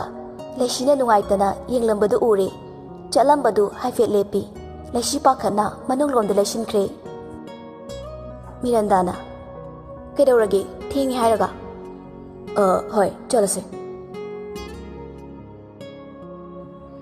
ꯂꯩꯁꯤꯂꯦꯝꯕꯤ ꯃꯤꯔꯟꯗꯥꯒꯤ ꯐꯤꯔꯣꯜ ꯁꯨ ꯍꯥꯏꯗꯨꯅ ꯄꯤꯔꯝꯕꯗꯨ ꯁꯨꯃꯥꯡꯗ ꯄꯨꯊꯣꯛꯇꯨꯅ ꯁꯨꯔꯤ ꯃꯅꯦꯝ ꯏꯟꯗꯤꯔꯥꯁꯨ ꯊꯣꯛꯂꯛꯇꯨꯅ ꯈꯨꯠꯅ ꯁꯨꯔꯤꯗꯣ ꯋꯥꯅꯕꯅꯤ ꯋꯥꯁꯤꯡ ꯃꯦꯆꯤꯟꯁꯤꯗ ꯁꯨꯕ ꯌꯥꯗ꯭ꯔꯣ ꯃꯥꯁꯦ ꯈꯨꯠꯅ ꯁꯨꯗ꯭ꯔꯗꯤ ꯀꯣꯛꯑꯣꯏ ꯍꯥꯏꯌꯦ ꯈꯨꯠꯅ ꯁꯨꯕꯤꯌꯨ ꯍꯥꯏꯔꯝꯃꯦ ꯏꯟꯗꯤꯔꯥ ꯃꯈꯥ ꯇꯥꯔꯝꯗꯅ ꯑꯃꯨꯛ ꯆꯪꯈ꯭ꯔꯦ ꯂꯩꯁꯤ ꯃꯅꯦꯝꯕꯨ ꯃꯃꯣꯟ ꯅꯣꯛꯇꯨꯅ ꯌꯦꯡꯖꯩ ꯐꯤꯔꯣꯜꯁꯤꯡꯗꯨ ꯁꯨꯕ ꯂꯣꯏꯔꯒ ꯃꯥꯒꯤ ꯀꯥꯗ ꯆꯪꯉꯛꯄꯗ ꯇꯥꯟꯖꯥ ꯆꯥꯅ ꯃꯥꯒꯤ ꯐꯣꯟꯗꯨ ꯔꯤꯡ ꯂꯥꯛꯏ ꯂꯩꯁꯤ ꯀꯅꯥꯒꯤꯅꯣ ꯈꯟꯅ ꯌꯦꯡꯉꯤ ꯑꯦꯟꯖꯦꯂꯥꯒꯤ ꯑꯣꯏꯔꯝꯕꯗꯨꯗ ꯍꯔꯥꯎꯅ ꯀꯣꯜꯗꯨ ꯄꯥꯏꯈꯠꯂꯤ ꯍꯦꯜꯂꯣ ꯑꯦꯟꯖꯦꯂꯥ ꯅꯪꯕꯨ ꯀꯩꯗꯧꯔꯝꯃꯤꯅꯣ ꯐꯤ ꯁꯨꯔꯝꯕꯅꯦ ꯂꯣꯏꯕꯗ ꯉꯥꯏꯔꯤꯌꯦ ꯅꯪ ꯉꯁꯤ ꯑꯇꯩ ꯊꯕꯛꯀ ꯂꯩꯕ꯭ꯔꯣ ꯂꯩꯇꯤꯌꯦ ꯑꯗꯨꯗꯤ ꯑꯩ ꯅꯪ ꯂꯧꯕ ꯂꯥꯛꯀꯦ ꯀꯥꯏꯗꯅꯣ ꯀꯣꯏꯔꯨꯁꯦꯕ ꯍꯧꯖꯤꯛꯂꯣ ꯍꯥꯏꯁꯤꯕꯣ ꯀꯌꯥꯝ ꯀꯨꯏꯗꯣꯏꯅꯣ ꯀꯨꯏꯔꯣꯏꯌꯦ ꯍꯣꯏ ꯑꯗꯨꯕꯨꯗꯤ ꯌꯥꯅꯤꯌꯦ ꯑꯩ ꯏꯃꯥꯁꯤ ꯍꯣꯏꯗ ꯍꯥꯏꯅꯔꯛꯈꯤꯒꯦ ꯍꯣꯏ ꯑꯗꯨꯗꯤ ꯅꯪ ꯑꯦꯗ꯭ꯔꯦꯁꯇꯣ ꯁꯤꯗ ꯊꯥꯔꯛꯑꯣ ꯍꯣꯏ ꯕꯥꯏ ꯑꯦꯟꯖꯦꯂꯥꯗ ꯑꯦꯗ꯭ꯔꯦꯁꯇꯨ ꯊꯥꯈ꯭ꯔꯦ ꯂꯩꯁꯤꯅ ꯅꯦꯅꯦ ꯑꯅꯤꯇꯥꯅ ꯚꯦꯃꯥ ꯀꯩꯗꯧꯔꯦ ꯑꯩ ꯏꯃꯥꯟꯅꯕꯤꯒ ꯊꯕꯛ ꯑꯝꯇ ꯆꯠꯃꯤꯟꯅꯔꯨꯒꯦ ꯏꯍꯦ ꯍꯣꯏ ꯍꯣꯏ ꯑꯗꯣ ꯃꯦꯗꯥꯝꯗ ꯍꯥꯏꯐꯦꯠ ꯍꯥꯏꯔꯝꯃꯣ ꯏꯃꯥꯁꯤꯅ ꯑꯃꯨꯛ ꯌꯥꯔꯛꯇ꯭ꯔꯗꯤ ꯑꯩ ꯍꯥꯏꯅꯕ ꯀꯤꯖꯩꯌꯦ ꯅꯦꯅꯦ ꯑꯝꯇ ꯍꯥꯏꯅꯕꯤꯌꯣ ꯏꯍꯦ ꯑꯉꯥꯎꯕꯤꯁꯤꯗꯤ ꯀꯩꯁꯨ ꯇꯧꯔꯣꯏꯅꯦ ꯍꯥꯏꯗ ꯍꯥꯏꯔꯝꯃꯣ ꯂꯩꯁꯤꯀꯤꯅ ꯏꯟꯗꯤꯔꯥꯒꯤ ꯃꯅꯥꯛꯇ ꯆꯪꯉꯛꯏ ꯏꯃꯥꯁꯦ ꯏꯟꯗꯤꯔꯥ ꯋꯥꯗꯤ ꯉꯥꯡꯗꯅ ꯂꯩꯁꯤꯗ ꯍꯥꯏꯐꯦꯠꯇꯪ ꯌꯦꯡꯉꯛꯏ ꯋꯥꯗꯨ ꯍꯥꯏꯖꯕꯗꯤ ꯉꯝꯗ ꯀꯤꯅ ꯂꯦꯞꯇꯨꯅ ꯂꯩꯔꯦ ꯏꯟꯗꯤꯔꯥꯅ ꯀꯩꯗꯧꯔꯦ ꯏꯃꯥꯁꯦ ꯑꯩ ꯏꯃꯥꯟꯅꯕꯤꯒ ꯊꯕꯛ ꯑꯝꯇ ꯆꯠꯂꯨꯒꯦ ꯆꯠꯂꯨꯆꯣ ꯀꯩꯅꯣ ꯏꯃꯥꯁꯤꯗ ꯍꯥꯏꯐꯦꯠ ꯍꯥꯏꯔꯝꯗ꯭ꯔꯗꯤ ꯅꯨꯡꯉꯥꯏꯇꯦꯅ ꯇꯧꯕꯅꯦ ꯀꯌꯥꯝ ꯀꯨꯏꯔꯛꯇꯣꯔꯦ ꯏꯃꯥꯁꯦ ꯀꯨꯏꯔꯛꯑꯣꯏꯌꯦ ꯆꯠꯂꯣ ꯌꯥꯔꯦ ꯂꯩꯁꯤ ꯍꯔꯥꯎꯅ ꯊꯣꯔꯛꯏ ꯑꯅꯤꯇꯥꯅ ꯌꯥꯔꯛꯄ꯭ꯔꯣ ꯅꯦꯅꯦ ꯏꯃꯥꯁꯤꯗꯣ ꯌꯥꯝ ꯊꯥꯖꯗꯅ ꯌꯥꯔꯛꯄꯩ ꯋꯥꯅꯤ ꯐꯔꯦ ꯐꯔꯦ ꯅꯤꯡꯊꯤꯅ ꯆꯠꯂꯨꯀꯣ ꯁꯦ ꯄꯩꯁꯥꯁꯦ ꯄꯨꯈꯨꯑꯣ ꯄꯩꯁꯥꯒꯤꯗꯤ ꯌꯥꯔꯅꯤꯌꯦ ꯅꯦꯅꯦ ꯅꯪ ꯍꯥꯟ ꯄꯤꯕꯗꯣ ꯑꯗꯨ ꯂꯩꯔꯤꯌꯦ ꯑꯣ ꯐꯔꯦ ꯐꯔꯦ ꯂꯩꯁꯤ ꯑꯦꯟꯖꯦꯂꯥꯗ ꯐꯣꯟꯗꯨ ꯇꯧꯔꯒ ꯑꯅꯤꯗꯨ ꯄꯥꯎ ꯐꯥꯎꯅꯔꯦ ꯉꯥꯏꯍꯥꯛ ꯂꯩꯔꯒ ꯑꯦꯟꯖꯦꯂꯥꯅ ꯃꯥꯕꯨ ꯂꯧꯕ ꯂꯥꯛꯇꯨꯅ ꯃꯈꯣꯏ ꯑꯅꯤ ꯄꯨꯟꯅ ꯏꯀꯣ ꯄꯥꯔꯛꯂꯣꯝꯗ ꯊꯧꯔꯛꯏ ꯒꯥꯔꯤꯗꯨ ꯃꯐꯝ ꯆꯥꯅ ꯄꯥꯔꯛ ꯇꯧꯁꯤꯜꯂꯝꯂꯒ ꯇꯤꯀꯦꯠ ꯀꯛꯇꯨꯅ ꯃꯅꯨꯡꯂꯣꯝꯗ ꯆꯪꯉꯛꯏ ꯃꯤ ꯈꯔ ꯆꯤꯛꯄ ꯃꯐꯝ ꯌꯦꯡꯂꯒ ꯑꯅꯤꯗꯨ ꯐꯝꯂꯤ ꯑꯦꯟꯖꯦꯂꯥꯅ ꯀꯨꯏꯔꯦꯀꯣ ꯑꯩꯈꯣꯏ ꯑꯅꯤꯅ ꯁꯨꯃꯥꯏꯅꯒ ꯐꯝꯃꯤꯟꯅꯔꯛꯇꯕ ꯀꯨꯏꯔꯦ ꯅꯪꯁꯦ ꯃꯧꯒ ꯑꯣꯏꯔꯕꯅꯤꯀꯣ ꯅꯪꯅ ꯃꯧꯒꯤ ꯐꯤꯖꯣꯜ ꯁꯦꯠꯄꯁꯦ ꯌꯥꯝ ꯐꯖꯩꯌꯦ ꯅꯪꯁꯤꯗꯤꯕ ꯑꯗꯣ ꯅꯣꯏ ꯍꯦꯔꯣꯅ ꯅꯪꯕꯨ ꯂꯨꯅ ꯇꯧꯕꯤꯕ꯭ꯔꯣ ꯂꯨꯅ ꯇꯧꯕꯤꯕ ꯃꯥꯟꯕ꯭ꯔꯣ ꯑꯦ ꯑꯩꯗꯤ ꯀꯃꯥꯏ ꯈꯪꯗꯣꯏꯕ ꯑꯗꯣ ꯉꯥꯏꯈꯣ ꯑꯩꯅ ꯆꯤꯡꯅꯕ ꯑꯃ ꯂꯩꯌꯦ ꯀꯩ ꯆꯤꯡꯅꯔꯤꯅꯣ ꯃꯃꯥꯡꯗ ꯑꯩꯅ ꯅꯪꯉꯣꯟꯗ ꯀꯣꯜ ꯇꯧꯕꯗꯣ ꯅꯪꯅ ꯀꯞꯄꯒ ꯊꯝꯈ꯭ꯔꯤꯗꯣ ꯀꯩꯒꯤꯅꯣꯕ ꯑꯗꯨꯕꯨꯔꯣ ꯄꯨꯛꯅꯤꯡ ꯅꯨꯡꯁꯤꯔꯛꯄꯒꯤꯅꯤ ꯂꯩꯁꯤ ꯑꯩꯅ ꯉꯁꯤ ꯅꯪ ꯎꯅꯁꯦ ꯍꯥꯏꯔꯤꯕꯁꯦ ꯑꯇꯩꯒꯤ ꯅꯠꯇꯤꯌꯦ ꯁꯦꯡꯅ ꯍꯥꯏꯌꯨ ꯕꯪꯒꯔꯥꯖꯅ ꯅꯪꯕꯨ ꯀꯔꯝꯅ ꯂꯣꯏꯅꯕꯒꯦ ꯏꯃꯨꯡꯗꯨꯗ ꯅꯪ ꯀꯔꯝꯅ ꯂꯩꯕꯒꯦ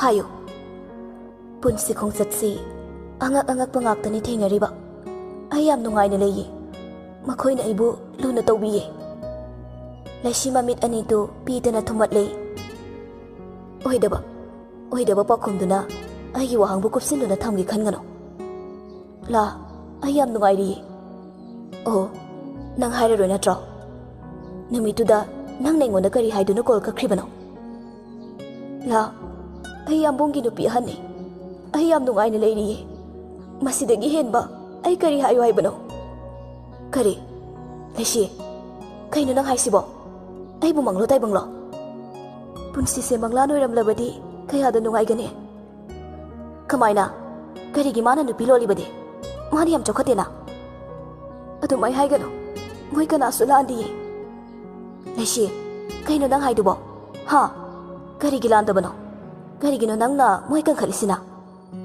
ꯂꯩꯁꯤ ꯀꯞꯇꯨꯅ ꯑꯩꯗꯤ ꯃꯃꯜ ꯄꯤꯗꯨꯅ ꯃꯈꯣꯏꯅ ꯂꯩꯈ꯭ꯔꯦ ꯑꯦꯟꯖꯦꯂꯥ ꯑꯉꯛꯄꯒ ꯂꯣꯏꯅꯅ ꯂꯩꯁꯤꯗ ꯌꯦꯡꯉꯤ ꯕꯕꯥꯅ ꯑꯩꯕꯨ ꯌꯥꯝꯕꯨꯡꯒꯤ ꯏꯃꯨꯡꯗ ꯃꯃꯜ ꯂꯧꯗꯨꯅ ꯌꯣꯟꯈ꯭ꯔꯦ ꯀꯩꯅꯣ ꯅꯪ ꯍꯥꯏꯁꯤꯕꯣ ꯃꯗꯨ ꯑꯣꯏꯊꯣꯛꯇꯕꯅꯤ ꯍꯥꯏꯌꯨ ꯀꯃꯥꯏꯅꯅꯣ ꯂꯩꯁꯤ ꯄꯨꯛꯅꯤꯡꯗꯨ ꯐꯥꯖꯤꯜꯂꯗꯨꯅ ꯍꯧꯈ꯭ꯔꯕ ꯋꯥꯔꯤꯁꯤꯡꯗꯨ ꯂꯤꯊꯣꯔꯛꯏ ꯑꯦꯟꯖꯦꯂꯥꯅ ꯃꯣꯏꯗꯤ ꯌꯥꯝ ꯇꯨꯀꯠꯆꯩꯅ ꯄ꯭ꯔꯦꯃꯤꯂꯥꯗꯨꯅ ꯑꯇꯣꯝꯕꯤ ꯑꯣꯏꯔꯕꯁꯨ ꯖꯤꯇꯦꯟꯗꯨꯗꯤ ꯅꯪꯕꯨ ꯍꯦꯛ ꯄꯣꯛꯂꯤꯕꯅꯤ ꯑꯄꯣꯛꯄ ꯃꯆꯥꯕꯨ ꯃꯃꯜ ꯂꯧꯗꯨꯅ ꯌꯣꯟꯊꯣꯛꯄ ꯑꯗꯨꯒ ꯅꯪꯅ ꯅꯍꯥꯟꯈꯩ ꯑꯩꯉꯣꯟꯗ ꯍꯥꯏꯗ꯭ꯔꯤꯅ ꯀꯩꯒꯤ ꯑꯩ ꯌꯥꯝ ꯄꯦꯟꯗꯤꯌꯦ ꯑꯩꯁꯨ ꯋꯥꯈꯜꯁꯦ ꯊꯣꯛꯈꯤꯗꯕꯅꯤ ꯃꯇꯝꯗꯨꯗ ꯅꯪꯒꯁꯨ ꯄꯥꯎ ꯐꯥꯎꯅꯕ ꯉꯝꯈꯤꯗ꯭ꯔꯦ ꯍꯧꯖꯤꯛꯇꯤ ꯀꯩꯁꯨ ꯈꯟꯗ꯭ꯔꯦꯗ ꯌꯥꯝꯕꯨꯡꯁꯨ ꯑꯩꯕꯨ ꯐꯖꯅ ꯀꯧ ꯉꯥꯡꯉꯤ ꯃꯤꯔꯟꯗꯥꯅꯁꯨ ꯃꯤꯔꯟꯗꯥ ꯍꯥꯏꯗꯨ ꯑꯇꯣꯝꯕꯤꯗꯨꯔꯥ ꯑꯇꯣꯝꯕꯤꯅ ꯐꯗꯅ ꯀꯌꯥꯝ ꯐꯗꯣꯔꯤꯒꯦ ꯃꯃꯥꯡꯗꯁꯨ ꯌꯥꯝ ꯐꯨꯈ꯭ꯔꯦꯗꯥꯏꯅꯦ ꯇꯧꯁꯟꯅꯕ ꯑꯣꯏꯔꯝꯅꯤꯀꯣ ꯆꯦꯛꯁꯤꯜꯂꯨ ꯈꯪꯗ꯭ꯔꯦꯗ ꯑꯗꯨ ꯊꯦꯡꯉꯅꯤ ꯍꯟꯅꯕ ꯇꯧꯔꯁꯤꯔꯥ ꯑꯦꯟꯖꯦꯂꯥ ꯈꯨꯗꯥꯡꯗꯨ ꯍꯥꯏꯐꯦꯠ ꯊꯥꯡꯒꯠꯇꯨꯅ ꯄꯨꯡꯗꯨ ꯌꯦꯡꯉꯤ ꯍꯩꯃꯥ ꯄꯨꯡꯁꯤꯗꯤ ꯊꯦꯡꯉꯦꯅ ꯋꯥꯔꯤ ꯁꯥꯟꯅꯔꯤꯉꯩ ꯃꯇꯝꯁꯦ ꯈꯪꯍꯧꯗ꯭ꯔꯦ ꯀꯔꯤꯝꯇꯁꯨ ꯆꯥꯃꯤꯟꯅꯗ꯭ꯔꯦ wari nungai dikandani farese hanaba tawrasi ani du park manungdagi thoraklaga Angela du gari thawdokena start tawbada yadre Laishina kamai tawne pungsidi thengi aidi kuiroi hairambane ngasai di kaisu tawdabane as aigi di kaisu kaidine nangi ne pakhalise asomdana Laishidu thenga phawba halaktabaduda mayamdu pulap kakthui Bangarasna kadai chani hairamge Indirana Mamanabiga thabama chatminani hairambane Anitana aingoda sodu khakhairami kamai tawni tawside phana su thingjilae Bangaras Andrew da gari du thawdoraknaba ingit tawrai Andrew su gari du mamai leithoklaga sem saduna leikre Bangarasna Nene Laishigi number ga leibra Laye Anita dagi Laishigi number du lauraga Andrew na gari du thawdoktuna thokre Miranda Bangarasna Laishi thiba chatkibadu khoirang khoisaunai adubu maya mamangdadi uthorakte Laishigi number du da Bangaras tu call tawi Somdani du matha saringe number khangdaba ma call tarakpaduda Paikatsira Pyroshira haina Kanjana duna leiringe call du tatkre Angelana Kanana phone tawra idubo number khangdi paiba tale mathanga tawradi paikhaluko yumdagi tawrambasu yayi haina ringai tanja duda call do mukshi tawrai handakti phone du paikhatli wa ngangba kanangdi hojik nang kaida lage Laishi pakhana yambung kaida lage haibane Eco Park ta adum leramo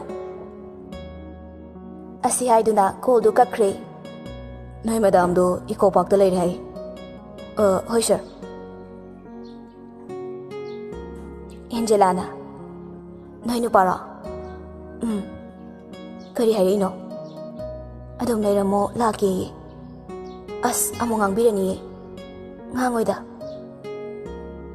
Ngayaki matung Bangaras ki gari du makhoi gi manakta khamai Bangaras gari dagi sauna kumtharai Nangna tawrisi kaino Laishi mamai du nontharaga dumlai kibana suloire Nachindu khumo Angelana Som hekta sawatle mangona chaibigano akhoi shuhalagena thorakpada gari sia thokidre mare yumda pau pigi haibani ibani ma balance amta yawdraba pungsu tareta sila ena Madia pakacharabani somlak payam phare phajana chatminakro Bangarasna hoi somgi mingdi kai kauge sumpa khatana haibane ayu zawdre Angela kawi Laishi tapna Angela nangsu satkrase Andrea nangna mabu khara thingbiro gari subukro aduga magi gari sina workshop ki mi koro Andrew na furniture Ai phone baloi silage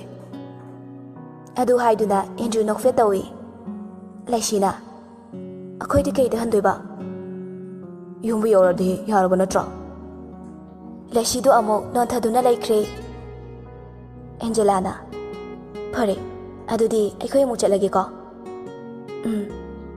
Andrew na madam cha akhoi amu chalukhige ko Laishina hoi Andrew na Angela bu yum phawba thinba chatkre Bangaras ka Laishiga makhongna tatna chatpa hawi nangna thaba ma chani haido sida ora sidadi kana unariba kana suna dena kana una draga sida ka dawlaiba yambo sida kana una dradi lakpa yadra Angela ibani sida koiba lakpane chahi manga gi matung ngasi ni hana thingna bane Bangaras maka tarakte tumina dum chatli Yambung Bangarasu Laishida haifede ngai Sumaina sum chatla leidoira Bangaras sukom khumakte magi chatpham thokpa adum chatli lambi du fanadi sanga abani Laishi waraduna Yambung ai wareba Bangaras hantakti chatlambadu chap leptuna Laishigi manakta changai nakanda karamasu khamai Bangaras na kaukiba kep aduni Karosida ꯑꯅꯤꯗꯨ ꯀꯦꯕꯇꯨꯗ ꯇꯣꯡꯂꯒ ꯊꯧꯔꯛꯄꯅ classic ꯍꯣꯇꯦꯜꯗ ꯈꯥꯝꯃꯤ꯫ ꯚꯪꯒꯔꯥꯖꯅ ꯌꯧꯔꯦ ꯀꯨꯝꯃꯛꯑꯣ꯫ ꯌꯥꯝꯕꯣꯡ, ꯀꯩꯅꯣ ꯁꯤꯗꯤ ꯌꯨꯝꯁꯨ ꯅꯠꯇꯅ? ꯅꯪ ꯀꯨꯝꯃꯛꯀꯦ ꯍꯥꯏꯕ꯭ꯔꯣ ꯀꯨꯝꯃꯣꯏ ꯍꯥꯏꯕ꯭ꯔꯣ? ꯂꯩꯁꯤꯗꯨ ꯀꯤꯗꯅ ꯋꯥ ꯉꯥꯡꯗꯕꯤ ꯀꯨꯝꯃꯛꯏ꯫ ꯑꯅꯤꯗꯨ ꯍꯣꯇꯦꯜ ꯃꯅꯨꯡꯗꯨꯗ ꯆꯪꯉꯛꯏ꯫ ꯚꯪꯒꯔꯥꯖꯅ ꯍꯥꯟꯅ ꯕꯨꯛ ꯇꯧꯈ꯭ꯔꯕ ꯔꯨꯝꯗꯨꯗ ꯂꯩꯁꯤꯕꯨ ꯄꯨꯗꯨꯅ ꯆꯪꯉꯛꯏ꯫ ꯌꯥꯝꯕꯣꯡ, ꯁꯤꯗꯤ ꯌꯥꯝ ꯅꯥꯜꯂꯤ꯫ ꯑꯗꯣ ꯀꯩꯒꯤꯅꯣ ꯑꯩꯈꯣꯏꯅ ꯁꯤꯗ ꯂꯥꯛꯏꯁꯤꯕꯣ? ꯅꯪ ꯆꯥꯛ ꯂꯥꯝꯕ꯭ꯔꯣ? ꯂꯥꯝꯗꯦꯗ꯫ ꯉꯁꯤꯗꯤ ꯁꯤꯗ ꯂꯩꯕ ꯇꯥꯔꯦ꯫ ꯀꯩꯒꯤꯅꯣ ꯌꯥꯝꯕꯣꯡ? ꯑꯩꯗꯤ ꯌꯨꯝꯗ ꯊꯦꯡꯅ ꯍꯜꯂꯛꯄꯒꯤ ꯏꯃꯥ ꯁꯤꯖꯅ ꯆꯩꯔꯅꯤꯅ ꯄꯥꯈꯠꯂꯤ꯫ ꯑꯗꯨꯒ ꯁꯤꯗ ꯑꯍꯤꯡ ꯂꯦꯛꯄꯁꯨ ꯇꯜꯂꯤ꯫ ꯎꯄꯥꯏ ꯂꯩꯇꯤꯌꯦ, ꯌꯨꯝꯗ ꯍꯟꯕ ꯐꯔꯛ ꯇꯥꯔꯦ꯫ ꯀꯩꯒꯤ? ꯑꯦꯟꯗ꯭ꯔꯨ ꯀꯧꯋꯣ, ꯂꯥꯛꯅꯕ ꯍꯥꯏꯌꯣ꯫ ꯃꯤ ꯊꯤꯟꯕ ꯆꯠꯈꯤꯕꯗꯣ ꯅꯪ ꯈꯪꯗ꯭ꯔꯣ? ꯂꯩꯁꯤꯗꯨ ꯑꯃꯨꯛ ꯇꯨꯃꯤꯟꯅ ꯂꯩꯈ꯭ꯔꯦ꯫ ꯑꯅꯤꯗꯨ ꯋꯥ ꯉꯥꯡꯅꯗꯦ꯫ ꯚꯪꯒꯔꯥꯖ ꯃꯥꯒꯤ ꯐꯣꯟꯗꯨ ꯁ꯭ꯋꯤꯆ ꯑꯣꯐ ꯊꯝꯖꯤꯜꯂꯤ꯫ ꯃꯄꯥꯟꯒꯤ ꯊꯣꯡꯗꯨ ꯊꯤꯜꯂꯛꯄꯗꯨꯗ ꯊꯣꯡꯗꯨ ꯍꯥꯡꯗꯣꯛꯂꯨꯏ꯫ ꯑꯗꯨꯕꯨ ꯆꯥꯅꯕ ꯑꯣꯔꯗꯔ ꯇꯧꯈꯤꯕꯒꯤ ꯊꯤꯜꯂꯛꯄ ꯑꯣꯏꯔꯝꯃꯤ꯫ ꯚꯪꯒꯔꯥꯖꯅ ꯂꯧꯔꯒ ꯊꯣꯡꯗꯨ ꯑꯃꯨꯛ ꯂꯣꯛ ꯇꯧꯁꯤꯜꯂꯤ꯫ ꯂꯩꯁꯤ, ꯁꯤ ꯈꯔ ꯆꯥꯊꯣꯛꯑꯣ꯫ ꯌꯥꯝꯕꯣꯡ, ꯑꯩ ꯀꯩꯁꯨ ꯆꯥꯅꯤꯡꯗꯦꯕ꯫ ꯅꯨꯃꯤꯗꯥꯡ ꯆꯔꯥ ꯍꯦꯟꯕ ꯐꯠꯇꯕꯅꯦ꯫ ꯂꯩꯁꯤꯁꯨ ꯚꯪꯒꯔꯥꯖꯀꯤ ꯃꯅꯥꯛꯇ ꯐꯝꯗꯨꯅ ꯈꯤꯇꯪ ꯆꯥꯔꯒ ꯑꯣꯛꯂꯦ ꯍꯥꯏꯗꯨꯅ ꯆꯥꯗ꯭ꯔꯦ꯫ ꯃꯥꯁꯨ ꯂꯩꯁꯤꯅ ꯍꯧꯒꯠꯈꯤꯕꯗꯨꯗ ꯑꯗꯨꯝ ꯆꯥꯗ꯭ꯔꯦ꯫ ꯂꯩꯁꯤ ꯂꯦꯝꯕꯤꯅ ꯋꯥꯁꯔꯨꯝ ꯆꯪꯂꯤꯉꯩꯗ ꯂꯩꯁꯤꯒꯤ ꯐꯣꯟꯗ ꯑꯅꯤꯇꯥꯒꯤ ꯀꯣꯜ ꯂꯥꯛꯏ꯫ ꯚꯪꯒꯔꯥꯖ ꯐꯣꯟꯗꯨ ꯀꯛꯊꯠꯂꯒ ꯁ꯭ꯋꯤꯆ ꯑꯣꯐ ꯊꯝꯖꯤꯜꯂꯤ꯫ ꯉꯥꯏꯍꯥꯛꯀꯤ ꯇꯨꯡꯗ ꯂꯩꯁꯤꯁꯨ ꯋꯥꯁꯔꯨꯝꯗꯒꯤ ꯊꯣꯔꯛꯏ꯫ ꯌꯥꯝꯕꯣꯡ, ꯄꯨꯡ ꯀꯌꯥ ꯇꯥꯔꯒꯦ? 10 ꯇꯥꯔꯒꯨꯝꯕꯅꯦ꯫ ꯑꯩꯗꯤ ꯇꯨꯝꯅꯤꯡꯉꯦꯕꯣ꯫ ꯇꯨꯝꯃꯨ ꯀꯩꯅꯣ꯫ ꯑꯩꯗꯤ ꯀꯥꯏ ꯇꯨꯝꯗꯣꯏꯕ? ꯐꯃꯨꯡꯁꯨ ꯑꯃꯈꯛ꯫ ꯅꯪꯂꯣ ꯃꯈꯥꯗ? ꯑꯣ ꯍꯣꯏ꯫ ꯂꯩꯁꯤ ꯕꯦꯗꯇꯨꯗꯒꯤ ꯄꯤꯂꯣ ꯑꯃꯈꯛ ꯂꯧꯔꯒ ꯃꯈꯥꯗꯨꯗ ꯍꯤꯞꯈ꯭ꯔꯦ꯫ ꯚꯪꯒꯔꯥꯖ ꯋꯥꯈꯜꯗ ꯀꯩꯅꯣ, ꯑꯁꯦꯡꯕꯒꯤ ꯍꯤꯞꯈꯤꯅꯦ꯫ ꯚꯪꯒꯔꯥꯖ ꯂꯩꯁꯤꯒꯤ ꯃꯇꯧꯗꯨ ꯅꯨꯡꯉꯥꯏꯖꯗꯦ꯫ ꯂꯩꯁꯤ, ꯀꯩ ꯍꯥꯏꯒꯦ ꯌꯥꯝꯕꯣꯡ? ꯀꯩꯅꯣ ꯃꯈꯥꯗ ꯍꯤꯞꯄꯤꯗꯨꯕꯣ? ꯍꯧꯒꯠꯂꯣ, ꯑꯌꯤꯡꯕꯗꯨꯗ ꯅꯁꯥꯗꯨ ꯅꯥꯔꯅꯤꯅꯦ꯫ ꯀꯩꯁꯨ ꯇꯧꯔꯣꯏꯌꯦ꯫ ꯚꯪꯒꯔꯥꯖ ꯍꯟꯗꯛꯇꯤ ꯐꯨꯛ ꯍꯧꯒꯠꯂꯒ ꯂꯩꯁꯤ ꯂꯦꯝꯕꯤꯕꯨ ꯄꯝꯗꯨꯅ ꯐꯃꯨꯡꯂꯣꯝꯗ ꯄꯨꯔꯛꯏ꯫ ꯂꯩꯁꯤꯗꯤ ꯃꯃꯤꯠ ꯃꯅꯥꯗꯨ ꯆꯞ ꯌꯨꯡꯈ꯭ꯔꯦ꯫ ꯀꯩꯅꯣ ꯌꯥꯝꯕꯣꯡ? ꯚꯪꯒꯔꯥꯖ ꯂꯩꯁꯤꯕꯨ ꯇꯞꯅ ꯍꯤꯞꯍꯜꯂꯤ꯫ ꯃꯥꯁꯨ ꯅꯥꯀꯟꯗ ꯍꯤꯞꯄꯛꯏ꯫ ꯂꯩꯁꯤꯗꯤ ꯀꯤꯕꯒ ꯄꯥꯈꯠꯄꯅꯒ ꯂꯣꯏꯔꯦ꯫ ꯚꯪꯒꯔꯥꯖ ꯂꯩꯁꯤꯕꯨ ꯅꯨꯡꯁꯤꯅ ꯀꯧꯔꯛꯏ꯫ ꯂꯩꯁꯤ꯫ ꯂꯩꯁꯤꯗꯤ ꯉꯁꯤꯒꯤ ꯃꯇꯧꯁꯤ ꯏꯉꯥꯎ ꯉꯥꯎꯔꯦ꯫ ꯚꯪꯒꯔꯥꯖꯅ ꯃꯥꯕꯨ ꯑꯁꯨꯝꯅ ꯅꯨꯡꯁꯤꯅ ꯀꯧꯔꯛꯄ ꯉꯁꯤꯅ ꯑꯍꯥꯟꯕꯅꯤ꯫ ꯀꯩ ꯍꯥꯏꯒꯦ ꯌꯥꯝꯕꯣꯡ? ꯅꯪ ꯑꯩꯕꯨ ꯋꯥꯔꯧꯕ꯭ꯔꯥ? ꯋꯥꯔꯧꯗꯤꯌꯦ꯫ ꯀꯩꯒꯤ ꯋꯥꯔꯧꯗꯣꯏꯅꯣ? ꯑꯩꯁꯦ ꯌꯥꯝ ꯐꯠꯇꯕꯅꯤ꯫ ꯏꯁꯥꯒꯤꯗ ꯈꯟꯕ ꯃꯤꯁꯛꯅꯤ꯫ ꯌꯥꯝꯕꯣꯡ, ꯚꯪꯒꯔꯥꯖ ꯂꯩꯁꯤꯕꯨ ꯇꯞꯅ ꯀꯣꯜꯂꯛꯏ꯫ ꯂꯩꯁꯤ ꯍꯩꯅꯗꯕ ꯐꯥꯎꯔꯛꯏ꯫ ꯑꯗꯨꯕꯨ ꯃꯥ ꯀꯔꯤꯁꯨ ꯍꯥꯏꯔꯨꯗ꯭ꯔꯦ꯫ ꯑꯩꯃꯨꯛ ꯄꯨꯛꯆꯦꯜ ꯄꯤꯛꯄ ꯑꯃꯃꯨꯛ ꯂꯩꯔꯝꯈꯤꯗ꯭ꯔꯥ? ꯌꯥꯝꯕꯣꯡ, ꯀꯩꯒꯤ ꯑꯗꯨꯃꯥꯏꯅ ꯍꯥꯏꯔꯤꯅꯣ? ꯌꯥꯝꯕꯨꯡꯒꯨꯝꯕ ꯑꯩꯒꯤꯗꯃꯛ ꯈꯟꯕꯤꯕꯗꯤ ꯀꯅꯥꯁꯨ ꯊꯦꯡꯅꯔꯛꯇ꯭ꯔꯤꯌꯦ꯫ ꯅꯪꯒꯨꯝꯕ ꯈꯥꯡꯀꯟꯕ ꯅꯨꯄꯤꯗꯤ ꯑꯇꯥꯡꯕꯅꯤ꯫ ꯅꯪꯕꯨ ꯑꯩꯒꯤ ꯑꯣꯏꯅ ꯐꯪꯖꯕꯁꯦ ꯑꯩꯒꯤꯗꯤ ꯂꯥꯏꯕꯛ ꯐꯕꯅꯤ꯫ ꯃꯇꯝ ꯑꯃꯗ ꯑꯩꯅ ꯅꯪꯕꯨ ꯇꯥꯊꯤꯅ ꯇꯧꯕꯤꯈꯤꯌꯦ꯫ ꯃꯁꯤꯁꯨ ꯅꯪ ꯅꯨꯡꯉꯥꯏꯕ ꯀꯔꯤꯅꯣ ꯈꯪꯗꯅ ꯂꯩꯔꯤꯀꯣ? ꯃꯁꯤ ꯄꯨꯝꯅꯃꯛ ꯑꯩꯅ ꯊꯣꯛꯍꯟꯕꯅꯤ꯫ ꯑꯩꯅ ꯂꯥꯟꯕ ꯉꯥꯛꯇꯅꯤ꯫ ꯅꯨꯄꯤ ꯂꯩꯔꯕ ꯑꯩꯅ ꯑꯇꯣꯞꯄ ꯑꯃꯃꯨꯛ ꯂꯨꯍꯣꯡꯗꯨꯅ ꯂꯧꯕ꯫ ꯌꯥꯝꯕꯨꯡ ꯂꯥꯟꯗꯤꯌꯦ, ꯃꯤꯔꯥꯟꯗꯥꯁꯨ ꯂꯥꯟꯗꯦ꯫ ꯄꯨꯝꯅꯃꯛ ꯑꯩꯅ ꯊꯣꯛꯍꯟꯕꯅꯤ ꯌꯥꯝꯕꯨꯡ꯫ ꯑꯁꯤ ꯍꯥꯏꯗꯨꯅ ꯃꯄꯤ ꯑꯃꯨꯛ ꯇꯥꯔꯛꯏ꯫ ꯃꯄꯤꯗꯨꯅ ꯚꯪꯒꯔꯥꯖꯀꯤ ꯃꯈꯨꯠꯇ ꯇꯞ ꯇꯞ ꯇꯥꯔꯛꯏ꯫ ꯚꯪꯒꯔꯥꯖ ꯂꯩꯁꯤꯕꯨ ꯃꯉꯣꯜꯂꯣꯝꯗ ꯑꯣꯟꯁꯤꯜꯍꯜꯂꯛꯏ꯫ ꯅꯪ ꯀꯞꯀꯅꯨ꯫ ꯑꯩ ꯅꯪꯒꯤ ꯄꯤꯁꯦ ꯌꯦꯡꯕ ꯉꯝꯗꯤꯌꯦ꯫ ꯚꯪꯒꯔꯥꯖ ꯂꯩꯁꯤꯒꯤ ꯃꯄꯤꯗꯨ ꯃꯥꯒꯤ ꯃꯈꯨꯠꯇꯨꯅ ꯇꯩꯊꯣꯛꯄꯤꯔꯛꯏ꯫ ꯈꯣꯏꯔꯥꯎꯅꯔꯕꯤ ꯃꯤꯁꯅꯥ ꯑꯅꯤꯗꯨꯅ ꯄꯤꯔꯥꯡꯂꯛꯇ ꯃꯃꯣꯟ ꯅꯣꯛꯂꯛꯏ꯫ ꯚꯪꯒꯔꯥꯖ ꯂꯩꯁꯤꯕꯨ ꯃꯃꯤꯠ ꯀꯨꯞꯇꯅ ꯌꯦꯡꯂꯤ꯫ ꯉꯁꯤꯗꯤ ꯂꯩꯁꯤꯒꯤ ꯁꯛꯇꯝ ꯑꯁꯤ ꯅꯍꯥꯟꯈꯩꯗꯒꯤ ꯍꯦꯟꯅ ꯅꯨꯡꯁꯤꯔꯦ꯫ ꯑꯩꯒꯤ ꯄꯨꯟꯁꯤꯗ ꯅꯨꯡꯁꯤꯕ ꯍꯥꯏꯕꯗꯣ ꯃꯤꯔꯟꯗꯥꯅ ꯑꯣꯏꯈꯤꯕꯅꯤ꯫ ꯑꯗꯨꯕꯨ ꯉꯁꯤꯗꯤ ꯅꯪꯅ ꯏꯅꯥꯛꯇ ꯂꯥꯛꯈꯤꯕ ꯃꯤꯀꯨꯞꯇꯨꯗꯒꯤ ꯑꯩꯒꯤ ꯋꯥꯈꯜ, ꯑꯩꯒꯤ ꯊꯃꯣꯏ ꯅꯅꯥꯛꯇ ꯆꯤꯡꯁꯤꯟꯈꯤꯕꯅꯤ꯫ ꯑꯩꯒꯤ ꯋꯥꯈꯜꯁꯤꯅꯗꯤ ꯅꯪꯕꯨ ꯅꯨꯡꯁꯤꯒꯅꯨ ꯇꯠꯇꯅ ꯍꯥꯏ꯫ ꯑꯗꯨꯕꯨ ꯊꯃꯣꯏꯁꯤꯅꯗꯤ ꯌꯥꯅꯤꯡꯈꯤꯗꯕꯅꯤ꯫ ꯃꯆꯥ ꯂꯩꯁꯤꯗꯤ ꯀꯅꯥꯗꯅꯣ ꯍꯥꯏꯗꯨꯅ ꯀꯣꯌꯦꯡ ꯌꯦꯡꯂꯤ꯫ ꯑꯩꯒꯤ ꯃꯆꯥ ꯂꯩꯁꯤ, ꯅꯪꯒꯤ ꯅꯇꯧꯅ ꯑꯩꯒꯤ ꯑꯉꯥꯎꯕ ꯊꯃꯣꯏꯁꯦ ꯍꯦꯟꯅ ꯃꯉꯥꯎ ꯊꯤꯔꯛꯂꯦ꯫ ꯑꯩꯒꯤ ꯊꯃꯣꯏꯗ ꯅꯪꯒꯤ ꯃꯃꯤ ꯇꯥꯈ꯭ꯔꯦ꯫ ꯑꯩꯕꯨ ꯑꯗꯨꯛ ꯅꯨꯡꯁꯤꯕ꯭ꯔꯥ? ꯚꯪꯒꯔꯥꯖ ꯂꯩꯁꯤꯕꯨ ꯃꯊꯥꯗ ꯆꯦꯅ ꯀꯣꯟꯁꯤꯟꯕꯤꯔꯛꯏ꯫ ꯋꯥꯍꯩꯅ ꯐꯣꯡꯗꯣꯛꯄꯗ ꯂꯣꯏꯕ ꯅꯥꯏꯔꯣꯏꯌꯦ꯫ ꯂꯩꯁꯤꯂꯦꯝꯕꯤ ꯃꯃꯤꯠꯇꯨ ꯇꯞꯅ ꯎꯏꯁꯤꯜꯂꯤ꯫ ꯃꯄꯨꯔꯣꯏꯕꯒꯤ ꯃꯊꯥꯗ ꯅꯤꯡꯉꯥꯏꯗꯅ ꯄꯣꯊꯥꯈ꯭ꯔꯦ꯫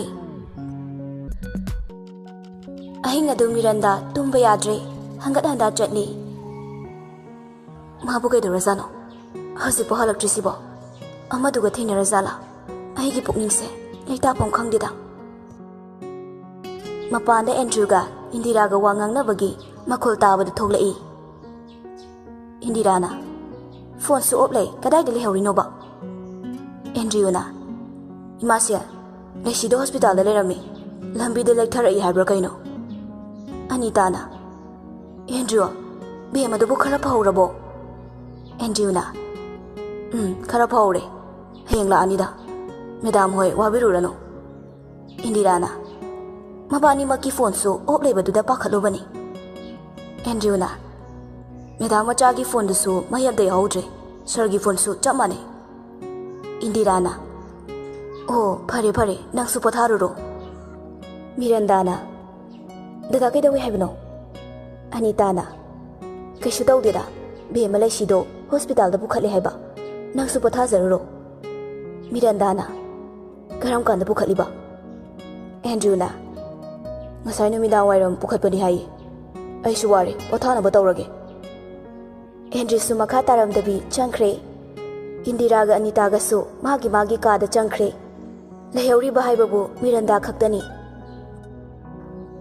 ꯑꯩꯅ ꯁꯤꯗ ꯀꯌꯥ ꯋꯥꯅ ꯃꯥꯕꯨ ꯉꯥꯏꯔꯤꯕ, ꯑꯗꯨꯒ ꯃꯥꯅ ꯋꯥꯍꯩ ꯑꯃꯠꯇꯁꯨ ꯍꯥꯏꯔꯝꯗꯅ ꯐꯣꯟꯁꯨ ꯑꯣꯐ ꯊꯝꯖꯤꯟꯕ, ꯃꯗꯨꯒꯤ ꯅꯨꯄꯤꯗꯨꯁꯨ ꯑꯐꯕ ꯅꯨꯄꯤ ꯅꯠꯇꯦ꯫ ꯑꯦꯟꯗ꯭ꯔꯨꯁꯨ ꯑꯌꯥꯕꯅꯤ ꯁꯦꯔꯥꯟ ꯇꯨꯔꯥꯟ ꯈꯨꯝꯂꯒ ꯃꯌꯥꯝꯗꯨꯕꯨ ꯊꯥꯖꯍꯟꯈ꯭ꯔꯦ꯫ ꯃꯥꯁꯨ ꯃꯥꯒꯤ ꯀꯥꯗ ꯅꯨꯡꯉꯥꯏꯅ ꯇꯨꯝꯈ꯭ꯔꯦ꯫ ꯑꯅꯤꯇꯥꯗꯤ ꯂꯩꯁꯤ ꯅꯥꯔꯦ ꯍꯥꯏꯕꯗꯨꯗ ꯃꯁꯥꯗꯨ ꯏꯅꯨꯡ ꯅꯨꯡꯉꯥꯏꯖꯗꯦ, ꯇꯨꯝꯊꯕꯁꯨ ꯌꯥꯗ꯭ꯔꯦ꯫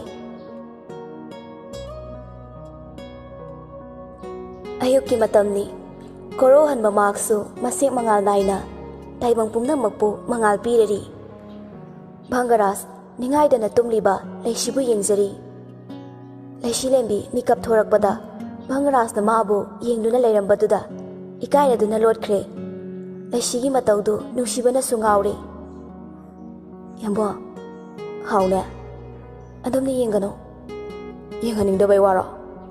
ꯑꯗꯨꯒꯤ ꯅꯠꯇꯤꯌꯦ꯫ ꯑꯗꯨꯗꯤ ꯀꯩꯒꯤ ꯌꯦꯡꯉꯛꯀꯅꯨ ꯍꯥꯏꯔꯤꯕ? ꯏꯀꯥꯏꯖꯕꯒꯤ꯫ ꯑꯩꯉꯣꯟꯗꯕꯣ? ꯃꯆꯥ, ꯀꯩ ꯍꯥꯏꯒꯦ? ꯀꯩꯒꯤ ꯂꯣꯠꯂꯤꯅꯣ? ꯏꯀꯥꯏꯖꯩꯌꯦ꯫ ꯑꯩꯒꯤ ꯃꯆꯥꯒꯤ ꯁꯛꯇꯝꯁꯦ ꯄꯦꯟꯅ ꯌꯦꯡꯖꯒꯦ ꯇꯧꯔꯒ꯫ ꯌꯥꯝꯕꯣꯡ, ꯑꯩ ꯏꯔꯨꯖꯕ ꯂꯣꯏꯔꯒ ꯌꯨꯝꯗ ꯍꯜꯂꯁꯤꯀꯣ? ꯍꯜꯂꯔꯣꯏꯁꯤꯕꯣ? ꯌꯥꯝꯕꯣꯡ, ꯀꯩꯗꯧꯔꯒꯦ? ꯑꯩꯕꯨ ꯃꯤꯔꯟꯗꯥꯅ ꯁꯣꯏꯗꯅ ꯋꯥꯔꯧꯔꯅꯤꯌꯦ꯫ ꯃꯆꯥ, ꯃꯥꯒꯤ ꯊꯋꯥꯏꯕꯨ ꯑꯩꯅ ꯐꯥꯖꯤꯟꯗꯨꯅ ꯊꯝꯕꯒꯤ ꯃꯥꯅ ꯑꯩꯕꯨ ꯁꯣꯏꯗꯅ ꯋꯥꯔꯧꯒꯅꯤꯌꯦ꯫ ꯑꯩꯅ ꯇꯧꯔꯤꯁꯦ ꯌꯥꯝ ꯂꯥꯜꯂꯦ꯫ ꯋꯥꯔꯧꯔꯣꯏꯌꯦ꯫ ꯐꯔꯁꯦ, ꯍꯧꯒꯠꯂꯣ, ꯌꯨꯝꯗ ꯍꯟꯅꯕ ꯇꯧꯔꯁꯦ꯫ ꯂꯩꯁꯤꯂꯦꯝꯕꯤ ꯍꯧꯒꯠꯇꯨꯅ ꯋꯥꯁꯔꯨꯝꯗ ꯆꯪꯈ꯭ꯔꯦ꯫ ꯚꯪꯒꯔꯥꯖ ꯉꯔꯥꯡ ꯂꯩꯁꯤꯅ ꯇꯨꯝꯂꯤꯉꯩ ꯃꯥꯅ ꯂꯣꯟꯅ ꯅꯝꯈꯤꯕ ꯐꯣꯇꯣꯗꯨ ꯌꯦꯡꯗꯨꯅ ꯃꯉꯣꯟ ꯅꯣꯛꯆꯩ꯫ ꯅꯨꯡꯁꯤꯕꯅ ꯉꯥꯎꯔꯦ꯫ ꯉꯥꯏꯍꯥꯛ ꯂꯩꯔꯒ ꯂꯩꯁꯤꯂꯦꯝꯕꯤꯁꯨ ꯋꯥꯁꯔꯨꯝꯗꯒꯤ ꯊꯣꯔꯛꯏ꯫ ꯚꯪꯒꯔꯥꯖꯅ, ꯂꯣꯏꯔꯕꯣ? ꯂꯣꯏꯔꯦ, ꯌꯥꯝꯕꯨꯡ ꯑꯃꯨꯛ ꯆꯪꯉꯣ꯫ ꯍꯣꯏ ꯍꯣꯏ꯫ ꯂꯩꯁꯤꯂꯦꯝꯕꯤ ꯐꯤꯔꯣꯜꯗꯨ ꯍꯣꯡꯗꯕꯤ ꯁꯨꯝ ꯐꯝꯂꯒ ꯂꯩ꯫ ꯚꯪꯒꯔꯥꯖꯁꯨ ꯋꯥꯁꯔꯨꯝꯗꯒꯤ ꯊꯣꯔꯛꯂꯤ꯫ ꯀꯩꯗꯧꯔꯒꯦ, ꯑꯗꯨꯝ ꯎꯪꯉ ꯐꯝꯃꯤꯗꯨꯕꯣ? ꯀꯩꯁꯨꯝ ꯇꯧꯗꯤꯌꯦ꯫ ꯉꯥꯏꯍꯥꯛꯀꯤ ꯃꯇꯨꯡ ꯚꯪꯒꯔꯥꯖ ꯑꯦꯟꯗ꯭ꯔꯨ ꯀꯧꯔꯒ ꯃꯌꯨꯝꯗ ꯍꯜꯂꯛꯏ꯫ ꯑꯅꯤꯇꯥꯅ, ꯕꯦꯝꯃ, ꯅꯪꯕꯨ ꯀꯌꯥꯝ ꯀꯟꯅ ꯉꯝꯗꯕꯅꯣ? ꯑꯩꯗꯤ ꯄꯥꯈꯠꯂꯨꯔꯦꯗꯅ꯫ ꯗꯣꯛꯇꯔꯅꯕꯨ ꯀꯩꯀꯩ ꯍꯥꯏꯔꯛꯀꯦ?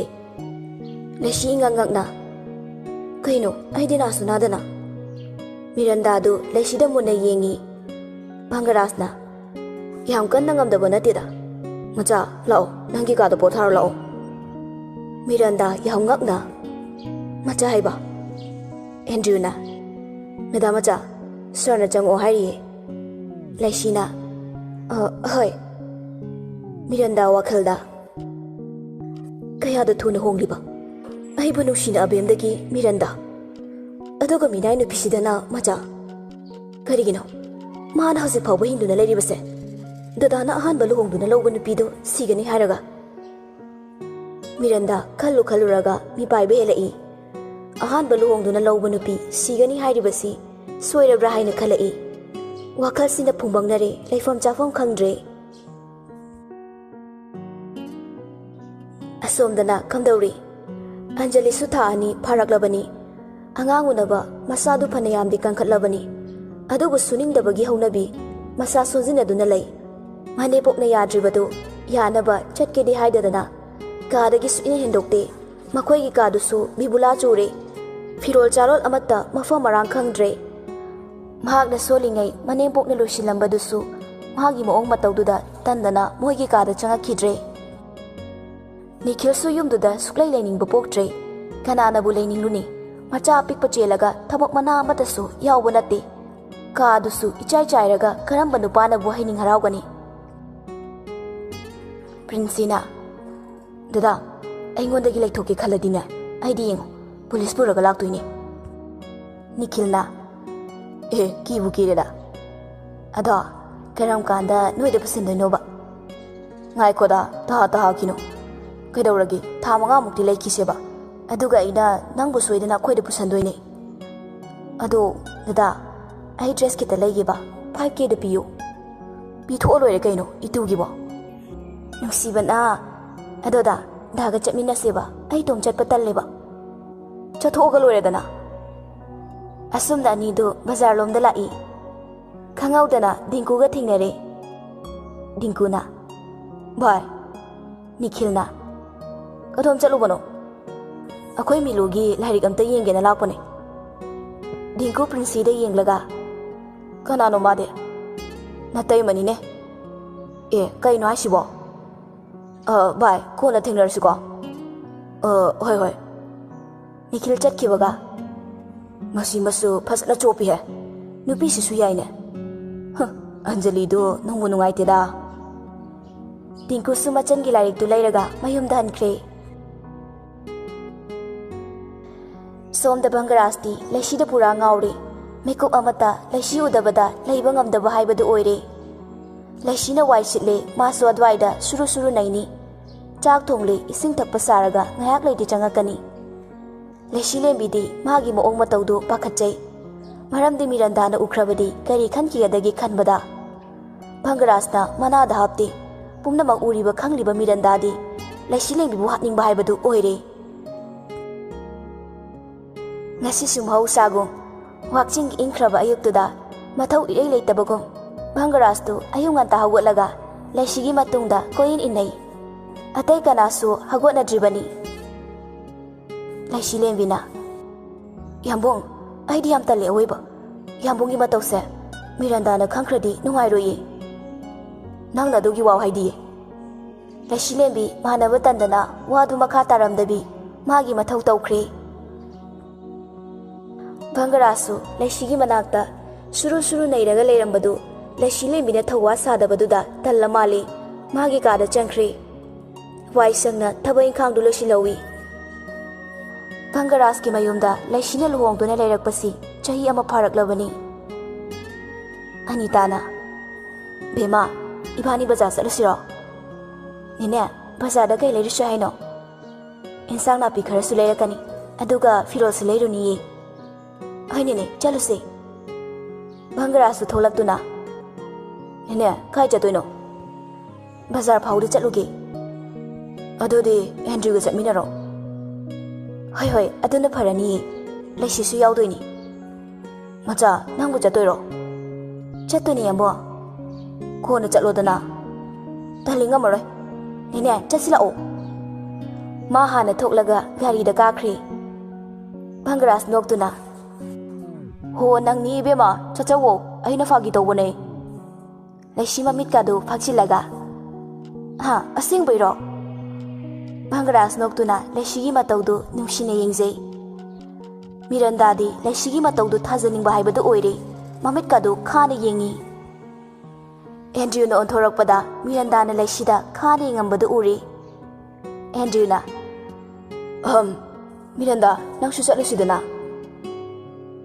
ꯌꯥꯅꯤ, ꯅꯣꯏ ꯆꯠꯂꯨꯔꯣ, ꯑꯩ ꯌꯥꯎꯔꯔꯣꯏ꯫ ꯐꯔꯦ ꯐꯔꯦ꯫ ꯑꯦꯟꯗ꯭ꯔꯌꯨ ꯂꯩꯁꯤꯗꯗꯤ ꯃꯦꯗꯥꯝ ꯃꯆꯥ ꯀꯧꯏ, ꯃꯤꯔꯟꯗꯥꯗꯗꯤ ꯃꯦꯗꯥꯝꯒ ꯀꯧꯕꯤꯕ ꯅꯠꯇꯦ꯫ ꯑꯁꯨꯝꯅ ꯃꯈꯣꯏ ꯑꯍꯨꯝ ꯍꯔꯥꯎ ꯍꯔꯥꯎ ꯆꯠꯈ꯭ꯔꯦ꯫ ꯃꯤꯔꯟꯗꯥ ꯆꯥꯟꯁ ꯐꯪꯉꯤꯉꯩ ꯕꯪꯒꯔꯥꯖꯀꯤ ꯃꯅꯥꯛꯇ ꯆꯪꯉꯛꯏ꯫ ꯗꯥ, ꯏꯕꯥꯅꯤꯁꯨ ꯀꯥꯏꯗꯅꯣꯝ ꯀꯣꯏꯔꯨꯁꯦ꯫ ꯏꯃꯥ ꯃꯇꯣꯝ ꯊꯝꯃꯝꯕ ꯅꯨꯡꯉꯥꯏꯔꯣꯏꯅꯦ, ꯀꯣꯟꯅ ꯆꯠꯁꯤ, ꯃꯊꯪ ꯁꯟꯗꯦꯗꯀꯣ꯫ ꯇꯨ, ꯑꯩꯅ ꯍꯥꯏꯕꯗꯤ ꯑꯃꯠꯇ ꯌꯥꯕꯤꯔꯣꯏꯗꯕꯅꯤ꯫ ꯍꯩꯃꯥ, ꯃꯊꯪ ꯁꯟꯗꯦꯗ ꯆꯠꯁꯤ ꯍꯥꯏꯕ, ꯅꯨꯡꯇꯤꯒꯤ ꯑꯣꯐꯤꯁꯁꯨ ꯆꯠꯃꯤꯟꯅꯩꯁꯤꯗꯤ꯫ ꯌꯥꯔꯣꯏ ꯌꯥꯔꯣꯏ, ꯑꯩꯗꯤ ꯌꯥꯔꯣꯏ ꯍꯥꯏꯁꯤꯅꯤ꯫ ꯂꯩꯁꯤꯟꯅꯕꯨ ꯑꯣꯏꯔꯗꯤ ꯍꯦꯛꯇ ꯌꯥꯈꯤꯗꯣꯏꯅꯤ꯫ ꯌꯥꯔꯦ ꯌꯥꯔꯦ, ꯃꯈꯥ ꯇꯥꯔꯅꯨ, ꯂꯣꯏꯁꯤꯜꯂꯨꯔ ꯆꯠꯂꯣ꯫ ꯃꯤꯔꯟꯗꯥ ꯍꯔꯥꯎꯕꯗ ꯂꯣꯏꯔꯦ꯫ ꯑꯔꯩꯕꯤ ꯊꯥꯗꯨꯅ ꯀꯦꯁꯤꯜꯂꯒ ꯊꯣꯔꯛꯏ꯫ ꯐꯅ ꯀꯦꯔꯕꯁꯨ ꯃꯤꯅꯕꯨ ꯌꯦꯡꯅꯤꯡꯗ꯭ꯔꯕꯗꯤ ꯀꯦꯔꯤꯕꯗꯨ ꯃꯃꯜ ꯂꯩꯇꯦ ꯍꯥꯏꯕꯗꯨꯅꯤ꯫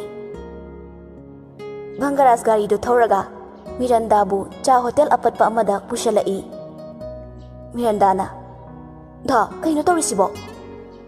ꯀꯩꯅꯣ, ꯆꯥ ꯊꯛꯅꯤꯡꯗ꯭ꯔꯣ ꯅꯪꯕꯣ? ꯆꯥ ꯊꯛꯈꯤꯁꯦ꯫ ꯃꯤꯔꯟꯗꯥ ꯃꯌꯥꯝ ꯃꯃꯥꯡꯗꯨꯗ ꯁꯥꯎꯔꯨꯕꯁꯨ ꯌꯥꯗꯒꯨꯝ ꯇꯨꯃꯤꯟꯅ ꯐꯝꯂꯤ꯫ ꯀꯩꯅꯣ, ꯆꯥꯗꯣ ꯊꯛꯆꯤꯜꯂꯣ꯫ ꯌꯥꯔꯦ, ꯊꯛꯅꯤꯡꯗꯦ, ꯌꯨꯝꯗ ꯆꯠꯂꯁꯤ꯫ ꯀꯩꯅꯣ, ꯀꯣꯏꯔꯨꯈꯤꯁꯤ ꯀꯩꯅꯣ, ꯅꯝꯕꯣꯜꯗ ꯕꯣꯔꯥ ꯆꯥꯔꯨꯈꯤꯁꯦ꯫ ꯌꯥꯔꯦ, ꯀꯣꯟꯅ ꯆꯠꯂꯁꯤ꯫ ꯃꯤꯔꯟꯗꯥ ꯏ ꯀꯥꯕꯗ ꯂꯣꯏꯔꯦ꯫ ꯎꯄꯥꯏ ꯂꯩꯇꯦ, ꯃꯌꯨꯝꯗ ꯍꯜꯂꯛꯂꯦ꯫ ꯃꯣꯏꯅ ꯌꯨꯝ ꯌꯧꯔꯛꯄꯗ ꯕꯖꯥꯔ ꯆꯠꯂꯨꯕ ꯑꯅꯤꯇꯥꯒ ꯂꯩꯁꯤꯂꯦꯝꯕꯤꯒꯁꯨ ꯍꯜꯂꯛꯄꯗ ꯉꯥꯏꯔꯝꯃꯤ꯫ ꯂꯩꯔꯛꯂꯤꯕ ꯐꯤꯔꯣꯜꯁꯤꯡꯗꯨ ꯄꯨꯊꯣꯛꯇꯨꯅ ꯌꯦꯡꯃꯤꯟꯅꯔꯤ꯫ ꯃꯤꯔꯟꯗꯥꯗꯤ ꯍꯥꯟꯅ ꯌꯦꯡꯉꯝꯗꯕꯤ ꯆꯪꯈ꯭ꯔꯦ꯫ ꯐꯝꯂꯤꯕ ꯑꯅꯤꯗꯨꯗꯤ ꯕꯪꯒꯔꯥꯖ ꯍꯣꯏ ꯍꯜꯂꯛꯄ ꯎꯍꯧꯗ꯭ꯔꯦ꯫ ꯑꯅꯤꯇꯥꯅ ꯁꯤꯁꯦ ꯅꯆꯟꯗ ꯄꯛꯀꯗ꯭ꯔꯣ? ꯑꯩꯗꯤ ꯑꯃꯨꯛꯇꯁꯨ ꯎꯗ꯭ꯔꯤꯌꯦ꯫ ꯍꯩꯃꯥ, ꯆꯨꯝꯃꯤꯅꯥ, ꯏꯆꯥꯅ ꯍꯥꯏꯕ ꯆꯨꯝꯃꯤ꯫ ꯑꯅꯤꯇꯥ ꯄꯤꯡ ꯃꯆꯨꯒꯤ ꯐꯨꯔꯤꯠ ꯑꯃꯒ ꯐꯤ ꯑꯃꯒ ꯂꯧꯊꯣꯛꯇꯨꯅ ꯂꯩꯁꯤꯗ ꯄꯤꯔꯛꯏ꯫ ꯁꯤꯁꯦ, ꯁꯤꯅ ꯏꯆꯥꯒꯤꯅꯤ꯫ ꯂꯩꯁꯤ ꯍꯔꯥꯎꯅ ꯑꯌꯥ, ꯅꯦꯅꯦ, ꯑꯩꯒꯤꯔꯣ? ꯑꯅꯤꯇꯥ ꯅꯣꯛꯇꯨꯅ ꯅꯠꯇ꯭ꯔꯗꯤꯀꯣ꯫ ꯂꯩꯁꯤ ꯃꯄꯤꯔꯥ ꯆꯦꯜꯂꯛꯏ꯫ ꯅꯦꯅꯦ꯫ ꯍꯩꯃꯥ, ꯀꯩꯗꯧꯔꯒꯦ ꯆꯥꯕꯣ? ꯀꯔꯤꯒꯤ ꯀꯞꯂꯤꯕꯅꯣ? ꯅꯦꯅꯦ, ꯏꯃꯥ ꯅꯠꯇꯅ ꯄꯨꯟꯁꯤꯁꯤꯗ ꯀꯅꯥꯅꯁꯨ ꯑꯩꯒꯤꯅꯦ ꯍꯥꯏꯗꯨꯅ ꯐꯤ ꯃꯇꯠ ꯑꯃ ꯐꯥꯎꯕ ꯍꯔꯥꯎꯅ ꯊꯣꯟꯕꯤꯈꯤꯗ꯭ꯔꯤ꯫ ꯑꯗꯨꯕꯨ ꯉꯁꯤꯗꯤ ꯅꯦꯅꯦꯅ ꯑꯩꯒꯤꯅꯦ ꯍꯥꯏꯗꯨꯅ ꯂꯩꯕꯤꯕ ꯐꯤꯔꯣꯜꯁꯦ ꯈ꯭ꯋꯥꯏꯗꯒꯤ ꯃꯃꯜ ꯌꯥꯝꯃꯤ ꯅꯦꯅꯦ꯫ ꯑꯅꯤꯇꯥꯁꯨ ꯅꯨꯡꯉꯥꯏꯇꯅ ꯂꯩꯁꯤꯕꯨ ꯌꯦꯡꯂꯤ꯫ ꯉꯁꯥꯏꯗꯒꯤ ꯂꯩꯁꯤꯒꯤ ꯃꯇꯧꯕꯨ ꯌꯦꯡꯂꯝꯕ ꯕꯪꯒꯔꯥꯖꯁꯨ ꯅꯤꯡꯉꯝꯗꯅ ꯂꯩꯁꯤꯕꯨ ꯌꯦꯡꯂꯤ꯫ ꯑꯅꯤꯇꯥꯅ ꯁꯤꯁꯦ, ꯏꯆꯥꯒꯤ ꯅꯦꯅꯦꯅ ꯂꯩꯕꯤꯔꯤꯕꯁꯤꯗꯤ꯫ ꯆꯠꯂꯣ ꯆꯠꯂꯣ, ꯅꯪꯒꯤ ꯀꯥꯗ ꯉꯥꯏꯍꯥꯛ ꯄꯣꯊꯥꯖꯔꯨꯔꯣ, ꯆꯠꯂꯨꯕꯒꯤ ꯋꯥꯔꯝꯃꯅꯤ꯫ ꯕꯪꯒꯔꯥꯖ ꯃꯊ꯭ꯋꯥꯏ ꯅꯨꯡꯉꯥꯏꯇꯅ ꯆꯪꯉꯛꯏ꯫ ꯉꯁꯤ ꯐꯥꯎꯕ ꯑꯁꯨꯛ ꯀꯨꯏꯅ ꯂꯩꯁꯤꯒ ꯂꯩꯃꯤꯟꯅꯔꯛꯄꯗ ꯃꯥꯅ ꯂꯩꯁꯤꯒꯤꯅꯤ ꯍꯥꯏꯗꯨꯅ ꯐꯤꯔꯣꯜ ꯑꯃ ꯐꯥꯎꯕ ꯊꯣꯟꯕꯤꯗ꯭ꯔꯤ꯫ ꯐꯤꯔꯣꯜꯗꯤ ꯂꯥꯏꯔꯗꯅ ꯅꯣꯡꯃꯇ ꯀꯔꯤ ꯆꯥꯅꯤꯡꯉꯤ ꯍꯥꯏꯗꯨꯅ ꯍꯪꯕꯤꯈꯤꯗꯦ꯫ ꯂꯩꯁꯤꯁꯨ ꯅꯣꯡꯃꯇ ꯑꯗꯨ ꯂꯩꯕꯤꯌꯨ ꯍꯥꯏꯅ ꯃꯆꯤꯟꯅ ꯍꯥꯏꯈꯤꯗ꯭ꯔꯤ꯫ ꯈꯜꯂꯨꯔꯒ ꯃꯁꯥꯅ ꯃꯁꯥꯕꯨ ꯋꯥꯔꯧꯖꯔꯛꯏ꯫ ꯅꯨꯃꯤꯠꯇꯨꯁꯨ ꯍꯧꯈ꯭ꯔꯦ꯫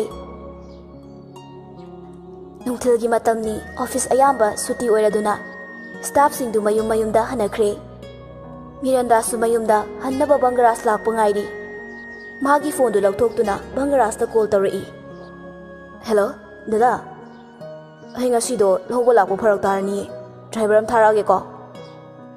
ꯌꯥꯔꯅꯤꯌꯦ, ꯑꯩ ꯂꯥꯏꯟꯗ ꯑꯗꯨꯝ ꯂꯥꯛꯑꯒꯦ꯫ ꯌꯥꯒꯗ꯭ꯔꯅꯦ? ꯌꯥꯅꯤꯌꯦ꯫ ꯑꯣ, ꯊꯝꯃꯣ ꯊꯝꯃꯣ ꯑꯗꯨꯗꯤ꯫ ꯐꯣꯟꯗꯨ ꯊꯝꯈ꯭ꯔꯕ ꯇꯨꯡꯗ ꯃꯤꯔꯟꯗꯥꯗꯨ ꯃꯦꯟ ꯔꯣꯗꯂꯣꯝꯗ ꯃꯈꯣꯡꯅ ꯇꯞꯅ ꯇꯞꯅ ꯊꯣꯔꯛꯏ꯫ ꯃꯤꯔꯟꯗꯥ ꯍꯣꯏꯒꯤ ꯑꯣꯐꯤꯁꯇꯨ ꯂꯝꯍꯥꯡꯗꯒ ꯑꯣꯏꯕꯒ ꯃꯤꯁꯨ ꯈꯔ ꯆꯤꯛꯏ꯫ ꯃꯇꯥꯡ ꯑꯗꯨꯗ ꯃꯤꯔꯟꯗꯥꯒꯤ ꯅꯥꯀꯟꯗ ꯀꯥꯔ ꯑꯃ ꯈꯥꯝꯂꯛꯇꯨꯅ ꯀꯥꯔ ꯑꯗꯨꯗꯒꯤ ꯅꯨꯄꯥ ꯑꯃ ꯀꯨꯝꯊꯔꯛꯏ꯫ ꯃꯤꯔꯟꯗꯥ ꯅꯨꯄꯥꯗꯨꯕꯨ ꯀꯅꯥꯅ ꯍꯥꯏꯗꯨꯅ ꯌꯦꯡꯗꯨꯅ ꯂꯩꯔꯤ꯫ ꯅꯨꯄꯥꯗꯨ ꯃꯥꯛꯁꯁꯨ ꯇꯨꯄꯤꯌꯨ ꯎꯞꯄꯗꯨꯅ ꯃꯁꯛ ꯈꯪꯕ ꯉꯝꯗꯦ꯫ ꯁꯣ ꯃꯤꯔꯟꯗꯥ? ꯑꯍꯣꯏ꯫ ꯁꯔ ꯕꯪꯒꯔꯥꯖꯅ ꯊꯥꯔꯛꯄꯅꯤ, ꯁꯣꯝꯕꯨ ꯂꯧꯔꯨꯆꯣꯅ꯫ ꯃꯤꯔꯟꯗꯥ ꯅꯨꯄꯥ ꯑꯗꯨꯗ ꯆꯤꯡꯅꯅ ꯌꯦꯡꯉꯛꯏ꯫ ꯆꯤꯡꯅꯕꯤꯒꯅꯣ, ꯊꯥꯖꯗ꯭ꯔꯒ ꯁꯔꯗ ꯐꯣꯟ ꯇꯧꯒꯦꯁꯨ ꯇꯧꯕꯤꯌꯣ꯫ ꯕꯁꯁꯦ ꯑꯩꯅ ꯊꯥꯔꯛꯇ꯭ꯔꯁꯨ ꯌꯥꯔꯅꯤ ꯍꯥꯏꯔꯒ? ꯊꯦꯡꯈ꯭ꯔꯅꯤ, ꯑꯩꯁꯦ ꯊꯕꯛ ꯑꯇꯩ ꯂꯩꯍꯧꯔꯤꯌꯦ꯫ ꯑꯣ, ꯐꯔꯦ, ꯆꯠꯁꯤ ꯂꯥꯛꯑꯣ꯫ ꯒꯥꯔꯤꯗꯨ ꯇꯣꯡꯈꯠꯄꯒ ꯈꯪꯍꯧꯗꯦ ꯅꯨꯄꯥꯗꯨꯅ ꯃꯤꯔꯟꯗꯥꯒꯤ ꯃꯈꯣꯡ ꯃꯈꯨꯠ ꯂꯣꯏꯅ ꯄꯨꯟꯁꯤꯜꯂꯛꯏ꯫ ꯃꯤꯔꯟꯗꯥꯗꯨ ꯂꯥꯎꯕꯒ ꯅꯪꯍꯧꯕ ꯅꯠꯇꯦ꯫ नुपादु गारीदु थौबा हौरी मिरंदा मचिंदु पुनखिबना लाउबसु ngamdre सोमद बंगरा शोरूम अमदा लेशिगिनी हाइदुना रानी फी फनेक ब्लाउज माना पामजबा लेरगा हराव हराव मयुमदा हनख्रे हॉस्पिटल की लंबी अदुदगी लेशी लेंबी एंजेलागा तपना तपना वारी सादुना थोरई लेशीना अदुदी नंग चलोको होय होय नंसु फजना चटख्रो अइना थिनगेसु यादे लेशी मैन रतुदा गाड़ी ngaइरिङै कार अमा मागी ममांग खामई अदुबु कैसु खल्लुदना अदुम लेप्तुना लैरी कार थौरिबा नुपा अदु कनागुंबा अमगा वारी सानरी याम साउबगी मवंग ओइनसु उरी लेशी लेंबी नुपा अदुदा सुम येंगलगा मनिंगी सिटलोमदा येंखिबदा नुपी अमना याम वाना गाड़ी मनुंगदा लेइबदु उरी मखोंग मकुतुसु लोइना पुनसिल्ली लेशी मसादु इपा पाखतना नुपा अदुदा मु येंगी फोन वारी सानरंबा नुपा अदु माना उपलिबा मार्क्स तु लौथोरई लेशी नुपा अदु उबदा पुंगा ngakre गाड़ी दुसु कन्ना थौख्रे लेशी ngakना मचिंदा सोलई दाजेकी अदुगा गाड़ी मनुंगदुदा यावख्रिबा नुपीदु मिरंदा ओइबदुदा महाक ngakपना खम थेंख्रे तंजा चाना अहांगबो ऑटो अमसु लाकपदुदा लेशी हातु हातु ऑटो दु खामली कका असी कार से अमता तानसे होय होय कका खरा थुना थौबियो थौगे थौगे करी तौबो यावगी बेमा अखोय बुंसिंगने गाड़ी से खामगे तौरगा थौबना हानख्रे ओ ओ लेशी लेंबी भंगरास्ता पाउ पीगे खंदुना फोन तौगे हाइदुना बेग तु हांगदुई मागी फोन दु यावरमद्रे ngasai Angela ngaiduna leire haibaduda hatu hatu tholakpada kauduna hundu ombani phone du yarom tabaduda ma matha sari sum thorokpana phana sangna thorei leishidi lamga khangsaba nati car du chingya du da khamkibaga auto du su tapna khami leishi driver du gi bara du pithok lamlaga thadokre aduga manak ta horiba u amagi marumda jeki bu udanaba theijinduna lei जेकी गाड़ी मनोंदगी यावरिबा मिरंदाबु सोरो सोरो चिंगदुना पुथोरई लेशी लेंबी मसादु पाखतपदा लोइरे कहिनो अहिना ngasi उरिबा सिंगसिबो करी मरमगिनो दाजेकीना मिरंदाबु फारिबा जेकीना मिरंदाबु लाक लाक्तना चिंगागा चिंगयारोमदा खोंगनबी मचा अमा लैरिबा दोमदा पुशनख्रे लेशी लेंबी सुतपना जेकी खांकिनी मतागुम लोना इनरई चेकना पिकतक तौना साबा युम अमा लेरमी युमदोन पोकनी युमदसु मी लेनदबगी इमोट मोटले लेशी थोंग मरोमदगी लोना मनुंगदा कना कना लेगे हाइदुनी येंगी सुपनतगी जेकी अमादि मिरंदा खक्तनी मनुंगदा लेरिबदु जेकी दु कनागुम अमगा फोनदा साउनो वारी सानरी अइना करी हाइकिगे मामंग एम हाइगले अदुगा इने चलगुमना लुना खंजरिबा लेशीदा अवाबा पिबदा अइ येंबा ngamde फोन दगी नुपीदुना हाइरेई आइसु खंगदबा नतेने नुपी नोइगी थमोइसा अंगकपने पुक्चल कयादा पीबा अहिना हाइबदो सोबे यादे वफम असे कनागी मफमदसु खंगनबा यादे अय अपंगवा मी नती अइ लोइना खंगी अहिना सिलिबा खुदिंगसे नंगी फनबने यारे अइ थमे जेकी फोन दु कक्थलगा साउना मिरंदागी मनाक तमने चेंसिलई ngasai sanariba waridu la thadokpana maram oiraga masu loina taribani leishiga nupasiga hana khangnabani haibasimati ma confirm oire jeki karendana nangse nupini ko nupi ama oiraga kanagumi nupi ama ge awababu ubangamdaba khwaidigi pukchel pikpa miranda machindo punsinbagi wa ngang ngamdre I atawraga lei o lautoke asi hairaga mirandagi machinda pullibadu lauthoi ngango shiramdai mi kupsidane ngangningbadu nganghoro nang kanano garigi aibu mafam sida purakpano aduga aibu hatkadoribagi maramna kaigi nangina puraiba maga onthokna haigatkre aduga mana nangna leisibu thina otpiba miyoibagi minungsiba malana tawjakiba pa mayamdunane aina nangi yomras oigadoribane miranda noklaga oh adudi leishigano ini manaraga aibo oi tumi leyo hiramsida leishi yaude pullibase thado aibu thado maduna noigi afabo oiniye Tumin लयोदी लयोदना नोई मथुंग मरम खंगदना नचिन यौ यौ कुमुदो तोरकनो हे मिनाई मचा नंगुम मथुंग मरम खंगदबा मना अइंगोंदा दुमाई हायाब्रो नमा नपा जुगो चारमोय मिरंदा जेकीदा मतिन दुसिचिल्ली जेकी mama Mopa पंदुना ngangaꯛꯄꯗꯨꯗ सावबना मै हौरे नाकंदा तारंबा पोरसक अमना मिरंदादा थोंगे तौबगा दाजेकी मिरंदा अमदी जेकी ngakna yengथोरकपदा लेसी लेंबी चेंसिलकपदु उरुरे जेकी मिरंदागी मकोक्तुदा सुदतली लेसी लेंबी खंजेल हौना दाजेकी नंगना तोइसि कैनो इचन नंगदि सिदा कमाय लाइनो मिरंदा खुदक्ता ज्ञान मांगदुना ताख्रबनी लेसी मिरंदागी मनाक्ता चेंसिन्दुना मिरंदाबु कोंखटलगा साउना दाजेकी कैनो दाजेकीना तौरिसिबो मधुमागी चपचाबदंदीनी माना नंगबु क्याम ओतके मिहोइबगी मिनुंगसी मचत अमता याउदना लेसी ngakna दाजेकीना करमदा पुंगनम खंगलिबा जेकी मरौ लेना नोई इहुमदुदा कना केदौरी हाइबा अइ लोइना खंगदबो नती हायो कमाय खंगलिबनो लेसीगी वाहांदु नाथाइरगा मफमसिदगी नंग याम थुना चटख्रो अइना नंगबो अवाफमदु तहानिंगदिए अइ मिरंदाबु पुदना मफमसिदगी खोंका अमा फावबा हंदोलोई लेसी अइना नंगबु इचनमकनी खल्लिबने चलो चटखिबना नंगी अफबो ओइनिए अइंगोंदा थीना ओली हाइबगिदमक अदु कनबा चयाक पिबदि चुमदेना इचन अइना माबो मफमसिदा फादुना पुरकपगी मरमनिने अमना मिनुंगसी खंगदबि अइगी इचननि खल्लिबा नंगबु सांगागुम थीना तौबिबा अमना 5 crore गी डिमांड मिरंदागी मौत अइना नमु मफमसिदा फादुना पुरअंबा याय अदुबु चैथेंगदु अइना नंगोंदा पिनिंगदिए करी सेल गी डिमांड दाजेकी अइबु नचनमकनि खनबिरंबगी अइगी थमोइना अपेनबा हाइबदु ओइरे अदुबु अवाटपा लैत्रबा दाजेकीना करी मरमगिदमक अदुक यामबा सेलदि मसिगी मरम नंग खंगलरोय चलो इचन नंग चलो चटपा तारबसु मिरंदाबु अइंगोंदा सिनवो अइना सिनद्रबदे दासेकी अइबु नचनमकनि खटले हाइबदाय ngasidi nachal ama oina dadagi mafamdagi kudol ama khak nijage kare mirandabu aigi famda sinabiyo mahak matam amagi aigi puroibo oiriba pangaraski thawai mani oirambini laibakti naduna hasi mahak aigi naunupi oina yumduda laiminabani aina puroibagi damak kaishu tawba ngamdri magi thawai sibudi aina yambongi mafamda sinajaramge masi matangdi दाजेकी की मफमदगी नचन फिकौसाने याजरिए जेकी की मखों कोंदुना कपजरई जेकी सु लेसी लेंबिगी मतौदुदा नुंगाइतबना थल्ले लेसीबो हुगतपिरई इचन नबुंगी सुलई कनागुम्बा मिसक अमगी दमक्तने अइना ngasi पाप चेलबा थबकसे तौरिबा इचन नंगदि मिनुसी चाउबिनी चलो अइना नंगी मफमदा मिरंदा सिनरबनी लेसी पिरांग लगता ममोनोग लई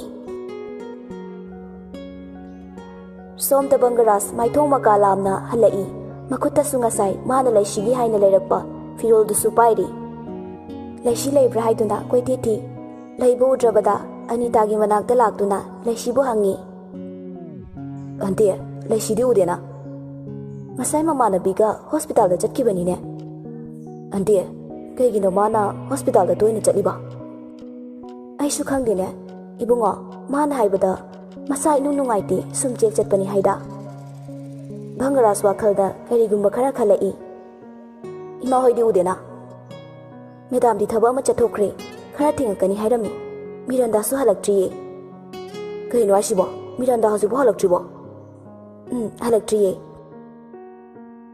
मखा तारमदना अदुम थोरकले पॉकेटगी मोबाइल दु लौथोकलगा लेसीदा हाना कॉल तवी अदुबु लेसीगी फोन दो इमुंग लोमदगी खिंगई ए फोन गु पुगिद्र मालेने मिरंदाना काइदों पल्ल लेइरजानो युमदा को हलकपा फबने असि हाइदुना मिरंदादा अमु कॉल तवी भंगराज की फोन लाकपदुदा लेसी लेंबी सत पाइखली हेलो यंबो मिरंदागी फोन लेसीना पाइरकपदुदा पुंगंगई मचा कइनो मिरंदादी यंबो मफम से खांद्रेबा लोकेशन थारके खितंग थुना लाकपियो Ipa pakhana hairakpa Laishigi wahaiduda Bangaras masadu leifam khangdre.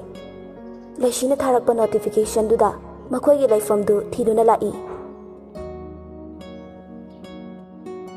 Somda Jackie famlambadagi hogolai. Ichan, ai mafam sida kuina leithokpa yadre. Ai chanaba tawrage ko. Khudong thiningai di oidi kiganu ko. Asi hairamlaga Jackie susatkhre. Laishidi Miranda bu kolaga family wakhalda su jat khalai. Da Jackie hari singsibo karino. Kanagumba magidamak pumnamak se tawribani haiba. Aina chingaribasi chunggadawribra. Ai confirm khangdre. Yabungdana ai bu kari khungani. Hainari Bangaraso yausilagle. Yambo Bangaras Laishi ubada sensilai. Macha kedoriba nangdi sida. Mirandana Laishigi tampakta gyan mangduna laibada ubada Bangaras Laishida yengduna hairai. Miranda se kedorino. Yambo doctor da hanam ta puse ai kona lirageba. Seba yambo. Bangarasu Miranda bu pamkhatuna gari da hapkatli. Hospital yaubaga Miranda bu doctor singna kupna yengli. Ka hena sokpa natabanina doctor na kaisu tawroi gyan laklani hairai. Kamai tawrino? Miranda ga nangna punna lairamiba. Yabungda selgi dima lakhibra. Bangaras Laishida khangyengyengai. Lakhiye. Madugi maramgini. Ngasi Miranda bu phagi thaurangiba. Laishi lembi wari singdu lerai. Nang nupa dudi masak khangbra. Amuk thengnabada ma aina ma bu lemna tharoi. Suningdana sel tanba singse. Yambong pingat pikino tathabiyo. Nangi bukjelse ai kalai. Miranda gi damak nasagi punsibu kai shooting na natro. Masidi masana tokpham thokpani. Imangda aigi mungi miyoi amana khudong thiba tarabadi aina yengduna leithokpa ngamloi. Bangaras Laishibu nungsina yengjai. Imungi misingdasu pau pikre. Indira Andrew hoisu lakli. Indirana kamdawrage imaudubu doctorna kari hairige. Sana imadi chathoure halakpaga chelaibani. Kaisu thoidokpa tawroroi haire. Ngayak leraga gyan laani. Hainaringai tanjaduda Miranda su gyan lakli unabe yarani haire. Makhoi loinamak kada changai. Miranda phamongduda hiptuna leirambadagi tapna haugalai. Indirana imabu kaisu tawdrabo. Imasi tawdre. Laishina Miranda aidi pakhalure. Nana kaisu tawramdabase aidi yam nungaye. Indirana kamaina tawribano? Hayo kananano? Imabu asigumba phibamda tahalibado. Miranda Laishi lembidama khuthilai. Masi pumnamakse Laishinane. Asi hairaga Miranda do mapi tapna tapna singtarai. Thamoi chakna Bangaras da yengai. Miranda mapi su tapna singtarai. Ma thamoi chakna Bangaras da yengai. Leiriba mayamdasu Miranda na hairibadu ingangakle. Bangaras na Miranda kaina nang haidubo. Laishina taraga nungai Mana nangi thawai kanbirakpane. Dada aina aribase aranba mata nati. Imangda thokpa thodokpu aina karigi serana na tamdoribano. Bangarasna Miranda tapthokse. Laishina ingonda wari loina leire. Tat pumnamak tani. Laishina Miranda kaigino ingonda lana lawriba. Lana lawba. Imit makna uraba inasina tara abawado. Aranbani haigadoribra. Adudi hayo. Aibu ngasi phariba misakto nanga khangnade. Laishi tapna Miranda Bangaras da muk onsilai. Dada na nushina khanjariba mahaksinani. Ngasi aigi thawai lawge hotnaramba. Anitana karino ibema Miranda nangna hairiba mayamdubo. Miranda sauna makotu thangalaga. Yare lepo. Ai loina khangi. Noigi wakhalda kari khatli haiba.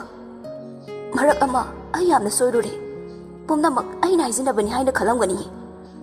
Nangsu minai nu pisigi mi changne. Natro. Bangaras khon kalapna. ꯃꯤꯔꯟꯗꯥ ꯃꯤꯔꯟꯗꯥꯅ ꯑꯩꯒꯤ ꯏꯅꯥꯛꯁꯤꯗ ꯂꯩꯔꯒꯅꯤ ꯅꯨꯄꯥꯗꯨꯅ ꯂꯩꯁꯤꯕꯨ ꯃꯆꯟꯅꯤ ꯈꯜꯂꯤ ꯍꯥꯏꯈꯤꯕꯗꯣ ꯑꯩꯕꯨ ꯐꯥꯖꯤꯟꯗꯨꯅ ꯊꯝꯕ ꯃꯇꯝꯗꯨꯗ ꯃꯥꯅ ꯅꯨꯄꯥꯗꯨꯒꯤ ꯃꯃꯤꯡꯗꯣ ꯀꯧꯔꯒ ꯆꯪꯉꯛꯈꯤꯕꯅꯤ ꯃꯈꯣꯏ ꯑꯅꯤ ꯑꯃꯠꯇꯅꯤ ꯑꯩꯕꯨ ꯍꯥꯠꯀꯦ ꯍꯣꯠꯅꯈꯤꯕꯗꯣ ꯂꯩꯁꯤꯅ ꯃꯐꯝꯗꯨꯗ ꯆꯪꯉꯛꯄꯒ ꯑꯩ ꯑꯗꯨꯝ ꯒ꯭ꯌꯥꯟ ꯃꯥꯡꯈ꯭ꯔꯦ ꯂꯩꯁꯤ ꯂꯦꯝꯕꯤꯅ ꯃꯤꯔꯟꯗꯥ ꯑꯩꯉꯣꯟꯗ ꯂꯥꯟꯅ ꯈꯟꯒꯅꯨ ꯅꯪꯕꯨ ꯐꯥꯔꯤꯕꯗꯨꯗꯤ ꯁꯦꯜꯒꯤ ꯗꯤꯃꯥꯟꯒꯤꯅꯤ ꯃꯤꯔꯟꯗꯥꯅ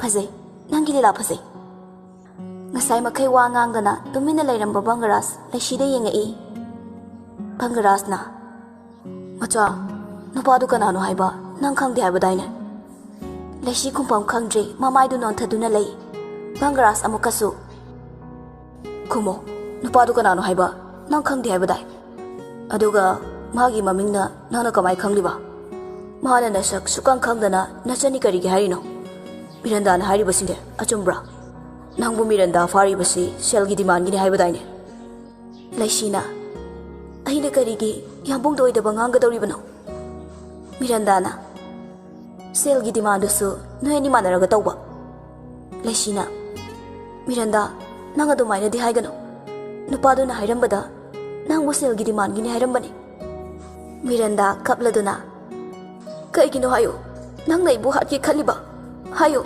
ꯑꯩꯒꯤ ꯑꯁꯣꯏꯕ ꯈꯔꯗꯨꯅ ꯅꯪꯅ ꯑꯩꯕꯨ ꯍꯥꯠꯀꯦ ꯈꯜꯂꯕ ꯂꯩꯁꯤ ꯀꯞꯂꯗꯨꯅ ꯅꯠꯇꯤꯌꯦ ꯃꯤꯔꯟꯗꯥ ꯑꯩ ꯑꯗꯨꯝꯅ ꯈꯟꯈꯤꯕ ꯂꯩꯇꯤꯌꯦ ꯗꯗꯥ ꯑꯩꯅ ꯅꯪꯕꯨ ꯅꯨꯡꯁꯤꯕ ꯍꯦꯟꯃꯟꯈꯤꯕꯅ ꯇꯧꯍꯩꯗꯕ ꯀꯌꯥ ꯇꯧꯔꯨꯏ ꯂꯩꯁꯤꯒ ꯅꯛꯁꯤꯟꯅꯕ ꯎꯔꯒ ꯊꯃꯣꯏꯁꯤꯗ ꯆꯩꯅꯥ ꯃꯁꯤꯡ ꯈꯪꯗꯅ ꯐꯪꯈꯤꯕꯅꯤ ꯂꯩꯁꯤꯕꯨ ꯑꯩ ꯍꯥꯠꯅꯤꯡꯕ ꯐꯥꯎꯈꯤ ꯑꯗꯨꯕꯨ ꯑꯩ ꯃꯗꯨꯃꯛꯇ ꯇꯧꯒꯦ ꯈꯜꯂꯨꯗꯤꯌꯦ ꯑꯗꯨꯕꯨ ꯗꯗꯥ ꯊꯧꯗꯣꯛꯁꯦ ꯑꯩꯒꯤ ꯃꯤꯠꯃꯥꯡꯗ ꯊꯣꯛꯄꯅꯤ ꯑꯩꯅ ꯁꯤꯒꯨꯝꯕ ꯃꯇꯥꯡꯁꯤꯗ ꯀꯩꯒꯤ ꯑꯣꯏꯗꯕ ꯉꯥꯡꯗꯣꯏꯅꯣ ꯍꯥꯏꯌꯨ ꯗꯗꯥ ꯑꯩꯕꯨ ꯊꯥꯖꯕꯤꯌꯨ ꯑꯩ ꯑꯣꯏꯗꯕ ꯉꯥꯡꯗꯤꯌꯦ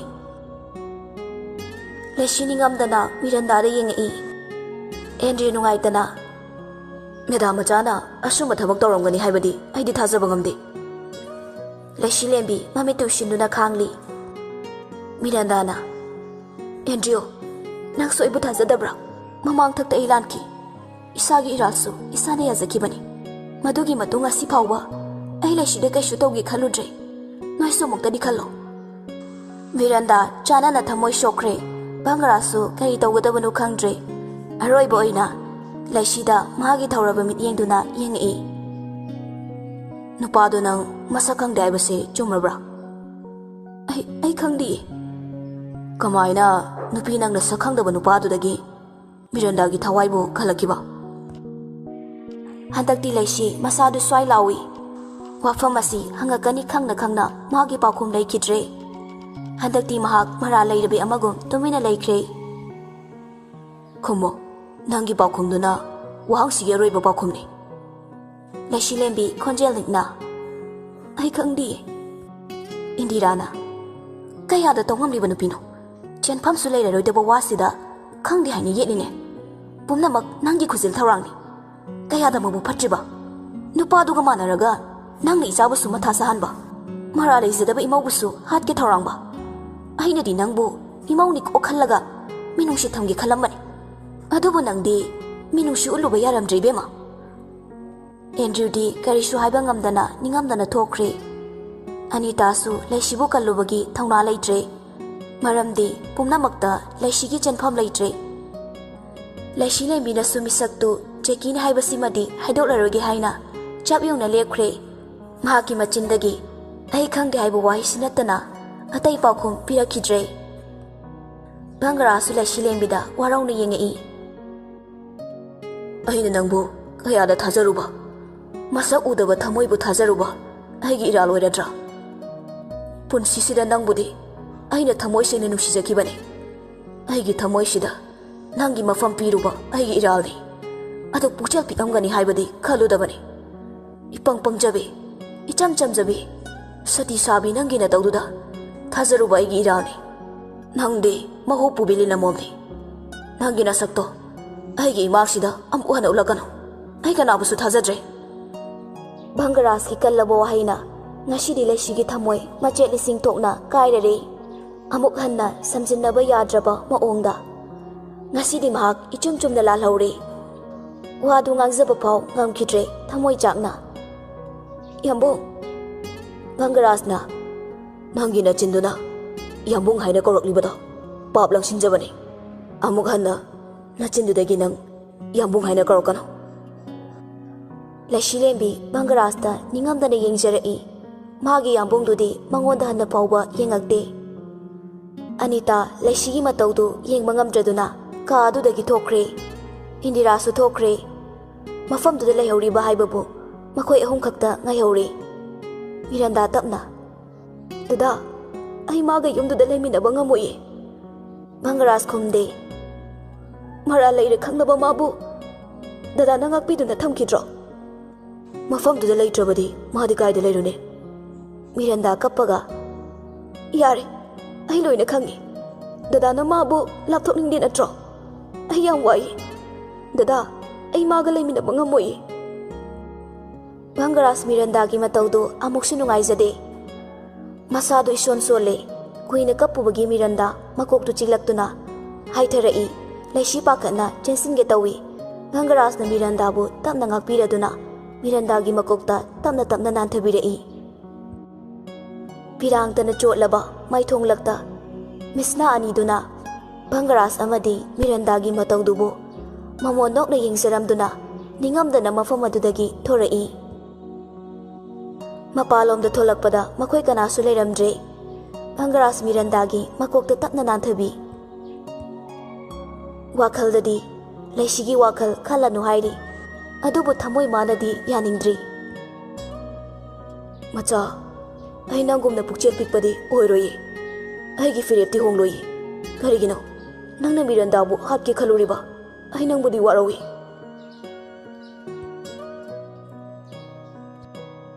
Andrew na Medamacha chatkiba yaroi.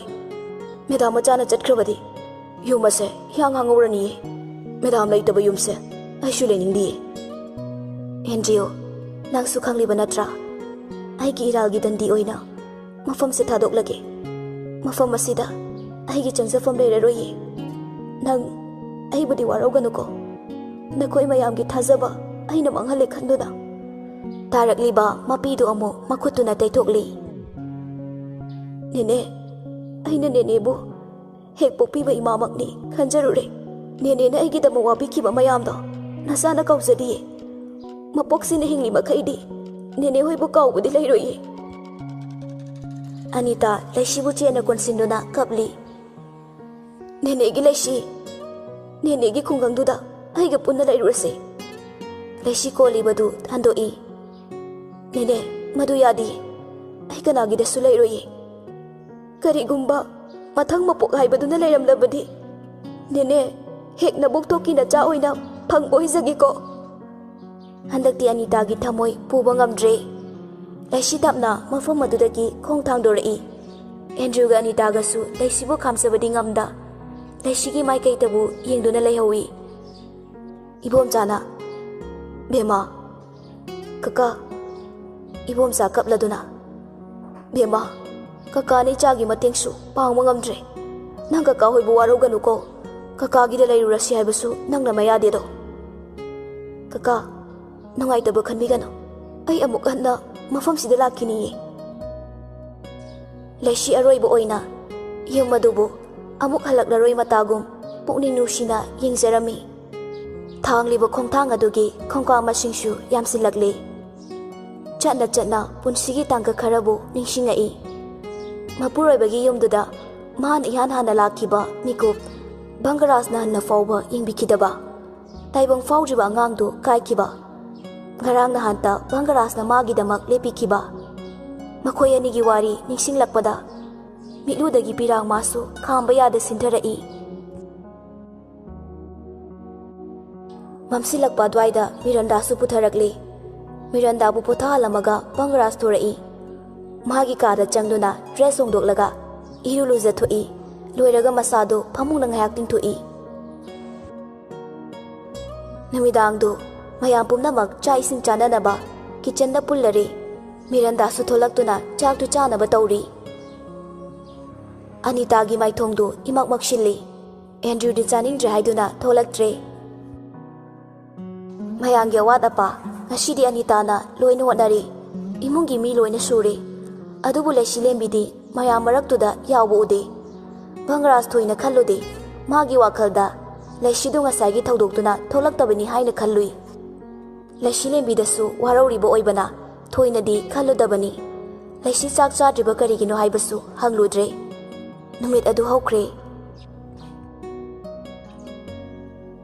ꯃꯊꯪꯒꯤ ꯅꯨꯃꯤꯠꯅꯤ ꯃꯌꯥꯝ ꯄꯨꯝꯅꯃꯛ ꯍꯧꯒꯠꯅꯗꯨꯅ ꯃꯥꯒꯤ ꯃꯊꯧ ꯇꯧꯅꯔꯤ ꯑꯗꯨꯕꯨ ꯂꯩꯁꯤꯂꯦꯝꯕꯤꯗꯤ ꯉꯁꯤꯁꯨ ꯎꯗꯦ ꯑꯗꯨꯐꯥꯎꯕ ꯕꯪꯒꯔꯥꯖꯗꯤ ꯀꯔꯤꯁꯨ ꯈꯜꯂꯨꯗꯦ ꯅꯨꯃꯤꯠꯇꯨ ꯕꯪꯒꯔꯥꯖ ꯊꯕꯛ ꯆꯠꯂꯨꯕꯅꯤ ꯑꯗꯨꯕꯨ ꯍꯜꯂꯛꯄꯗꯁꯨ ꯂꯩꯁꯤ ꯎꯗꯦ ꯅꯨꯃꯤꯠ ꯑꯗꯨꯒꯤ ꯅꯨꯃꯤꯗꯥꯡꯗꯨꯁꯨ ꯆꯥꯛ ꯆꯥꯅꯕꯗꯨꯗ ꯂꯩꯁꯤ ꯌꯥꯎꯕ ꯎꯗ꯭ꯔꯦ ꯍꯟꯗꯛꯇꯤ ꯕꯪꯒꯔꯥꯖ ꯀꯔꯤꯅꯣ ꯍꯥꯏꯕ ꯈꯜꯂꯛꯏ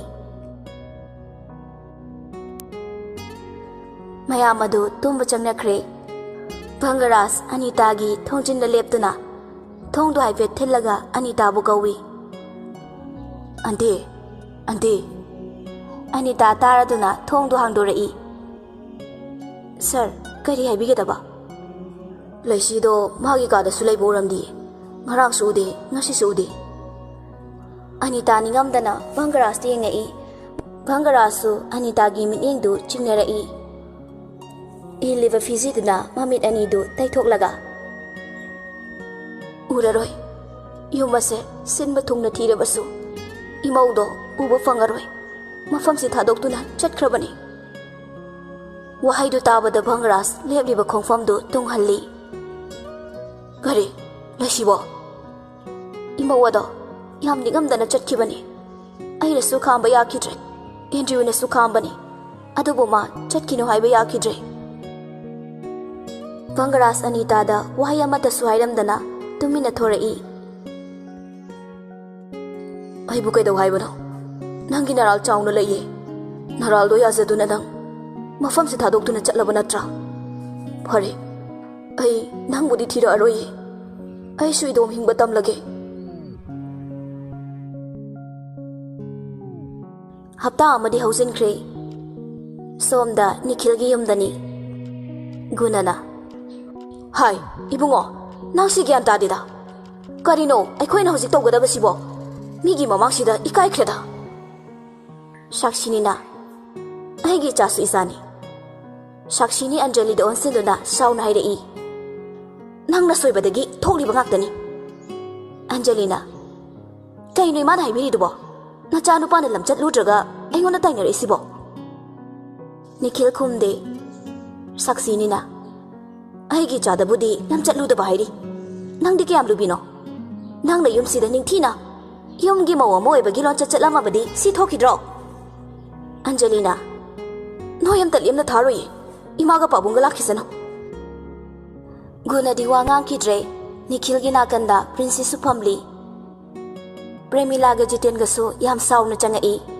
ꯑꯟꯖꯂꯤ ꯃꯃꯥ ꯎꯕꯗ ꯀꯞꯇꯨꯅ ꯆꯦꯟꯁꯤꯜꯂꯤ ꯄ꯭ꯔꯦꯃꯤꯂꯥꯅ ꯀꯔꯤꯒꯤ ꯀꯞꯄꯤꯅꯣ ꯃꯃꯥ ꯑꯩ ꯂꯩꯔꯤꯉꯩꯗ ꯏꯆꯥꯒꯤ ꯃꯤꯠꯇꯒꯤ ꯄꯤ ꯇꯥꯕ ꯌꯥꯕ꯭ꯔꯣ ꯈꯪꯉꯣꯏꯗ꯭ꯔꯗ ꯅꯣꯏ ꯖꯤꯇꯦꯟ ꯁꯥꯎꯅ ꯇꯥꯗ ꯀꯝꯗꯧꯕꯅꯣ ꯒꯨꯅꯅ ꯑꯩꯁꯨ ꯍꯥꯏꯐꯝ ꯈꯪꯗ꯭ꯔꯦ ꯏꯕꯨꯡꯉꯣ ꯏꯆꯥ ꯐꯠꯇꯕ ꯍꯥꯏꯕꯁꯦ ꯐꯖꯐꯝ ꯂꯩꯕ ꯅꯠꯇꯦ ꯖꯤꯇꯦꯟꯅ ꯇꯥꯗ ꯅꯣꯏꯅ ꯅꯆꯥ ꯋꯥꯔꯛꯄ ꯌꯧꯗꯕꯒꯤꯅꯤ ꯁꯥꯛꯁꯤꯅꯤꯅ ꯍꯩ ꯏꯕꯨꯡꯉꯣ ꯑꯩꯒꯤ ꯏꯆꯥꯕꯨꯗꯤ ꯋꯥꯔꯛꯄ ꯋꯥꯠꯂꯤ ꯅꯣꯏꯒꯤ ꯅꯆꯥꯁꯤꯗꯤ ꯀꯌꯥꯝ ꯋꯥꯔꯛ ꯋꯥꯇꯦꯝꯗꯨꯅ ꯌꯧꯂꯛꯄ ꯃꯆꯥꯅꯣ ꯏꯃꯨꯡꯁꯤꯗ ꯃꯥꯅ ꯆꯠꯂꯤꯕ ꯁꯥꯖꯠꯁꯦ ꯅꯣꯏꯅ ꯇꯥꯛꯄꯤ ꯇꯝꯕꯤꯔꯛꯄꯩꯔꯣ ꯏꯆꯥ ꯅꯤꯉꯣꯜꯅꯤ ꯈꯟꯗꯨꯅ ꯅꯣꯡꯃꯇ ꯃꯌꯥꯗ ꯆꯥꯕꯒꯤ ꯂꯨꯈꯥꯎ ꯐꯥꯎꯕ ꯐꯦꯡꯍꯟꯗꯕꯅꯤ ꯃꯥꯒꯤ ꯅꯨꯄꯥꯁꯤꯅ ꯀꯔꯤ ꯇꯧꯔꯤ ꯅꯣꯡꯃꯇꯁꯨ ꯌꯦꯡꯗꯦ ꯁꯦꯜ ꯈꯔ ꯄꯤꯔꯝꯃꯗꯤ ꯌꯥꯔꯦ ꯈꯟꯕ ꯃꯁꯥꯒꯤ ꯀꯥ ꯐꯥꯎꯕ ꯂꯣꯏꯁꯟꯅꯤ ꯈꯪꯗꯦ ꯀꯔꯝꯕ ꯅꯨꯄꯥꯅ ꯌꯨꯝꯗ ꯂꯩꯅꯤꯡꯗꯣꯔꯤꯒꯦ ꯑꯟꯖꯂꯤꯅ ꯍꯅꯨꯕꯤ ꯇꯥꯅꯤꯡꯗꯦ ꯅꯪꯗꯤ ꯑꯩꯅ ꯇꯧꯕ ꯊꯕꯛꯇ ꯄꯥꯟꯅꯔ ꯂꯩꯌꯣ ꯑꯟꯖꯂꯤꯗꯨ ꯄ꯭ꯔꯤꯟꯁꯤꯗ ꯑꯃꯨꯛ ꯑꯣꯟꯁꯤꯜꯂꯒ ꯆꯩꯔꯛꯏ ꯍꯦ ꯂꯝꯆꯠ ꯅꯥꯏꯗꯕꯤ ꯃꯁꯤ ꯄꯨꯝꯅꯃꯛ ꯅꯪꯅ ꯊꯣꯛꯍꯟꯕꯅꯤ ꯃꯤꯒꯤ ꯃꯇꯨ ꯃꯆꯥ ꯂꯩꯕ ꯅꯨꯄꯥꯁꯤ ꯅꯠꯇ꯭ꯔꯕꯗꯤ ꯅꯧ ꯑꯝꯇ ꯂꯩꯖꯗ꯭ꯔꯕꯣ ꯅꯪ ꯄ꯭ꯔꯤꯟꯁꯤꯅ ꯋꯥꯒꯤ ꯋꯥ ꯆꯨꯝꯅ ꯉꯥꯡꯅꯁꯦ ꯑꯩꯕꯨ ꯂꯝꯆꯠ ꯅꯥꯏꯗꯕꯤ ꯀꯥꯏꯅ ꯅꯪꯗꯤ ꯀꯌꯥꯝ ꯂꯝꯆꯠ ꯅꯥꯏꯒꯦ ꯅꯆꯦꯒ ꯀꯣꯏꯅꯕ ꯅꯨꯄꯥꯗ ꯂꯩꯁꯟꯕ ꯉꯝꯕꯤ ꯄ꯭ꯔꯦꯃꯤꯂꯥꯅ ꯍꯦ ꯃꯤ ꯃꯁꯥ ꯃꯁꯥ ꯅꯨꯡꯁꯤꯅꯕꯒꯤꯅꯤ ꯃꯁꯤꯗ ꯅꯪꯅ ꯍꯩꯄꯥ ꯁꯥꯕꯤꯌꯨ ꯍꯥꯏꯗꯦ ꯄ꯭ꯔꯤꯟꯁꯤꯅ ꯑꯩꯈꯣꯏꯁꯨꯅꯦ ꯏꯁꯥ ꯏꯁꯥ ꯌꯥꯅꯖꯕꯒꯤ ꯃꯐꯝꯁꯤꯗ ꯂꯥꯛꯆꯔꯤꯕ ꯑꯟꯖꯂꯤꯅ Dada, nang kay gitu milay no? Mina sumay nang wada harise, kay gitu milay no ba? Nikhil na, achom bagag tani, ay bukari hayo hayo no. Jiten do sawa na Nikhil gi mamay da kupak na thazili, mayam chang do na khamtok nay. Princess aray ba nupi nati Jiten nga do lagtanin thorai. Kay no he, kari hal no, kari thokzay sa zay dana. Hey, Anjali haibra, nang mo do pasina pambidra di kokchat ki biya draw.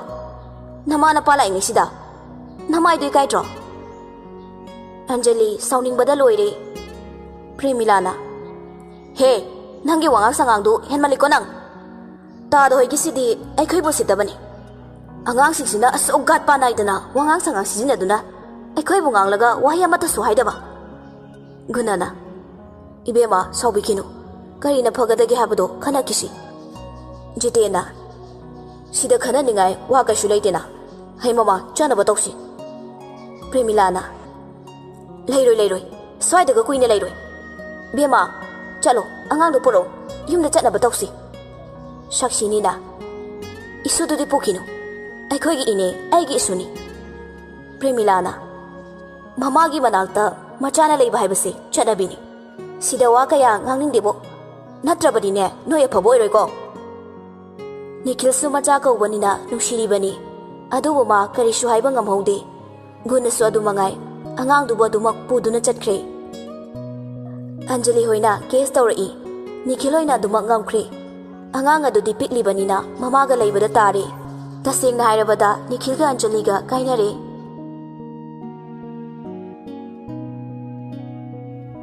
Asumna tha kaya hokre, laishigi mawa mapaudi ta khidre, kadaida kanagida layriba adumak khang mangamdre. Bhangaras Miranda dasu hanna yengludre, magi laifam thokpa adumak layri. Nongma nungtilama, Bhangaras masangam de haiduna, office ngantana shuti lauduna halai. Atay yungi miyoy singdi tabak loina chathok nakiba tanjani. Bhangaras magi kada potharambadagi, laishigi kada changai. Ka adu kuina mi lainadabagi mirang su ika kare, ka aduda mana kanamta changhandabani. Laishina hiplamba phamungduda phamduna, haukiba kayabu ningsinglai. Laishigi frame chanduna thamliba photo du paiduna munna yengzai. Photo du amok table du da thamge tawbaga, soibadagi makutagi taduna kaire. Bhangaras machinda tamna solai. Macha kairaba glassing do pulap khungatlaga hagot ke tawbaga, phamung makha da tariba phone du urai. Bhangaras phone khungatuna makutta pairamba glass machet singdu mafam chana thamlamlaga sofa du da famthai.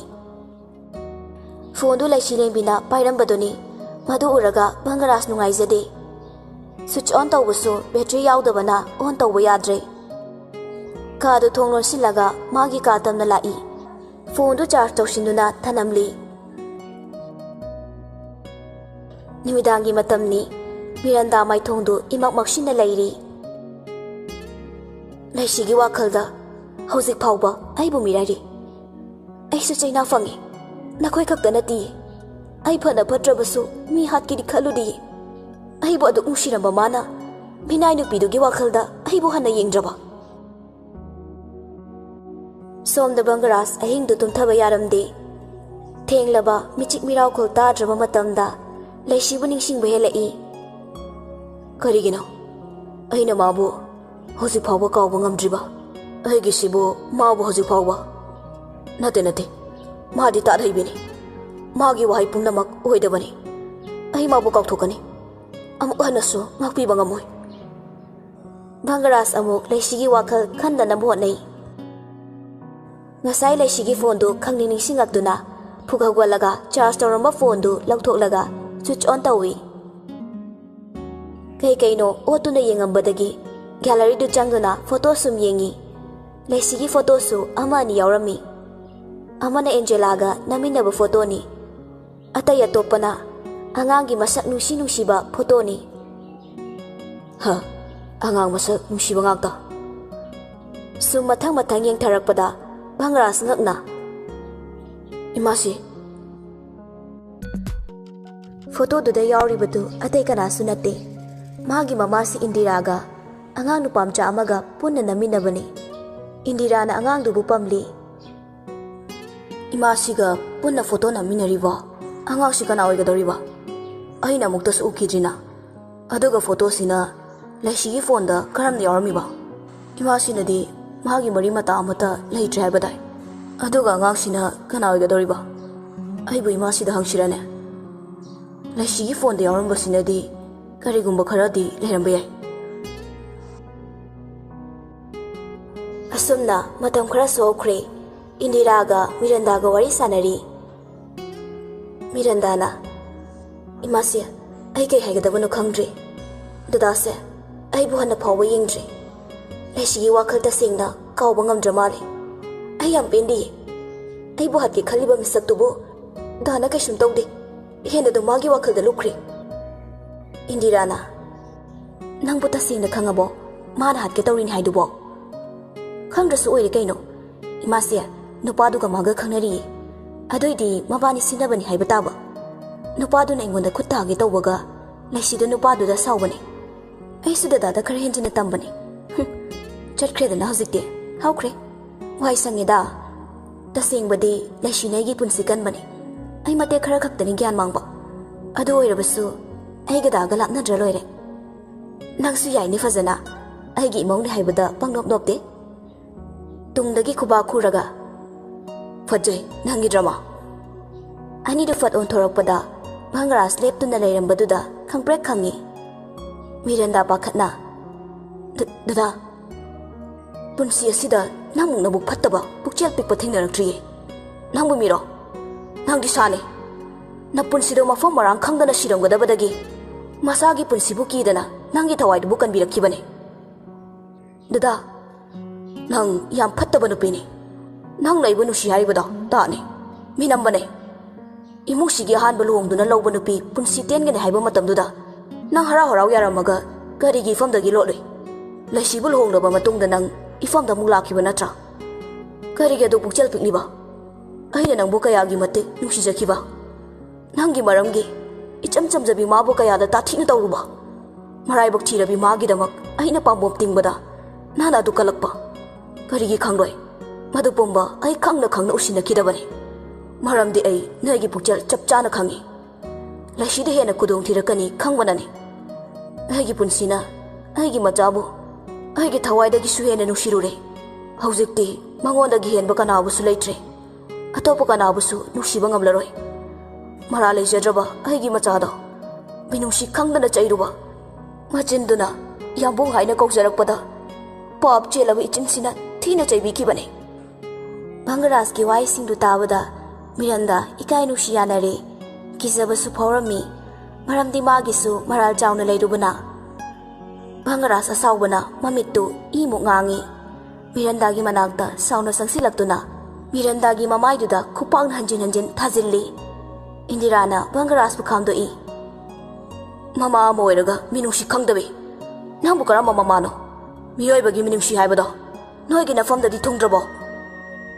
Indira खुमदे भंगराज मिरंदादा खुदोम बिसिंगलगा करिगुम्बा नंगना पुकचेल सेंगमबा अइना नंगबु पुंसिगी नुसिरंगदबने अदुबु नंगदे मियोइना पोकलगा मिगी वाखल चेंदबे अइगी थवाइ ओइरिबि लैसिबु इफमदगी शेनहालिबा मसि पुमनमक नंगनाने ngasi nang yopsida laiba yaroi nangaiगी पुंसिगी मरी तनरबने भंगराज की अरोइबा वाहिदुदा मिरंदा निंगमदबा फाउरई मा हौजिकतदा पुमनमक उरगले निंगमदबना पिकथल्ली भंगराज मिरंदाबु मखुत पाइदुना युमदुदगी चिंगथोरई मिरंदा कपतुना ददा आई लाले आई बोमतंग आकबियो भंगराज मागी वा ताखिद्रे सुमांग ताना मिरंदाबु लाक्तना चिंथोरक्तुना इंथोरई मिरंदा चेंसिंदुना भंगराज की मखोंग कोंदुना लाले हाइजरई ददा आइगी रासे मुक्तंग आकबियो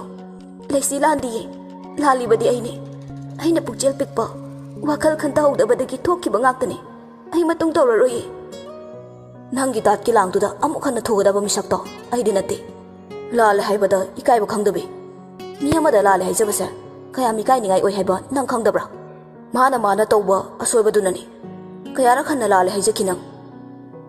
Bangaras mapira chelai. Aigi thawai do. Hoji kadai da. Kanagi da leram gani. Ichin sina minungsi khangdana chaibi kibado. Nangnani. Mahu pubilin amomdi. Aigi machado nati. Langket pi nangne. Chalo. Aigi maksida nasakto. Amukhana utkano. Indirana. Ibungo. Karino adumna tawgano. Irenzana hainaba yabane. Nangna Miranda hekta tanthokpa haibase. Migi si imung pani leikai pani ne nangbo.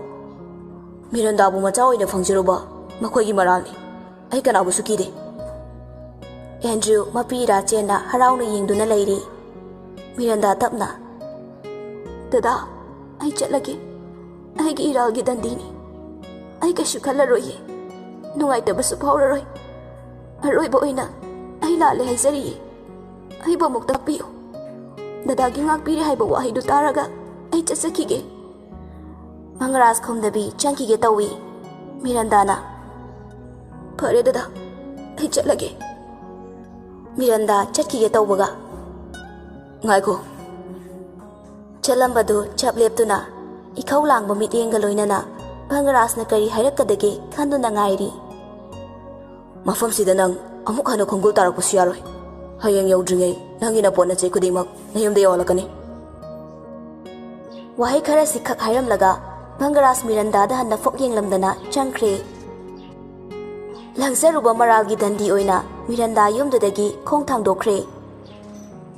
Andrew di Miranda na chatkibadu khalakpena yengduna layawi. Ngasidi mahak aduki matik harausei. Haina kibawa soidaba Bangaras Miranda gi mapot machay amata walandana mayumda thinkre. Bangaras wakhaldu leitadre. Mikub khuding leishi lembigi wakhal tani khalliba. Kadai de leiramgani kari tawrumgani haiba wakhal sina ahing nungthil khangdre. Leishibu thiba yabati adubu leishigi mawa mapaudi taba kauba leikidre. Nauma Bangaras office dagi halakpani. BT Park mamangda Indirana kanagumba ama ngaibagi maongda leptuna leiri. Bangaras kardu mamagi manakta thaujinge tawbaga. Atopa car amana mamagi mamangduda sat khamjilli. Indirasu car duda tongduna chatkre. Bangarasu mamagi maongdu ichingchingnana inarei. Sum thaurakpana khurairomda thaurai. Thongal amada khamduna Indira kumthakre. Car thaureiba nupadusu kumtharai. Masaktu yenge khanbani adubu marks upsinkibana uba phangkidre. Mafamdu yobagama pungangai. Matam amada laishina leiramba leikaiduni. Aduga nupaduga Indiragana changkhriba yumaduna laishi lembina hana leiramba yumduni. Magi wakhaldu chamamnare. Nupasi laishigi mabung thokpani haibadu oigadawribra. Oiramagana karigi mamana nupasiga punna mafamsida lakliba. Bangaras aniduna changkhibada masu matung inarei. Getu lolamba kawgana adum changai. Yumadu haifet chawi. Migi mayum amada hek changbasu yaba nate. Adubuma khangningmana henkibana imunglomda changai. Yumdu mi leibagi mami tade. Akoibadu leiduni yengli. Changkhriba anidu kadomda leibanu haiba khangdre. Kachilomda yumdugi mathak kabang stairduda karei. Ka amadagi nupi amana wahangangbagi khonjel tarei. Khonjel adugi maikeida masu lai. Ngangliba khonjel adu hena mayek sengai. Khonjel do atay kanagi sunate Indiragini. Mama nabu machagi phatanaba tawgadrane. Pumnamak nangidamak tawkhiba natro. Bangaras machinda ngakna soli. Kari pumnamak nangidamakni. Ai se nangbu pokliba namani ne. Ai su yam nungaina lerangbani khanbro. Dinkuna ai sune imabu nusibagidamak natro. Imana haiba khuding asukuiba matamse iyaduna laknina. 5 crore gi demand taw haibadu ai su tawridana. Madu ai shani yaningangani khanbro. Aigi punsida selge watpa leite. Adubu mamagi minungsidudi ifomda wali. Aduk yamba seldu nangi oirabadi akoi nungaina leiba yaine. Chathoi moide dugumba seldo kaisu leitene. Dinkuna nangbo karamba mamano. Machana aduk fattaba thabaktu tawbada lamjingba ngamba. Mi ama oiraga migi wakhal chendabi. Arangarakta ngauduna nabuk thoki na chabu hundoklaga nayung panba ngambi aduga muksu nabuk fattadana Miranda haibilam ket piduga manaraga mara leijadraba mi botpa Indirana adudi haigano nang haibadagi ai leisida ka henba wadi haikidabani taningde nangi kumhaida imungduna khangakpada nang kai oini khangbro Ibunga ima atayam ta khangdi aigi firepti makhoi gi imungda lekha tana manghanba aduga lairiba property khuding ima ichagi oiba punamakki mapoi bani aigi punsidi nangumana ti ai nangi na chaoira basune adumaina pukchel pikkadaba mido ai dinate ai swa phapa thaibado karino khangnabani sanariba wari singdu tarobadagi Bangaras amukka hena ngakre chumi magi mama Indirasi magi he pokchaba mama nate asukiba matamasi ngabuluna tawduna lakibani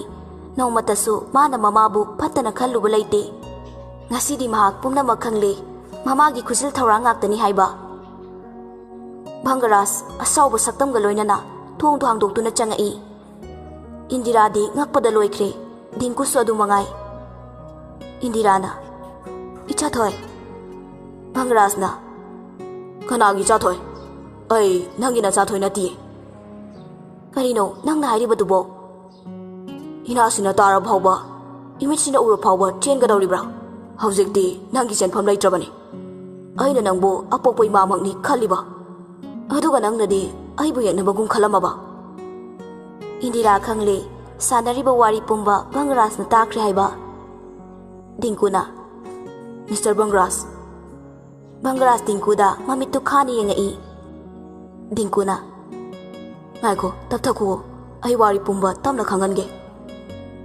Noigi na mana chana kari lila sanagadaba warige hayo Bangaras Indira da onsilaga Nang sel kyam pamge hayo nang na pamba sel khudingmak pigani kashu khangjadaba mayamse nang na utchaiduna sanakiba lila ngak toiraba nangi lila mayamduna ngasidi pumnamakki thamoi thugaire Indira kumpam khangdre Dinkuna Mr. Bangaras adom yam saunu ure hoi aigi mana pumnamak soibani hak arang arak ta ngawba nupini maduna bo aibu pisak pingna hundok lamba ngamlibani aigi mahi masing tambagi sel pumba awat pale hen kide mabu fatti haibadi yaroi adobo noigi mumanghan bai basa atagi nate nangi mafamdo aina maut sinabani hawjikti nang pumnamak khangloba natra aroi boina aina hairamgadabadi nang laisibu thiyo magi mara leitabani Bangaras mamitu usinduna khangli aduga tapna hairei aigi imada kaina khraba tungda nang boigi imani khanjarubani adubu taw ngasidagi nang yumaduda khongkul tarakpa yaroi Bangaras asawbana angawba haibadu oire sawba yamankhibana ma kari tawgadabano haiba khangjadre mafam adudagi thuna maktholei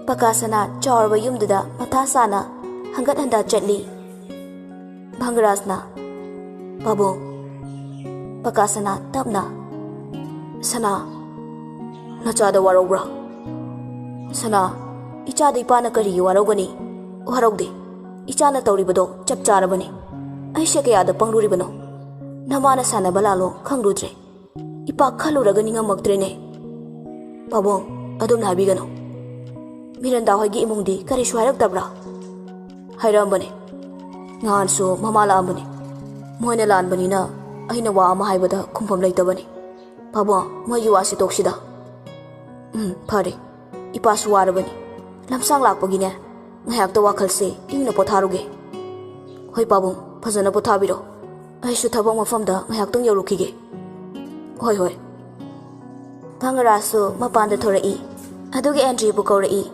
entry su taraduna mapanda thorai Sir kari takpigadaba Office pauda chanaba tawsi Furniture Ani du gari thawdoraklaga office lomda lai chattaba yadabani laktaba yadabagi chatliba haibaduni ma khantakti tafam chafam amatta khangdrabani thabak tawribadasu khaijangdre Ikhau langlaba thamoiduna laisibu thibadi lepte इखौ लांग्लबा थमोइदुना मागी लोइनबीबु थीरिबनी अदुबु ताजनिंबा मागी मवा मपाउदी ताकिद्रे लैसिगी मपाउ तादबदा अंगाउबु ओइरबा मचागी मतौदु मपाइबु मपकासना येंबा ngamdraduna वाखलदो काउखिनबा मचादा थबक थौदा कया पिसिल्ली मपागी थौदादा लैसिगी वाखल खल्लुबा संग्रे अदुबु थेंगलबा अहिंगी अचिकपददी मा लैसिबु निंसिंगदना कप्तबा नुमित याउखिद्रे एंड्रियसु लैसिना युमदुदगी खोंगेक थांदोखिबा मिकुपदुदगी मा हाइनिंगबा हराउबा पोक्ट्रबनी मागी मेदा मचाबु माना यामना लुना खंजबनी पकासनाना सना नंगबु इपागा आदा पुन्ना लैरुरसिदना भंगरासना पबोंग ऐसिदा सुम लैगेदा अहिना आदा चथोअबदी थबकसिंगसे कनाना यंगसिनबिनी अदुगिदि नंग कैसु खलोनु इपाना फनबा सिनगेने पबोंग ऐसिदा सुम लैजगे इचागी मतौसे इपा येंबा ngamdrene मिरमदुदा लैरुबा हाइबदो मदुना हेना अैगी थमोय कायबा हेनगनी अैना मफमसिदा लैरबदी नोंगमा नत्रगा नोंगमदी मफम खंखिद्रबा पाबुंगिना नमो अैगिना लोइनबिदो सोइदना थिंगनगनी हिंगलिबने ngasisu ai thengnakhini haibagi asada sana anita su mapuroiba nabu hinjile haiduna mayumda laikhiba kuirabani imungi kupnom tawbinaba kanasu leite Andrew na sa ising pumba honare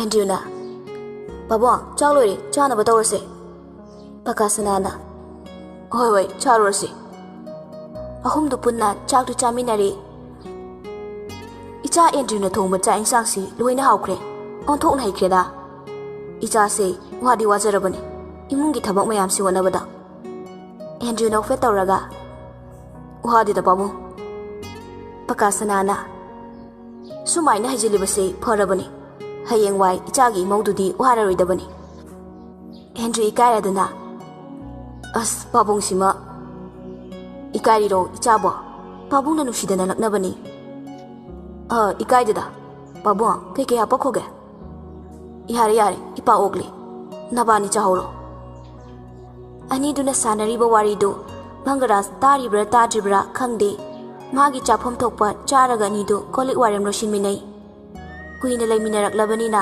अनिदो याम क्लोज ओइनै एंड्रू पिसक पिकना ममा मपा काइनखिबदगी पकासनाना माबु मागी मयुमदा थमदुना योलकपनी नोंगमता हंतना खलुदे एंड्रू नसो पकासनाबु अपोपो मपागुम खंजरिबनी अदुगा बंगरासपुसु लुना खंजै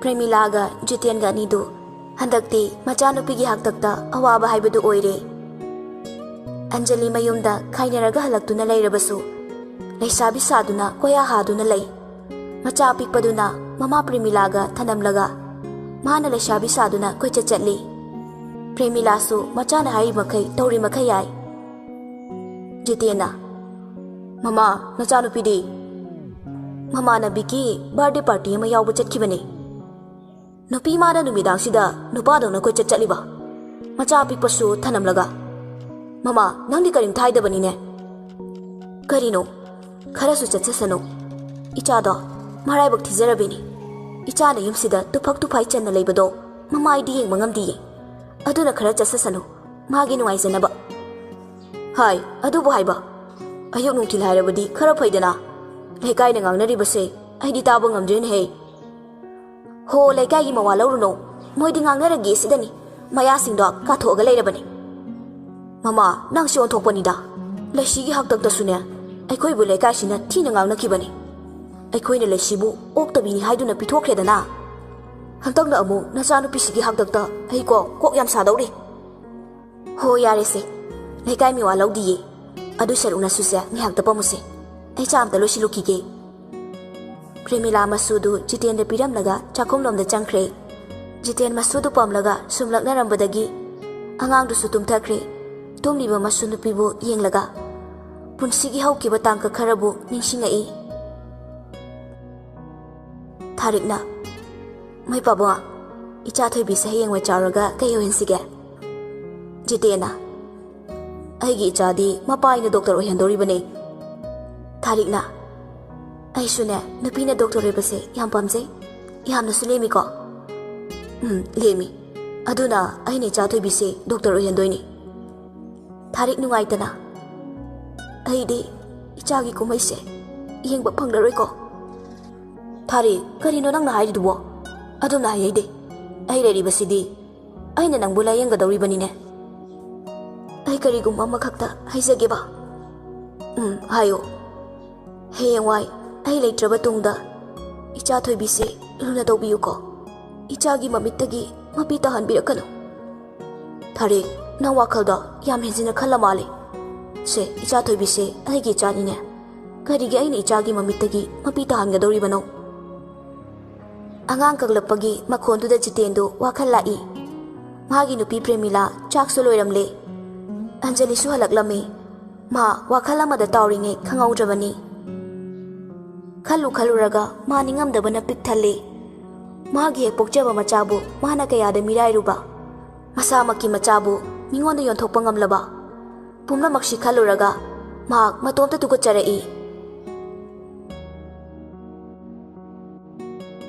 ꯁꯣꯝꯗꯅ ꯀꯝꯗꯧꯔꯤ ꯅꯤꯈꯜꯒ ꯄ꯭ꯔꯤꯟꯁꯤꯒ ꯑꯅꯤꯗꯨ ꯌꯥꯝ ꯅꯨꯡꯉꯥꯏꯅ ꯂꯩꯔꯦ ꯑꯟꯖꯂꯤꯒꯤ ꯄ꯭ꯔꯤꯟꯁꯤꯒ ꯈꯔꯗꯤ ꯈꯦꯠꯅꯩ ꯄ꯭ꯔꯤꯟꯁꯤ ꯃꯅꯦꯝ ꯃꯀꯨꯅ ꯌꯥꯅꯕ ꯆꯠꯂꯤ ꯏꯃꯨꯡꯒꯤ ꯊꯕꯛ ꯏꯪꯈꯥꯡꯁꯨ ꯂꯣꯏꯅ ꯍꯣꯠꯅꯩ ꯃꯔꯝꯁꯤꯅ ꯃꯅꯦꯝꯅꯁꯨ ꯌꯥꯝꯅ ꯂꯨꯅ ꯇꯧꯖꯩ ꯅꯤꯈꯤꯜ ꯅꯨꯡꯉꯥꯏꯅ ꯂꯩꯔꯕꯁꯨ ꯃꯆꯥꯕꯨ ꯅꯨꯡꯁꯤꯗꯕ ꯅꯠꯇꯦ ꯑꯗꯨꯕꯨ ꯎꯄꯥꯏ ꯂꯩꯇꯕꯅ ꯃꯆꯥꯒ ꯂꯥꯞꯅꯕꯗ ꯇꯥꯔꯦ ꯃꯇꯝ ꯈꯔꯒꯤ ꯃꯇꯨꯡꯅꯤ ꯅꯣꯡꯃ ꯅꯨꯡꯊꯤꯜ ꯅꯨꯃꯤꯗꯥꯡ ꯋꯥꯏꯔꯝ ꯑꯃ ꯚꯪꯒꯔꯥꯖ ꯃꯄꯥ ꯃꯆꯥ ꯑꯅꯤꯗꯨ ꯏꯃꯨꯡꯗ ꯐꯝꯂꯒ ꯋꯥꯔꯤ ꯁꯥꯟꯅꯔꯤꯉꯩ ꯑꯅꯤꯇꯥ ꯌꯥꯝ ꯅꯨꯡꯉꯥꯏꯇꯅ ꯃꯥꯏꯊꯣꯡꯗꯨ ꯏꯃꯛꯃꯛꯁꯤꯟꯅ ꯆꯪꯉꯛꯏ ꯄꯀꯥꯁꯅꯥ ꯏꯉꯛꯉꯛꯅ ꯍꯥꯏ ꯑꯅꯤꯇꯥ ꯀꯔꯤꯅꯣ ꯏꯊꯥ ꯊꯥꯖꯗꯅ ꯂꯥꯛꯅꯤ ꯈꯣꯠꯅꯤꯁꯨ ꯍꯥꯏꯔꯛꯇꯦ ꯏꯕꯨꯡꯉꯣꯗꯤ ꯐꯔꯕ꯭ꯔꯥ ꯑꯅꯤꯇꯥ ꯏꯇꯨꯛ ꯇꯨꯛꯊꯅ ꯁꯣꯔꯥꯠ ꯂꯣꯏꯈ꯭ꯔꯦ ꯚꯪꯒꯔꯥꯖꯀ ꯄꯀꯥꯁꯅꯥꯒ ꯑꯅꯤꯗꯨ ꯉꯛꯄꯅ ꯂꯣꯏꯈ꯭ꯔꯦ ꯃꯄꯨꯛꯅꯤꯡꯗ ꯑꯅꯤꯇꯥꯕꯨ ꯋꯥꯔꯧꯔꯛꯏ ꯄꯀꯥꯁꯅꯥꯅ ꯑꯅꯤꯇꯥ ꯀꯔꯤꯒꯤꯅꯣ ꯑꯗꯨꯛ ꯆꯥꯎꯕ ꯊꯧꯗꯣꯛ ꯑꯃ ꯊꯣꯛꯂꯒ ꯑꯩꯈꯣꯏꯗ ꯍꯥꯏꯗꯕꯗꯤ ꯗꯥꯗꯥ ꯅꯅꯥꯎꯕꯨ ꯋꯥꯔꯧꯕꯤꯅꯨ ꯑꯩꯁꯨ ꯏꯊꯟꯗꯒ ꯑꯣꯏꯕꯒ ꯃꯔꯥꯡ ꯇꯧꯕꯗꯨꯗ ꯑꯗꯨꯝ ꯁꯟꯈꯤꯗꯕꯅꯤ ꯃꯇꯝꯗꯨꯗ ꯏꯃꯨꯡꯁꯤꯗꯁꯨ ꯑꯆꯧꯕ ꯏꯔꯥꯡ ꯑꯃ ꯊꯣꯛꯂꯤꯉꯩꯗꯁꯨ ꯑꯣꯏꯕꯒ ꯇꯥꯗ ꯍꯣꯏꯗ ꯍꯦꯟꯅ ꯃꯊꯥ ꯁꯥꯍꯟꯅꯤꯡꯈꯤꯗꯕꯅꯤ ꯚꯪꯒꯔꯥꯖꯅ ꯑꯟꯇꯤ ꯄꯤꯛꯂꯤꯉꯩꯗꯒꯤ ꯑꯩꯈꯣꯏꯕꯨ ꯁꯦꯟꯅꯕꯤꯗꯨꯅ ꯂꯥꯛꯈꯤꯕꯅꯤ ꯑꯟꯇꯤꯁꯨ ꯏꯃꯨꯡꯁꯤꯒꯤ ꯃꯤꯑꯣꯏꯅꯤ ꯍꯥꯏꯅ ꯅꯆꯥꯅ ꯈꯜꯂꯤꯕꯅꯤ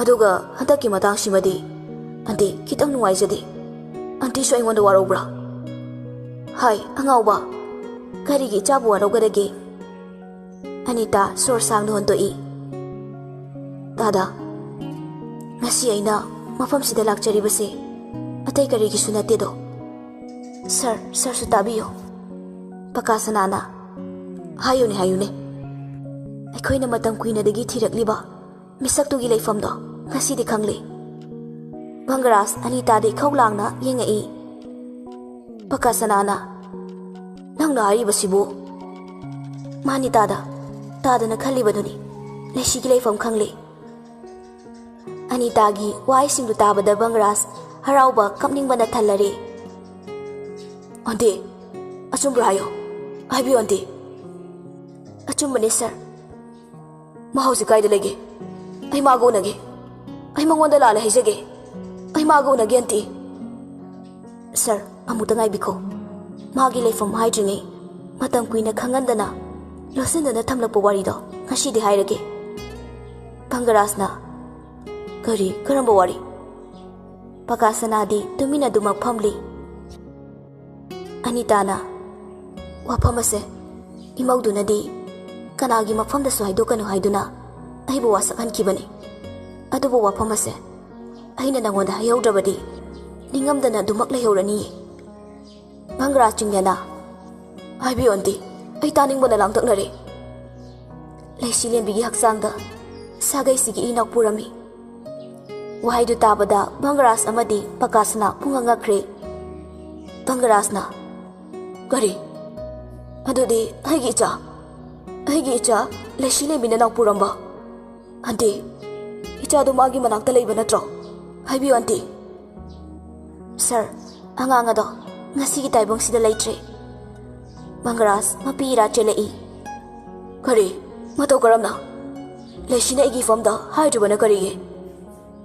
ꯑꯩꯁꯨ ꯈꯪꯗꯦ ꯑꯉꯥꯡꯗꯨ ꯃꯤꯁꯀꯦꯔꯦꯖ ꯇꯧꯕ ꯅꯨꯃꯤꯠꯇꯨꯗ ꯑꯩꯁꯨ ꯈꯪꯈꯤꯕꯅꯤ ꯅꯨꯃꯤꯠꯇꯨ ꯅꯪꯒꯤ ꯐꯣꯟ ꯀꯥꯎꯔꯝꯂꯦ ꯍꯥꯏꯗꯨꯅ ꯏꯃꯧꯗꯨꯅ ꯄꯤꯕ ꯆꯠꯄꯗ ꯅꯪꯗꯤ ꯊꯨꯅꯃꯛ ꯏꯃꯧꯅ ꯀꯧꯕ ꯇꯥꯗꯅ ꯆꯠꯈ꯭ꯔꯕꯗ ꯏꯃꯧꯗꯨꯅ ꯅꯪꯕꯨ ꯇꯥꯟꯅꯕꯗ ꯁ꯭ꯇꯦꯌꯔꯗꯨꯗꯒꯤ ꯑꯣꯟꯊꯔꯛꯄꯅꯤ ꯑꯩꯅ ꯗꯣꯛꯇꯔ ꯁꯨꯁꯤꯂꯥ ꯀꯧꯗꯨꯅ ꯃꯥꯕꯨ ꯌꯦꯡꯍꯟꯕꯗ ꯈꯪꯂꯦ ꯑꯉꯥꯡ ꯑꯗꯣ ꯅꯪꯒꯤ ꯏꯅꯤ ꯑꯗꯨꯕꯨ ꯂꯥꯏꯕꯛ ꯊꯤꯕꯅ ꯑꯉꯥꯡ ꯑꯗꯨꯗꯤ ꯃꯄꯨ ꯃꯥꯅ ꯂꯧꯁꯤꯟꯕꯤꯈ꯭ꯔꯦ ꯅꯪꯅ ꯍꯟꯅ ꯌꯦꯡꯕꯤꯗ꯭ꯔꯕ ꯏꯃꯧꯗꯨꯅ ꯑꯉꯥꯡꯗꯨꯒꯤ ꯑꯁꯥꯗ ꯍꯤꯡꯖꯒꯦ ꯈꯟꯈꯤꯕꯅꯤ ꯑꯉꯥꯡ ꯑꯗꯨꯅ ꯃꯥꯒꯤ ꯄꯨꯟꯁꯤꯗ ꯂꯥꯛꯂꯕꯗꯤ ꯅꯪꯅꯁꯨ ꯃꯥꯕꯨ ꯁꯣꯏꯗꯅ ꯃꯤꯅꯨꯡꯁꯤ ꯊꯝꯂꯛꯀꯅꯤ ꯈꯟꯖꯔꯝꯕꯅꯤ ꯑꯗꯨꯕꯨ ꯅꯣꯡꯗꯝ ꯃꯃꯥꯅ ꯊꯤꯅ ꯇꯝꯈ꯭ꯔꯦ ꯃꯆꯥꯗꯣ ꯃꯃꯥ ꯑꯣꯏꯕꯤ ꯃꯥꯒꯤ ꯃꯐꯝꯗꯒꯤ ꯁꯦꯠꯇꯨꯅ ꯃꯨꯟꯕꯤꯈ꯭ꯔꯦ ꯃꯆꯥ ꯀꯥꯏꯅ ꯃꯩꯆꯥꯛꯅ ꯉꯥꯎꯔꯤꯉꯩ ꯅꯪꯒꯤ ꯂꯨꯍꯣꯡꯕꯒꯤ ꯄꯥꯎ ꯇꯥꯈꯤꯕ ꯅꯨꯃꯤꯠꯇꯨꯗ ꯏꯃꯧꯗꯨꯅ ꯀꯌꯥꯗ ꯆꯥꯛꯅ ꯈꯥꯡꯖꯈꯤꯕ ꯋꯥꯗꯤ ꯍꯥꯏꯕ ꯉꯝꯖꯗ ꯃꯪꯒꯔꯥꯖꯀꯤ ꯊꯃꯣꯏ ꯉꯁꯤꯗꯤ ꯃꯆꯦꯠ ꯂꯤꯁꯤꯡ ꯊꯣꯛꯅ ꯀꯥꯏꯔꯔꯤ ꯃꯥꯒꯤ ꯑꯋꯥꯕ ꯂꯣꯏꯕ ꯅꯥꯏꯔꯔꯣꯏ ꯑꯁꯨꯛ ꯋꯥꯕ ꯆꯩꯅꯥ ꯂꯩꯁꯤ ꯂꯩꯃꯤꯅ ꯈꯥꯡꯂꯝꯕ ꯃꯥꯒꯤ ꯑꯋꯥꯕ ꯂꯣꯏꯕ ꯅꯥꯏꯔꯔꯣꯏ ꯃꯥꯒꯤ ꯃꯆꯥ ꯐꯥꯎꯕ ꯂꯩꯁꯤꯅ ꯅꯥꯎ ꯄꯨꯔꯝꯕ ꯈꯜꯂꯨꯔꯒ ꯃꯥ ꯉꯁꯤꯗꯤ ꯈꯥꯡꯕ ꯉꯝꯕꯒꯤ ꯄꯥꯡꯒꯜ ꯌꯥꯎꯔꯛꯇ꯭ꯔꯦ ꯃꯈꯣꯜ ꯊꯣꯛꯅ ꯀꯞꯊꯣꯔꯛꯏ ꯑꯟꯇꯤ ꯀꯩꯒꯤꯅꯣ ꯑꯁꯨꯛ ꯂꯨꯕ ꯋꯥꯐꯝꯁꯤꯕꯨ ꯑꯩꯉꯣꯟꯗ ꯂꯣꯠꯂꯤꯕ ꯑꯩ ꯈꯥꯡꯕ ꯋꯥꯔꯦ ꯑꯩ ꯉꯁꯤꯗꯤ ꯌꯥꯝ ꯋꯥꯔꯦ ꯄꯨꯝꯅꯃꯛ ꯑꯩꯅ ꯊꯣꯛꯍꯟꯕꯅꯤ ꯂꯩꯁꯤꯅ ꯀꯌꯥ ꯋꯥꯅ ꯈꯪꯂꯝꯒꯗꯕ ꯏꯆꯥꯗꯨꯁꯨ ꯑꯩꯅ ꯍꯥꯠꯄꯅꯤ ꯃꯥꯅꯦ ꯑꯩꯗꯤ ꯃꯤꯅꯨꯡꯁꯤ ꯈꯪꯗꯕꯅꯤ ꯃꯪꯒꯔꯥꯖ ꯂꯩꯔꯝꯕ ꯄꯣꯠ ꯆꯩ ꯂꯪꯈꯥꯏꯔꯛꯏ ꯃꯈꯨꯠꯇꯨꯁꯨ ꯋꯥꯜꯗꯨꯗ ꯍꯟꯖꯤꯟ ꯍꯟꯖꯤꯟ ꯊꯤꯟꯖꯤꯜꯂꯤ ꯃꯄꯥ ꯏꯕꯨꯡꯉꯣ ꯄꯀꯥꯁꯅꯥꯅ ꯃꯆꯥꯕꯨ ꯈꯥꯝꯗꯣꯛꯂꯤ ꯑꯅꯤꯇꯥꯅ ꯃꯪꯒꯔꯥꯖꯕꯨ ꯊꯦꯝꯖꯤꯟꯕꯤꯔꯛꯏ ꯁꯔ ꯀꯩꯅꯣ ꯇꯧꯔꯤꯗꯨꯕꯣ ꯑꯗꯣꯝꯅ ꯇꯧꯕ ꯍꯧꯅꯗꯦꯁꯦ ꯑꯟꯇꯤ ꯑꯩ ꯌꯥꯝ ꯋꯥꯏꯌꯦ ꯂꯩꯁꯤꯁꯨ ꯋꯥꯔꯝꯒꯅꯤꯀꯣ ꯃꯥ ꯌꯥꯝ ꯋꯥꯔꯝꯒꯅꯤ ꯑꯩ ꯐꯥꯎꯕ ꯈꯥꯡꯕ ꯉꯝꯗꯕ ꯃꯩꯆꯥꯛꯁꯦ ꯃꯥꯗꯤ ꯃꯃꯣ ꯅꯣꯛꯄ ꯃꯥꯏꯊꯣꯡꯒꯤ ꯃꯔꯨꯝꯗ ꯑꯋꯥꯕ ꯀꯌꯥ ꯈꯪꯂꯝꯂꯕ ꯑꯟꯇꯤ ꯑꯩ ꯌꯥꯝ ꯂꯥꯜꯂꯦ ꯑꯩꯒꯤ ꯃꯆꯥꯗꯣ ꯎꯅꯤꯡꯉꯦ ꯃꯥꯕꯨ ꯀꯗꯥꯏꯗ ꯂꯩꯕꯒꯦ ꯑꯅꯤꯇꯥ ꯊꯃꯣꯏ ꯁꯣꯛꯅ ꯃꯪꯒꯔꯥꯖꯀꯤ ꯃꯇꯧꯗꯨꯕꯨ ꯌꯦꯡꯂꯤ ꯀꯞꯅꯤꯡꯕ ꯄꯨꯝꯕ ꯐꯥꯖꯤꯜꯂꯗꯨꯅ ꯍꯥꯏꯔꯛꯏ ꯃꯍꯥꯛ ꯍꯧꯖꯤꯛ ꯃꯤꯁꯛ ꯑꯃꯒꯤ ꯃꯅꯥꯛꯇ ꯅꯪꯕꯨ ꯂꯥꯛꯄ ꯈꯧꯔꯥꯡꯅ ꯉꯥꯏꯗꯨꯅ ꯂꯩꯔꯤꯌꯦ ꯃꯪꯒꯔꯥꯖ ꯈꯪꯅꯤꯡꯕꯗ ꯉꯥꯎꯔꯤ ꯃꯥ ꯄꯟꯊꯗꯨꯅ ꯂꯩꯅꯤꯡꯕ ꯄꯣꯛꯇ꯭ꯔꯦ ꯃꯪꯒꯔꯥꯖꯅ ꯃꯤꯁꯛꯇꯣ ꯍꯥꯏꯕꯤꯌꯣ ꯀꯅꯥꯅꯣ ꯑꯩꯕꯨ ꯑꯃꯨꯛ ꯋꯥꯍꯟꯕꯤꯔꯅꯨ ꯑꯩꯒꯤ ꯃꯆꯥꯒꯤ ꯃꯅꯥꯛꯇ ꯆꯠꯀꯦ ꯑꯅꯤꯇꯥꯅ ꯁꯔ ꯇꯥꯍꯥꯕꯤꯈꯤꯅꯣ ꯇꯞꯊꯕꯤꯈꯨꯑꯣ ꯄꯀꯥꯁꯅꯥꯅ ꯁꯅꯥ ꯇꯞꯊꯧꯀꯣꯅꯦ ꯁꯣꯏꯗꯅ ꯆꯠꯀꯅꯤꯅꯦ ꯑꯅꯤꯇꯥꯅ ꯗꯥꯗꯥ ꯑꯩꯈꯣꯏ ꯄꯨꯟꯅ ꯆꯠꯁꯤ ꯑꯗꯨꯕꯨ ꯉꯁꯤꯗꯤ ꯌꯥꯔꯣꯏ ꯍꯌꯦꯡ ꯉꯟꯇꯥ ꯆꯠꯁꯤ ꯃꯪꯒꯔꯥꯖ ꯉꯛꯅ ꯑꯟꯇꯤ ꯀꯔꯤꯒꯤꯅꯣ ꯉꯁꯤ ꯃꯥꯒꯤ ꯃꯅꯥꯛꯇ ꯆꯠꯄ ꯌꯥꯔꯣꯏ ꯍꯥꯏꯔꯤꯕꯁꯦ ꯑꯅꯤꯇꯥꯅ ꯃꯥꯅ ꯂꯩꯔꯤꯕ ꯃꯐꯝꯗꯣ ꯅꯨꯃꯤꯠ ꯇꯥꯈ꯭ꯔꯕꯗꯤ ꯀꯅꯥꯁꯨ ꯆꯪꯍꯟꯗꯦ ꯃꯪꯒꯔꯥꯖꯅ ꯃꯗꯨ ꯌꯥꯔꯣꯏꯌꯦ ꯑꯟꯇꯤ ꯑꯩ ꯃꯥꯒꯤ ꯃꯄꯨꯔꯣꯏꯕꯅꯤ ꯑꯩꯒꯤ ꯃꯆꯥꯅ ꯂꯩꯔꯤꯕꯗꯣ ꯑꯩꯒ ꯅꯛꯅꯕ ꯃꯤꯅꯤ ꯍꯥꯏꯕ ꯇꯥꯏ ꯆꯠꯁꯤ ꯑꯩ ꯍꯥꯏꯅꯒꯦ ꯑꯅꯤꯇꯥꯅ ꯁꯔ ꯑꯩꯁꯨ ꯈꯪꯉꯤ ꯁꯔꯅ ꯏꯃꯧꯗꯨꯕꯨ ꯀꯌꯥꯝ ꯅꯨꯡꯁꯤꯒꯦ ꯍꯥꯏꯕ ꯃꯪꯒꯔꯥꯖꯅ ꯍꯥꯏꯕꯤꯌꯣ ꯑꯟꯇꯤ ꯀꯅꯥꯒꯤꯗꯅꯣ ꯑꯩꯒꯤ ꯃꯆꯥꯅ ꯂꯩꯔꯤꯕꯗꯣ ꯃꯗꯨ ꯈꯛꯇꯤ ꯍꯥꯏꯕꯤꯌꯣ ꯄꯀꯥꯁꯅꯥꯅ ꯏꯆꯥꯁꯅꯥ ꯅꯁꯥꯗꯣ ꯌꯥꯝ ꯋꯥꯅ ꯎꯔꯦ ꯉꯥꯏꯍꯥꯛ ꯄꯣꯊꯥꯔꯨꯔꯣ ꯆꯠꯂꯣ ꯏꯆꯥꯒꯤ ꯑꯅꯤꯡꯕ ꯏꯆꯥꯅ ꯈꯧꯔꯥꯡꯅ ꯉꯥꯏꯖꯕꯗꯣ ꯍꯌꯦꯡꯗꯤ ꯁꯣꯏꯗꯅ ꯐꯪꯂꯅꯤꯅꯦ ꯏꯄꯥꯅ ꯍꯥꯏꯔꯤꯕꯁꯦ ꯌꯥꯔꯣ ꯁꯅꯥ ꯈꯔ ꯐꯒꯗ꯭ꯔꯥ ꯈꯟꯗꯨꯅ ꯍꯥꯏꯔꯨꯕꯅꯤ ꯑꯗꯨꯕꯨ ꯃꯪꯒꯔꯥꯖꯅ ꯃꯄꯥꯒꯤ ꯃꯅꯥꯛꯇ ꯆꯪꯁꯤꯜꯂꯛꯇꯨꯅ ꯄꯥꯕꯨꯡ ꯑꯟꯇꯤꯁꯦ ꯑꯩꯅ ꯍꯥꯏꯕꯗ ꯈꯨꯝꯗ꯭ꯔꯦ ꯄꯥꯕꯨꯡꯅ ꯑꯃꯨꯛꯇ ꯍꯪꯕꯤꯌꯣ ꯑꯩꯒꯤ ꯃꯆꯥꯗꯣ ꯀꯅꯥꯒꯤꯗ ꯂꯩꯕꯅꯣ ꯑꯩ ꯍꯧꯖꯤꯛꯃꯛ ꯆꯠꯀꯦ ꯑꯩ ꯍꯥꯏꯖꯔꯨꯒꯦꯕ ꯃꯪꯒꯔꯥꯖꯇꯨ ꯂꯩꯁꯤ ꯎꯅꯤꯡꯕꯅ ꯑꯉꯥꯎꯕ ꯍꯥꯏꯕꯗꯨ ꯑꯣꯏꯔꯦ ꯄꯀꯥꯁꯅꯥ ꯃꯆꯥꯅꯨꯄꯥꯒꯤ ꯃꯇꯧꯗꯨ ꯎꯕꯗ ꯑꯣꯏꯔꯔꯣꯏ ꯈꯪꯂꯗꯨꯅ ꯈꯣꯟꯖꯦꯜ ꯑꯗꯨ ꯋꯥꯡꯂꯞ ꯇꯧꯅ ꯍꯥꯏꯔꯛꯏ ꯁꯅꯥ ꯑꯩꯅ ꯉꯥꯡꯂꯤꯕꯁꯤ ꯀꯅꯥꯗꯅꯣ ꯆꯪꯉꯣ ꯍꯥꯏꯗꯤ ꯀꯣꯛ ꯆꯪꯉꯣꯗꯅ ꯋꯥꯗꯨ ꯃꯈꯥ ꯇꯥꯍꯜꯂꯛꯀꯅꯣ ꯍꯟꯗꯛꯇꯤ ꯃꯪꯒꯔꯥꯖ ꯃꯃꯥꯏꯗꯨ ꯂꯨꯛꯊꯗꯨꯅ ꯃꯥꯒꯤ ꯀꯥꯗ ꯅꯤꯡꯉꯝꯗꯅ ꯆꯪꯈ꯭ꯔꯦ ꯃꯆꯥꯅ ꯆꯪꯈ꯭ꯔꯕ ꯇꯨꯡꯗ ꯄꯀꯥꯁꯅꯥ ꯀꯞꯄꯛꯏ ꯑꯅꯤꯇꯥꯅ ꯗꯥꯗꯥ ꯑꯗꯣꯝꯅ ꯋꯥꯈꯜ ꯁꯣꯟꯊꯕꯤꯒꯅꯨ ꯍꯌꯦꯡ ꯑꯌꯨꯛ ꯉꯟꯇꯥ ꯆꯠꯅꯕ ꯇꯧꯁꯤ ꯄꯀꯥꯁꯅꯥ ꯑꯋꯥꯕ ꯄꯨꯝꯕ ꯐꯥꯖꯤꯜꯂꯗꯨꯅ ꯆꯠꯂꯣ ꯆꯠꯂꯣ ꯅꯪꯁꯨ ꯅꯊꯧ ꯇꯧꯖꯔꯨꯔꯣ Ahing adu Bangaras tumthaba yadre ikhau langlaba thamoiduna magi thawai oiribi laisibu uningmana ngaurabani. Macha yambungi macha hayengdi yambungna nangbu lawba laklani ye thamoisina nangbudi sengna nungsiye phumduna thamlakpa aigi thamoigi warolse nafamda soidana phungdokani ye ibani gi chado masak yam nungsirangani ko mama masak nungsibanina. Amuksu matomda nokphet tawri thangnaba mikupta milu anidu pirangtana thumatle. Ichado leranglabadi ngasigi taibang sida ichado su taibang kumhai yaurongani ko ai ni ichado nungsina pamlamgani ko ai si yam phatte ko nangbu yam wahalle hayengdi nafamda ai bunga piyo haijagani hainingba thamoi warol yamna laiye ai hayengse hauji ohaningle macha. Bangaras ki ngaingamdaba mataudu mapu manadi uramgani. Haina nongsu nganthorakadoure. Bangaras di suktum tumdrabanina nganta losinba loiraduna mapai bungo Pakasana, Anita, Andrew wongdokle. Ahum dusu Bangaras ki mataudu khangbana sasat loisinaduna thorai.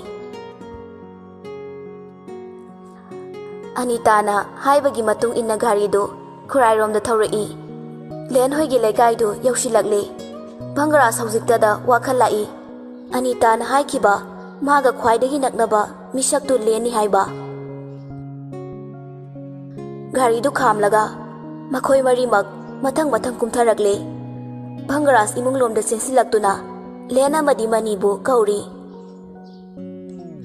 Bhai baba mane Mani stair dudagi kumtharai. Manina ichala idana. Bangaras na baba lendi aduga laisi mabu mafam sida lei haibadai ai mago nage. Manina Ibungo hauji yumasida ai natana kanasu leitene. Bangaras ngakna Kari adudi kadaida antina di mafam sida laisi lei haibadai. Manina Ibungo chumi laisido yumsida leirambani adubu madi hospital da ngarang numidang pukhatkrene. Wahaidu tabada Bangaras pakhat papoglai. Anita di hana khangbunara karino thoina ngakluba tawde. Andrew amadi Pakasana di ingangakle pakhat pasupoi. Bangaras na baba kari hospital dano. Manina hospital do taglaktuna makhoi marimak hospital do tamna lai. Gari do tongliba Bangaras di chongthaduna makhongna chening magi matang haibadu oire. Laisina hospital da lairibadu gari tawba yaurabano haiba khalai. Mamangda laisina toina hospital chatpadu khangning ningsingai. Matam adudadi mahak thoina khanjinludabani. Hospital du yaubaga Bangaras gari dagi hatu kumlaga counter tamna laktuna laisina lairiba room du thiduna lai. Len sumakutta che changkhara paiduna room amadagi tholakpadu uraduna len gi manakta prap changsilaga marup ki masadu nomi. Bhai laisi kaida lege. Len wadi ngangde Bangaras bu magi matung ilau haibagum mang thaduna chatli. Bangarasu len gi matung inaduna room amada changai. Thongdu hek hangdokpaga ure khawrang nangai jarakpa ujaningba saktamado milu ani pira chen hospital gi betuda yata duna lairiba magi loina bibu nungsina yengjai. Bangaras tapna changsilai. Ni changakpagi sahum phangbada usilamba mamit anidu tapna pangthorai. Mitmangda lairiba saktamadu ubada nuzagi misla anidagi sintarai mitlu piyang masu. Kausabadi ngamzada ison solaba mamit aniduna Bangaras bu yingjarai. Bangaras laisilembi oiramliba phibamduda thamoi sokre. Ikut kutlaba mamit mayangsu ikangkangle i thangdraba kutsu tasengna laisilembi phibam kaire. ꯚꯪꯒꯔꯥꯖ ꯃꯥꯒꯤ ꯂꯣꯏꯅꯕꯤꯕꯨ ꯌꯦꯡꯕ ꯉꯝꯗ꯭ꯔꯦ꯫ ꯐꯨꯛ ꯍꯧꯒꯠꯂꯛꯇꯨꯅ ꯊꯣꯛꯈ꯭ꯔꯦ꯫ ꯂꯩꯁꯤ ꯚꯪꯒꯔꯥꯖꯄꯨ ꯌꯦꯡꯗꯨꯅ ꯂꯩꯍꯧꯏ꯫ ꯂꯦꯟꯒꯤ ꯃꯈꯨꯠꯇꯨ ꯄꯥꯏꯗꯨꯅ ꯍꯣꯁꯄꯤꯇꯥꯜꯗꯨꯒꯤ ꯑꯆꯤꯛꯄ ꯃꯐꯝ ꯑꯃꯗ ꯄꯨꯗꯨꯅ ꯊꯣꯔꯛꯏ꯫ ꯚꯪꯒꯔꯥꯖ ꯀꯞꯇꯨꯅ, ꯚꯥꯏ, ꯂꯩꯁꯤꯁꯦ ꯃꯇꯧ ꯀꯔꯝꯅ ꯅꯪꯒꯤ ꯅꯥꯛꯇ? ꯑꯗꯨꯒ ꯀꯔꯤꯅꯣ ꯑꯩꯅ ꯉꯁꯤ ꯎꯔꯤꯕ ꯃꯥꯒꯤ ꯐꯤꯕꯝꯁꯤꯕꯣ? ꯂꯦꯟꯁꯨ ꯃꯄꯤ ꯏꯔꯥ ꯆꯦꯜꯂꯛꯏ꯫ ꯃꯥꯁꯨ ꯆꯥꯛꯂꯤꯕꯅꯤ, ꯑꯗꯨꯕꯨ ꯄꯨꯝꯅꯃꯛ ꯈꯥꯡꯂꯤꯕꯅꯤ꯫ ꯚꯥꯏ, ꯑꯩꯅ ꯍꯣꯁꯄꯤꯇꯥꯜꯗꯒꯤ ꯍꯜꯂꯛꯄꯒꯤ ꯂꯝꯕꯤꯗ ꯃꯇꯣꯝꯇ ꯆꯠꯂꯝꯕꯗꯒꯤ ꯊꯦꯡꯅꯕꯅꯤ, ꯑꯗꯨꯒ ꯅꯝꯗꯨꯅ ꯑꯩꯒꯤ ꯌꯨꯝꯗ ꯊꯝꯕꯅꯤ꯫ ꯂꯦꯟ ꯃꯄꯤꯗꯨ ꯇꯥꯔꯛꯀꯗꯧꯕꯒꯤ ꯅꯤꯛ ꯅꯤꯛ ꯂꯥꯎꯅ ꯄꯟꯗꯨꯅ ꯂꯩꯔꯤ꯫ ꯑꯗꯨꯕꯨ ꯄꯨꯝꯅꯃꯛ ꯐꯥꯖꯤꯜꯂꯒ ꯁꯣꯔꯗꯣ ꯑꯃꯨꯛꯇꯪ ꯁꯥꯡꯅ ꯍꯣꯟꯗꯣꯛꯂꯒ, ꯂꯩꯁꯤꯁꯦ ꯑꯩꯈꯣꯏ ꯃꯌꯥꯝꯒꯤ ꯃꯔꯛꯇ ꯀꯨꯏꯅ ꯂꯩꯃꯤꯟꯅꯧ ꯇꯝꯂꯝꯗ꯭ꯔꯦ ꯚꯥꯏ꯫ ꯀꯔꯤꯅꯣ ꯚꯥꯏ ꯅꯪꯅ ꯍꯥꯏꯔꯤꯗꯨꯕꯣ? ꯑꯩꯕꯨ ꯃꯌꯦꯛ ꯁꯦꯡꯅ ꯈꯪꯍꯜꯂꯣ꯫ ꯀꯔꯤꯒꯤ ꯀꯨꯏꯅ ꯂꯩꯔꯣꯏꯗꯧꯔꯤꯕꯅꯣ? ꯂꯦꯟꯒꯤ ꯃꯁꯥꯗꯨ ꯅꯣꯝꯂꯗꯨꯅ, ꯚꯥꯏ ꯈꯨꯝꯃꯣ꯫ ꯂꯦꯟ ꯈꯣꯟꯖꯦꯜꯗꯨ ꯅꯤꯛꯂꯒ, ꯚꯥꯏ, ꯂꯩꯁꯤꯁꯦ ꯕ꯭ꯔꯦꯟ ꯇ꯭ꯌꯨꯃꯔ ꯂꯥꯁ ꯁ꯭ꯇꯦꯖꯅꯤ꯫ ꯈꯔ ꯉꯟꯅ ꯈꯪꯂꯝꯂꯕꯗꯤ ꯑꯩꯈꯣꯏꯁꯨ ꯎꯄꯥꯏ ꯂꯩꯔꯝꯕ ꯌꯥꯕꯅꯤ, ꯑꯗꯨꯕꯨ ꯚꯥꯏ, ꯅꯨꯡꯁꯤꯕꯤ ꯃꯥꯕꯨ ꯂꯧꯔꯨꯔꯅꯤ ꯈꯟꯗꯨꯅ ꯑꯁꯥ ꯀꯌꯥ ꯑꯃꯒ ꯂꯣꯏꯅꯅ ꯂꯩꯁꯤꯒꯤ ꯃꯅꯥꯛꯇ ꯂꯥꯛꯈꯤꯕꯅꯤ꯫ ꯑꯗꯨꯕꯨ ꯉꯁꯤ ꯂꯦꯟꯒꯤ ꯋꯥꯍꯩꯗꯨ ꯇꯥꯔꯒ ꯑꯉꯥꯎꯕꯒ ꯄꯥꯡꯈꯛ ꯑꯣꯏꯈ꯭ꯔꯦ꯫ ꯚꯪꯒꯔꯥꯖꯅ, ꯌꯥꯔꯣꯏ, ꯃꯗꯨ ꯌꯥꯔꯣꯏꯌꯦ, ꯄꯨꯝꯅꯃꯛ ꯑꯣꯏꯊꯣꯛꯇꯕꯅꯤ꯫ ꯑꯩ ꯂꯩꯔꯤꯉꯩ ꯑꯩꯒꯤ ꯃꯆꯥꯕꯨ ꯏꯐꯝꯗꯒꯤ ꯄꯨꯈꯤꯕ ꯌꯥꯔꯣꯏ꯫ ꯂꯦꯟꯕꯨ ꯍꯟꯅ ꯌꯦꯡꯂꯝꯗꯅ ꯂꯩꯁꯤꯅ ꯂꯩꯔꯤꯕ ꯔꯨꯝꯗꯨ ꯇꯝꯅ ꯆꯦꯜꯂꯛꯏ꯫ ꯐꯃꯨꯡꯗ ꯌꯥꯇꯥꯗꯨꯅ ꯂꯩꯔꯤꯕ ꯂꯩꯁꯤ ꯂꯦꯟꯕꯤꯕꯨ ꯀꯣꯟꯈꯠꯇꯨꯅ ꯃꯃꯥꯏ ꯃꯃꯤꯠ ꯈꯪꯗꯅ ꯄꯪꯅꯥꯟꯗ ꯅꯥꯟꯕꯤꯔꯛꯏ꯫ ꯑꯎꯕꯁꯤꯡꯅꯗꯤ ꯃꯥꯒꯤ ꯃꯇꯧꯗꯨ ꯉꯥꯎꯔꯦ ꯍꯥꯏꯅꯔꯅꯤ꯫ ꯑꯦꯟꯗ꯭ꯔꯤ ꯍꯣꯏꯁꯨ ꯔꯨꯝꯗꯨꯗ ꯆꯪꯉꯛꯏ꯫ ꯂꯩꯔꯝꯂꯤꯕ ꯐꯤꯕꯝꯗꯨꯗ ꯃꯈꯣꯏꯁꯨ ꯀꯞꯇꯕ ꯌꯥꯎꯗꯦ꯫ ꯚꯪꯒꯔꯥꯖ ꯅꯨꯡꯁꯤꯅ ꯀꯧꯔꯛꯏ, ꯃꯆꯥ, ꯌꯥꯝꯕꯨꯡꯒꯤ ꯃꯆꯥ꯫ ꯂꯩꯁꯤ ꯂꯦꯟꯕꯤ ꯈꯨꯃꯛꯇꯦ꯫ ꯏꯁꯣꯟ ꯁꯣꯜꯂꯕ ꯃꯃꯤꯠ ꯑꯅꯤꯗꯨꯅꯗꯤ ꯚꯪꯒꯔꯥꯖꯇ ꯌꯦꯡꯉꯛꯏ꯫ ꯌꯦꯡꯂꯤꯕ ꯃꯤꯠꯌꯦꯡꯗꯨ ꯅꯤꯡꯉꯝꯗꯕꯒꯤ ꯃꯤꯠꯌꯦꯡꯅꯤ꯫ ꯌꯥꯝꯕꯨꯡꯗ ꯀꯧꯕ ꯀꯔꯤꯒꯤ ꯈꯨꯝꯗ꯭ꯔꯤꯕꯅꯣ? ꯅꯪ ꯑꯩꯕꯨ ꯋꯥꯔꯧꯕ꯭ꯔꯥ? ꯑꯩꯅ ꯅꯪꯕꯨ ꯊꯤꯅ ꯆꯩꯕꯤꯈꯤꯀꯣ? ꯌꯥꯝꯕꯨꯡ ꯂꯥꯜꯂꯦ꯫ ꯃꯆꯥ, ꯍꯧꯖꯤꯛꯇꯤ ꯑꯩꯁꯦ ꯅꯪ ꯈꯛꯀꯤꯅꯤ꯫ ꯅꯪꯅ ꯍꯥꯏꯕ ꯑꯩ ꯂꯣꯏꯅ ꯌꯥꯗꯣꯏꯅꯤ꯫ ꯂꯩꯁꯤ ꯂꯦꯟꯕꯤ ꯚꯪꯒꯔꯥꯖꯀꯤ ꯃꯇꯧꯗꯨ ꯎꯔꯒ ꯊꯤꯡꯗꯨꯅ ꯂꯩꯔꯝꯕ ꯄꯤꯔꯥꯡ ꯃꯥꯁꯨ ꯃꯅꯤꯡ ꯇꯝꯅ ꯁꯤꯟꯊꯔꯛꯏ꯫ ꯈꯣꯟꯖꯦꯜꯗꯨ ꯏꯄꯤꯛ ꯄꯤꯛꯅ ꯀꯧꯔꯛꯏ, ꯌꯥꯝꯕꯨꯡ꯫ ꯇꯥꯏꯌꯦ꯫ ꯂꯩꯔꯝꯂꯤꯕꯁꯤꯡꯗꯨ ꯇꯞꯅ ꯇꯞꯅ ꯊꯣꯡꯅꯈ꯭ꯔꯦ꯫ ꯍꯥꯏꯌꯨ, ꯍꯥꯏꯅꯤꯡꯕ ꯈꯨꯗꯤꯡ ꯉꯁꯤꯗꯤ ꯍꯥꯏꯌꯨ꯫ ꯌꯥꯝꯕꯨꯡꯗ ꯄꯦꯟꯅ ꯇꯥꯗꯣꯏꯅꯤ꯫ ꯑꯩꯒꯤ ꯃꯆꯥꯒꯤ ꯄꯨꯛꯅꯤꯡꯒꯤ ꯋꯥ ꯇꯥꯔꯒꯅꯦ, ꯑꯩꯒꯤ ꯄꯨꯛꯅꯤꯡꯒꯤ ꯋꯥꯁꯨ ꯂꯣꯏꯅ ꯍꯥꯏꯗꯣꯏꯅꯤ꯫ ꯉꯁꯤꯗꯤ ꯏꯕꯥꯅꯤ ꯋꯥꯔꯤ ꯌꯥꯝ ꯁꯥꯈꯤꯗꯣꯏꯅꯤ꯫ ꯌꯥꯝꯕꯨꯡꯅ ꯅꯪꯕꯨ ꯂꯧꯕ ꯂꯥꯛꯑꯕꯅꯤ꯫ ꯂꯩꯁꯤ ꯂꯦꯟꯕꯤ ꯃꯣꯃꯣꯟ ꯅꯣꯛꯂꯛꯏ ꯇꯞꯅ, ꯌꯥꯝꯕꯨꯡ, ꯍꯥꯏꯅꯤꯡꯕ ꯋꯥꯗꯤ ꯌꯥꯝꯅ ꯂꯩꯌꯦ꯫ ꯑꯩꯁꯨ ꯌꯥꯝꯕꯨꯡꯒ ꯋꯥꯔꯤ ꯌꯥꯝ ꯁꯥꯒꯅꯤꯌꯦ꯫ ꯉꯁꯤꯗꯤ ꯑꯩ ꯌꯥꯝ ꯍꯔꯥꯎꯏ꯫ ꯌꯥꯝꯕꯨꯡꯒꯤ ꯁꯛꯇꯝ ꯎꯖꯕ ꯐꯪꯕꯁꯦ ꯅꯍꯥꯟꯈꯩꯗꯤ ꯑꯩ ꯀꯌꯥꯝ ꯋꯥꯏ ꯈꯪꯕ꯭ꯔꯥ ꯌꯥꯝꯕꯨꯡꯒꯤ ꯃꯁꯛ ꯎꯗꯕꯗ? ꯂꯩꯁꯤꯒꯤ ꯋꯥꯍꯩ ꯈꯨꯗꯤꯡꯅ ꯚꯪꯒꯔꯥꯖꯀꯤ ꯊꯃꯣꯏ ꯆꯥꯛꯄ ꯍꯦꯜꯂꯛꯏ꯫ ꯂꯩꯁꯤꯕꯨ ꯃꯊꯥꯗ ꯍꯦꯟꯅ ꯆꯦꯠꯅ ꯀꯣꯟꯁꯤꯜꯂꯤ꯫ ꯑꯩ ꯂꯥꯜꯂꯦ, ꯃꯆꯥ, ꯑꯩ ꯂꯥꯜꯂꯦ꯫ ꯌꯥꯝꯕꯨꯡ, ꯅꯪ ꯀꯩꯒꯤ ꯀꯞꯄꯤꯅꯣ? ꯀꯞꯀꯅꯣꯕ, ꯑꯩ ꯀꯩꯁꯨ ꯇꯧꯔꯣꯏꯌꯦ꯫ ꯚꯪꯒꯔꯥꯖꯀꯤ ꯃꯄꯤꯗꯨ ꯃꯈꯨꯠ ꯃꯆꯥꯗꯨꯅ ꯇꯩꯊꯣꯛꯄꯤꯔꯛꯏ꯫ ꯚꯪꯒꯔꯥꯖ ꯈꯥꯡꯕ ꯉꯝꯗ ꯀꯞꯊꯣꯔꯛꯏ꯫ ꯑꯉꯥꯎꯕꯁꯤꯗꯤ ꯀꯞꯀꯅꯣ ꯍꯥꯏꯔꯒ, ꯌꯥꯝꯕꯨꯡ, ꯉꯁꯤꯗꯤ ꯑꯩꯅ ꯍꯥꯏꯕ ꯋꯥ ꯑꯃ ꯌꯥꯕꯤꯌꯨꯀꯣ?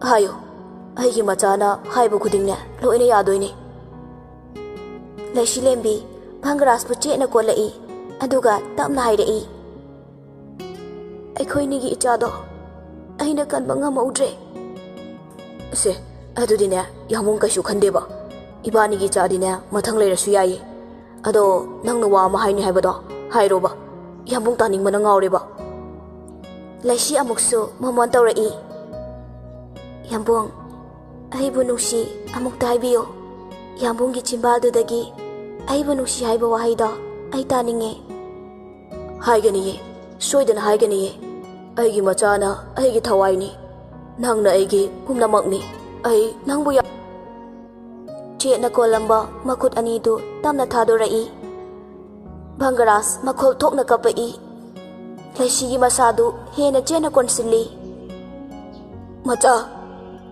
ꯌꯥꯝꯕꯨꯡꯅ ꯅꯪꯕꯨ ꯂꯧꯕ ꯂꯥꯛꯑꯕꯅꯦ꯫ ꯁꯦ ꯍꯧꯒꯠꯂꯣ, ꯑꯩ ꯅꯪꯕꯨ ꯊꯃꯣꯏ ꯁꯦꯡꯅ ꯅꯨꯡꯁꯤꯌꯦ꯫ ꯅꯪꯗꯤ ꯌꯥꯝꯕꯨꯡꯕꯨ ꯅꯨꯡꯁꯤꯗ꯭ꯔꯕꯣ? ꯁꯦ ꯃꯤꯠ ꯄꯥꯡꯉꯣꯁꯦ, ꯌꯥꯝꯕꯨꯡ ꯅꯪ ꯌꯥꯎꯗ꯭ꯔꯕꯗꯤ ꯍꯤꯡꯕ ꯉꯝꯂꯣꯏꯌꯦ꯫ ꯑꯩ ꯅꯪꯕꯨ ꯅꯨꯡꯁꯤꯌꯦ꯫ ꯃꯄꯥꯟꯗ ꯂꯩꯔꯤꯕꯁꯤꯡꯗꯨ ꯀꯞꯄꯒꯤ ꯈꯣꯟꯖꯦꯜꯗꯨꯗ ꯆꯪꯉꯛꯄꯅꯤ꯫ ꯑꯣꯏꯔꯝꯂꯤꯕ ꯐꯤꯚꯝꯗꯨꯗ ꯃꯌꯥꯝꯗꯨ ꯂꯣꯏꯅ ꯀꯞꯅꯔꯛꯏ꯫ ꯑꯗꯨꯕꯨ ꯂꯦꯟꯗꯤ ꯋꯥꯗꯤ ꯉꯥꯡꯗꯅ ꯀꯥ ꯑꯗꯨꯗꯒꯤ ꯊꯣꯛꯈ꯭ꯔꯦ꯫ ꯚꯪꯒꯔꯥꯖ ꯂꯩꯁꯤꯕꯨ ꯀꯣꯜꯂꯤꯕꯗꯨ ꯊꯥꯗꯣꯛꯇꯦ꯫ ꯃꯆꯥ, ꯅꯪꯕꯨ ꯌꯥꯝꯕꯨꯡꯗ ꯍꯥꯏꯅꯤꯡꯕ ꯋꯥ ꯌꯥꯝ ꯂꯩ ꯍꯥꯏꯔꯝꯕꯗꯥꯏ꯫ ꯁꯦ ꯍꯥꯏꯔꯣ, ꯑꯩ ꯇꯥꯔꯒꯦꯕ, ꯋꯥꯔꯤꯁꯨ ꯁꯥꯟꯅꯁꯦ꯫ ꯑꯩꯒꯤ ꯊꯃꯣꯏꯒꯤ ꯋꯥꯔꯣꯜꯁꯦ ꯅꯪ ꯇꯥꯔꯔꯣꯏꯗ꯭ꯔꯣ? ꯀꯩꯒꯤꯅꯣ ꯅꯪꯅ ꯇꯨꯃꯤꯟꯅ ꯂꯩꯔꯤꯕ? ꯑꯅꯤꯇꯥꯁꯨ ꯊꯃꯣꯏ ꯁꯣꯛꯅ ꯀꯞꯂꯤ꯫ ꯏꯃꯧ ꯏꯕꯦꯝꯃ, ꯅꯪꯒꯤ ꯅꯔꯥꯏꯕꯛꯁꯦ ꯑꯣꯟꯊꯣꯛꯅ ꯊꯤꯈ꯭ꯔꯦꯗꯀꯣ꯫ ꯅꯨꯡꯉꯥꯏꯕ ꯍꯥꯏꯕꯗꯣ ꯈꯪꯗꯅ ꯑꯩꯈꯣꯏ ꯄꯨꯝꯅꯃꯛꯄꯨ ꯊꯥꯗꯣꯛꯂꯝꯂꯕꯀꯣ꯫ ꯅꯪꯕꯨ ꯌꯥꯝꯕꯨꯡꯅ ꯂꯧꯕ ꯂꯥꯛꯄꯒ ꯌꯨꯝꯗ ꯆꯠꯀꯅꯤ ꯍꯥꯏꯕꯗꯥꯏ꯫ ꯂꯥꯛꯑꯣ ꯕꯦꯝꯃ, ꯉꯁꯤꯗꯤ ꯅꯪꯒꯤ ꯌꯥꯝꯕꯨꯡꯅ ꯅꯪꯕꯨ ꯂꯧꯕ ꯂꯥꯛꯑꯕꯅꯦ꯫ ꯑꯦꯟꯗ꯭ꯔꯨꯁꯨ ꯃꯈꯣꯜ ꯊꯣꯛꯅ ꯊꯃꯣꯏ ꯆꯥꯛꯅ ꯀꯞꯂꯤ꯫ ꯄꯀꯥꯁꯅꯥꯅ ꯏꯀꯨꯒꯤ ꯏꯕꯦꯝꯃ, ꯏꯀꯨꯒꯤ ꯄꯨꯟꯁꯤꯕꯨ ꯅꯪꯅ ꯀꯟꯕꯤꯔꯝꯕꯅꯤ꯫ ꯑꯩꯒꯤ ꯏꯃꯧꯗꯤ ꯅꯪ ꯈꯛꯇꯅꯤꯅꯦ꯫ ꯅꯪ ꯑꯩꯈꯣꯏꯕꯨ ꯋꯥꯔꯧꯒꯅꯨꯀꯣ꯫ ꯚꯪꯒꯔꯥꯖ ꯑꯉꯥꯎꯕꯒꯨꯝ ꯅꯣꯏꯊꯣꯛꯈ꯭ꯔꯣ, ꯑꯩꯒꯤ ꯃꯆꯥꯒ ꯑꯩꯒꯤ ꯋꯥꯔꯤ ꯁꯥꯒꯦ꯫ ꯅꯣꯏꯊꯣꯛꯈ꯭ꯔꯣ꯫ ꯍꯦ ꯃꯆꯥ, ꯍꯧꯒꯠꯂꯣꯁꯦ, ꯌꯥꯝꯕꯨꯡ ꯌꯥꯝ ꯋꯥꯏꯌꯦ꯫ ꯅꯪ ꯑꯗꯨꯃꯥꯏꯅ ꯇꯨꯃꯤꯟ ꯂꯩꯒꯅꯨ, ꯑꯩꯅ ꯀꯧꯕꯁꯤ ꯈꯨꯝꯃꯣ꯫ ꯚꯪꯒꯔꯥꯖꯀꯤ ꯃꯇꯧꯗꯨ ꯌꯦꯡꯕ ꯉꯝꯗ꯭ꯔꯦ꯫ ꯃꯥ ꯑꯗꯨꯛꯀꯤ ꯃꯇꯤꯛ ꯊꯃꯣꯏ ꯆꯥꯛꯂꯦ꯫ ꯍꯥꯏꯅꯤꯡꯕ ꯋꯥꯁꯨ ꯍꯥꯏꯕ ꯅꯪꯍꯧꯗ꯭ꯔꯦ꯫ ꯇꯥꯖꯒꯦ ꯍꯥꯏꯔꯝꯕ ꯃꯥꯁꯨ ꯇꯥꯕꯤꯗꯅ ꯆꯠꯈ꯭ꯔꯦ꯫ ꯃꯌꯥꯝ ꯆꯪꯗꯅ ꯚꯪꯒꯔꯥꯖꯕꯨ ꯊꯦꯝꯂꯒ ꯂꯩꯁꯤꯕꯨ ꯄꯣꯠꯂꯣꯏꯈ꯭ꯔꯦ꯫ ꯋꯥꯡꯂꯕ ꯆꯤꯡꯒꯤ ꯆꯤꯡꯗꯣꯟꯗꯨꯗ ꯂꯦꯟ ꯇꯨꯃꯤꯟꯅ ꯂꯦꯞꯇꯨꯅ ꯃꯥꯂꯦꯝꯒꯤ ꯐꯖꯕꯕꯨ ꯌꯦꯡꯂꯤ꯫ ꯇꯥꯝꯅ ꯁꯟꯗꯣꯛꯈ꯭ꯔꯤꯕ ꯃꯐꯝ ꯃꯥꯂꯪꯕ ꯃꯥꯁꯨ ꯏꯄꯣꯝ ꯅꯥꯏꯅ ꯁꯤꯜꯂꯛꯂꯤ꯫ ꯀꯥꯏꯔꯕ ꯊꯃꯣꯏꯗꯨ ꯐꯥꯖꯤꯜꯂꯗꯨꯅ ꯋꯥꯈꯜꯗꯁꯨ ꯈꯜꯂꯛꯏ꯫ ꯅꯪꯕꯨ ꯅꯤꯡꯁꯤꯡꯕꯅ ꯂꯦꯝꯍꯧꯔꯤꯕ ꯄꯨꯟꯁꯤꯁꯦ ꯄꯦꯟꯊꯣꯛꯅ ꯍꯤꯡꯕ ꯇꯝꯂꯒꯦ, ꯑꯩꯒꯤꯗꯤ ꯂꯝꯂꯥꯟꯕꯤ ꯅꯨꯡꯁꯤꯕꯤ꯫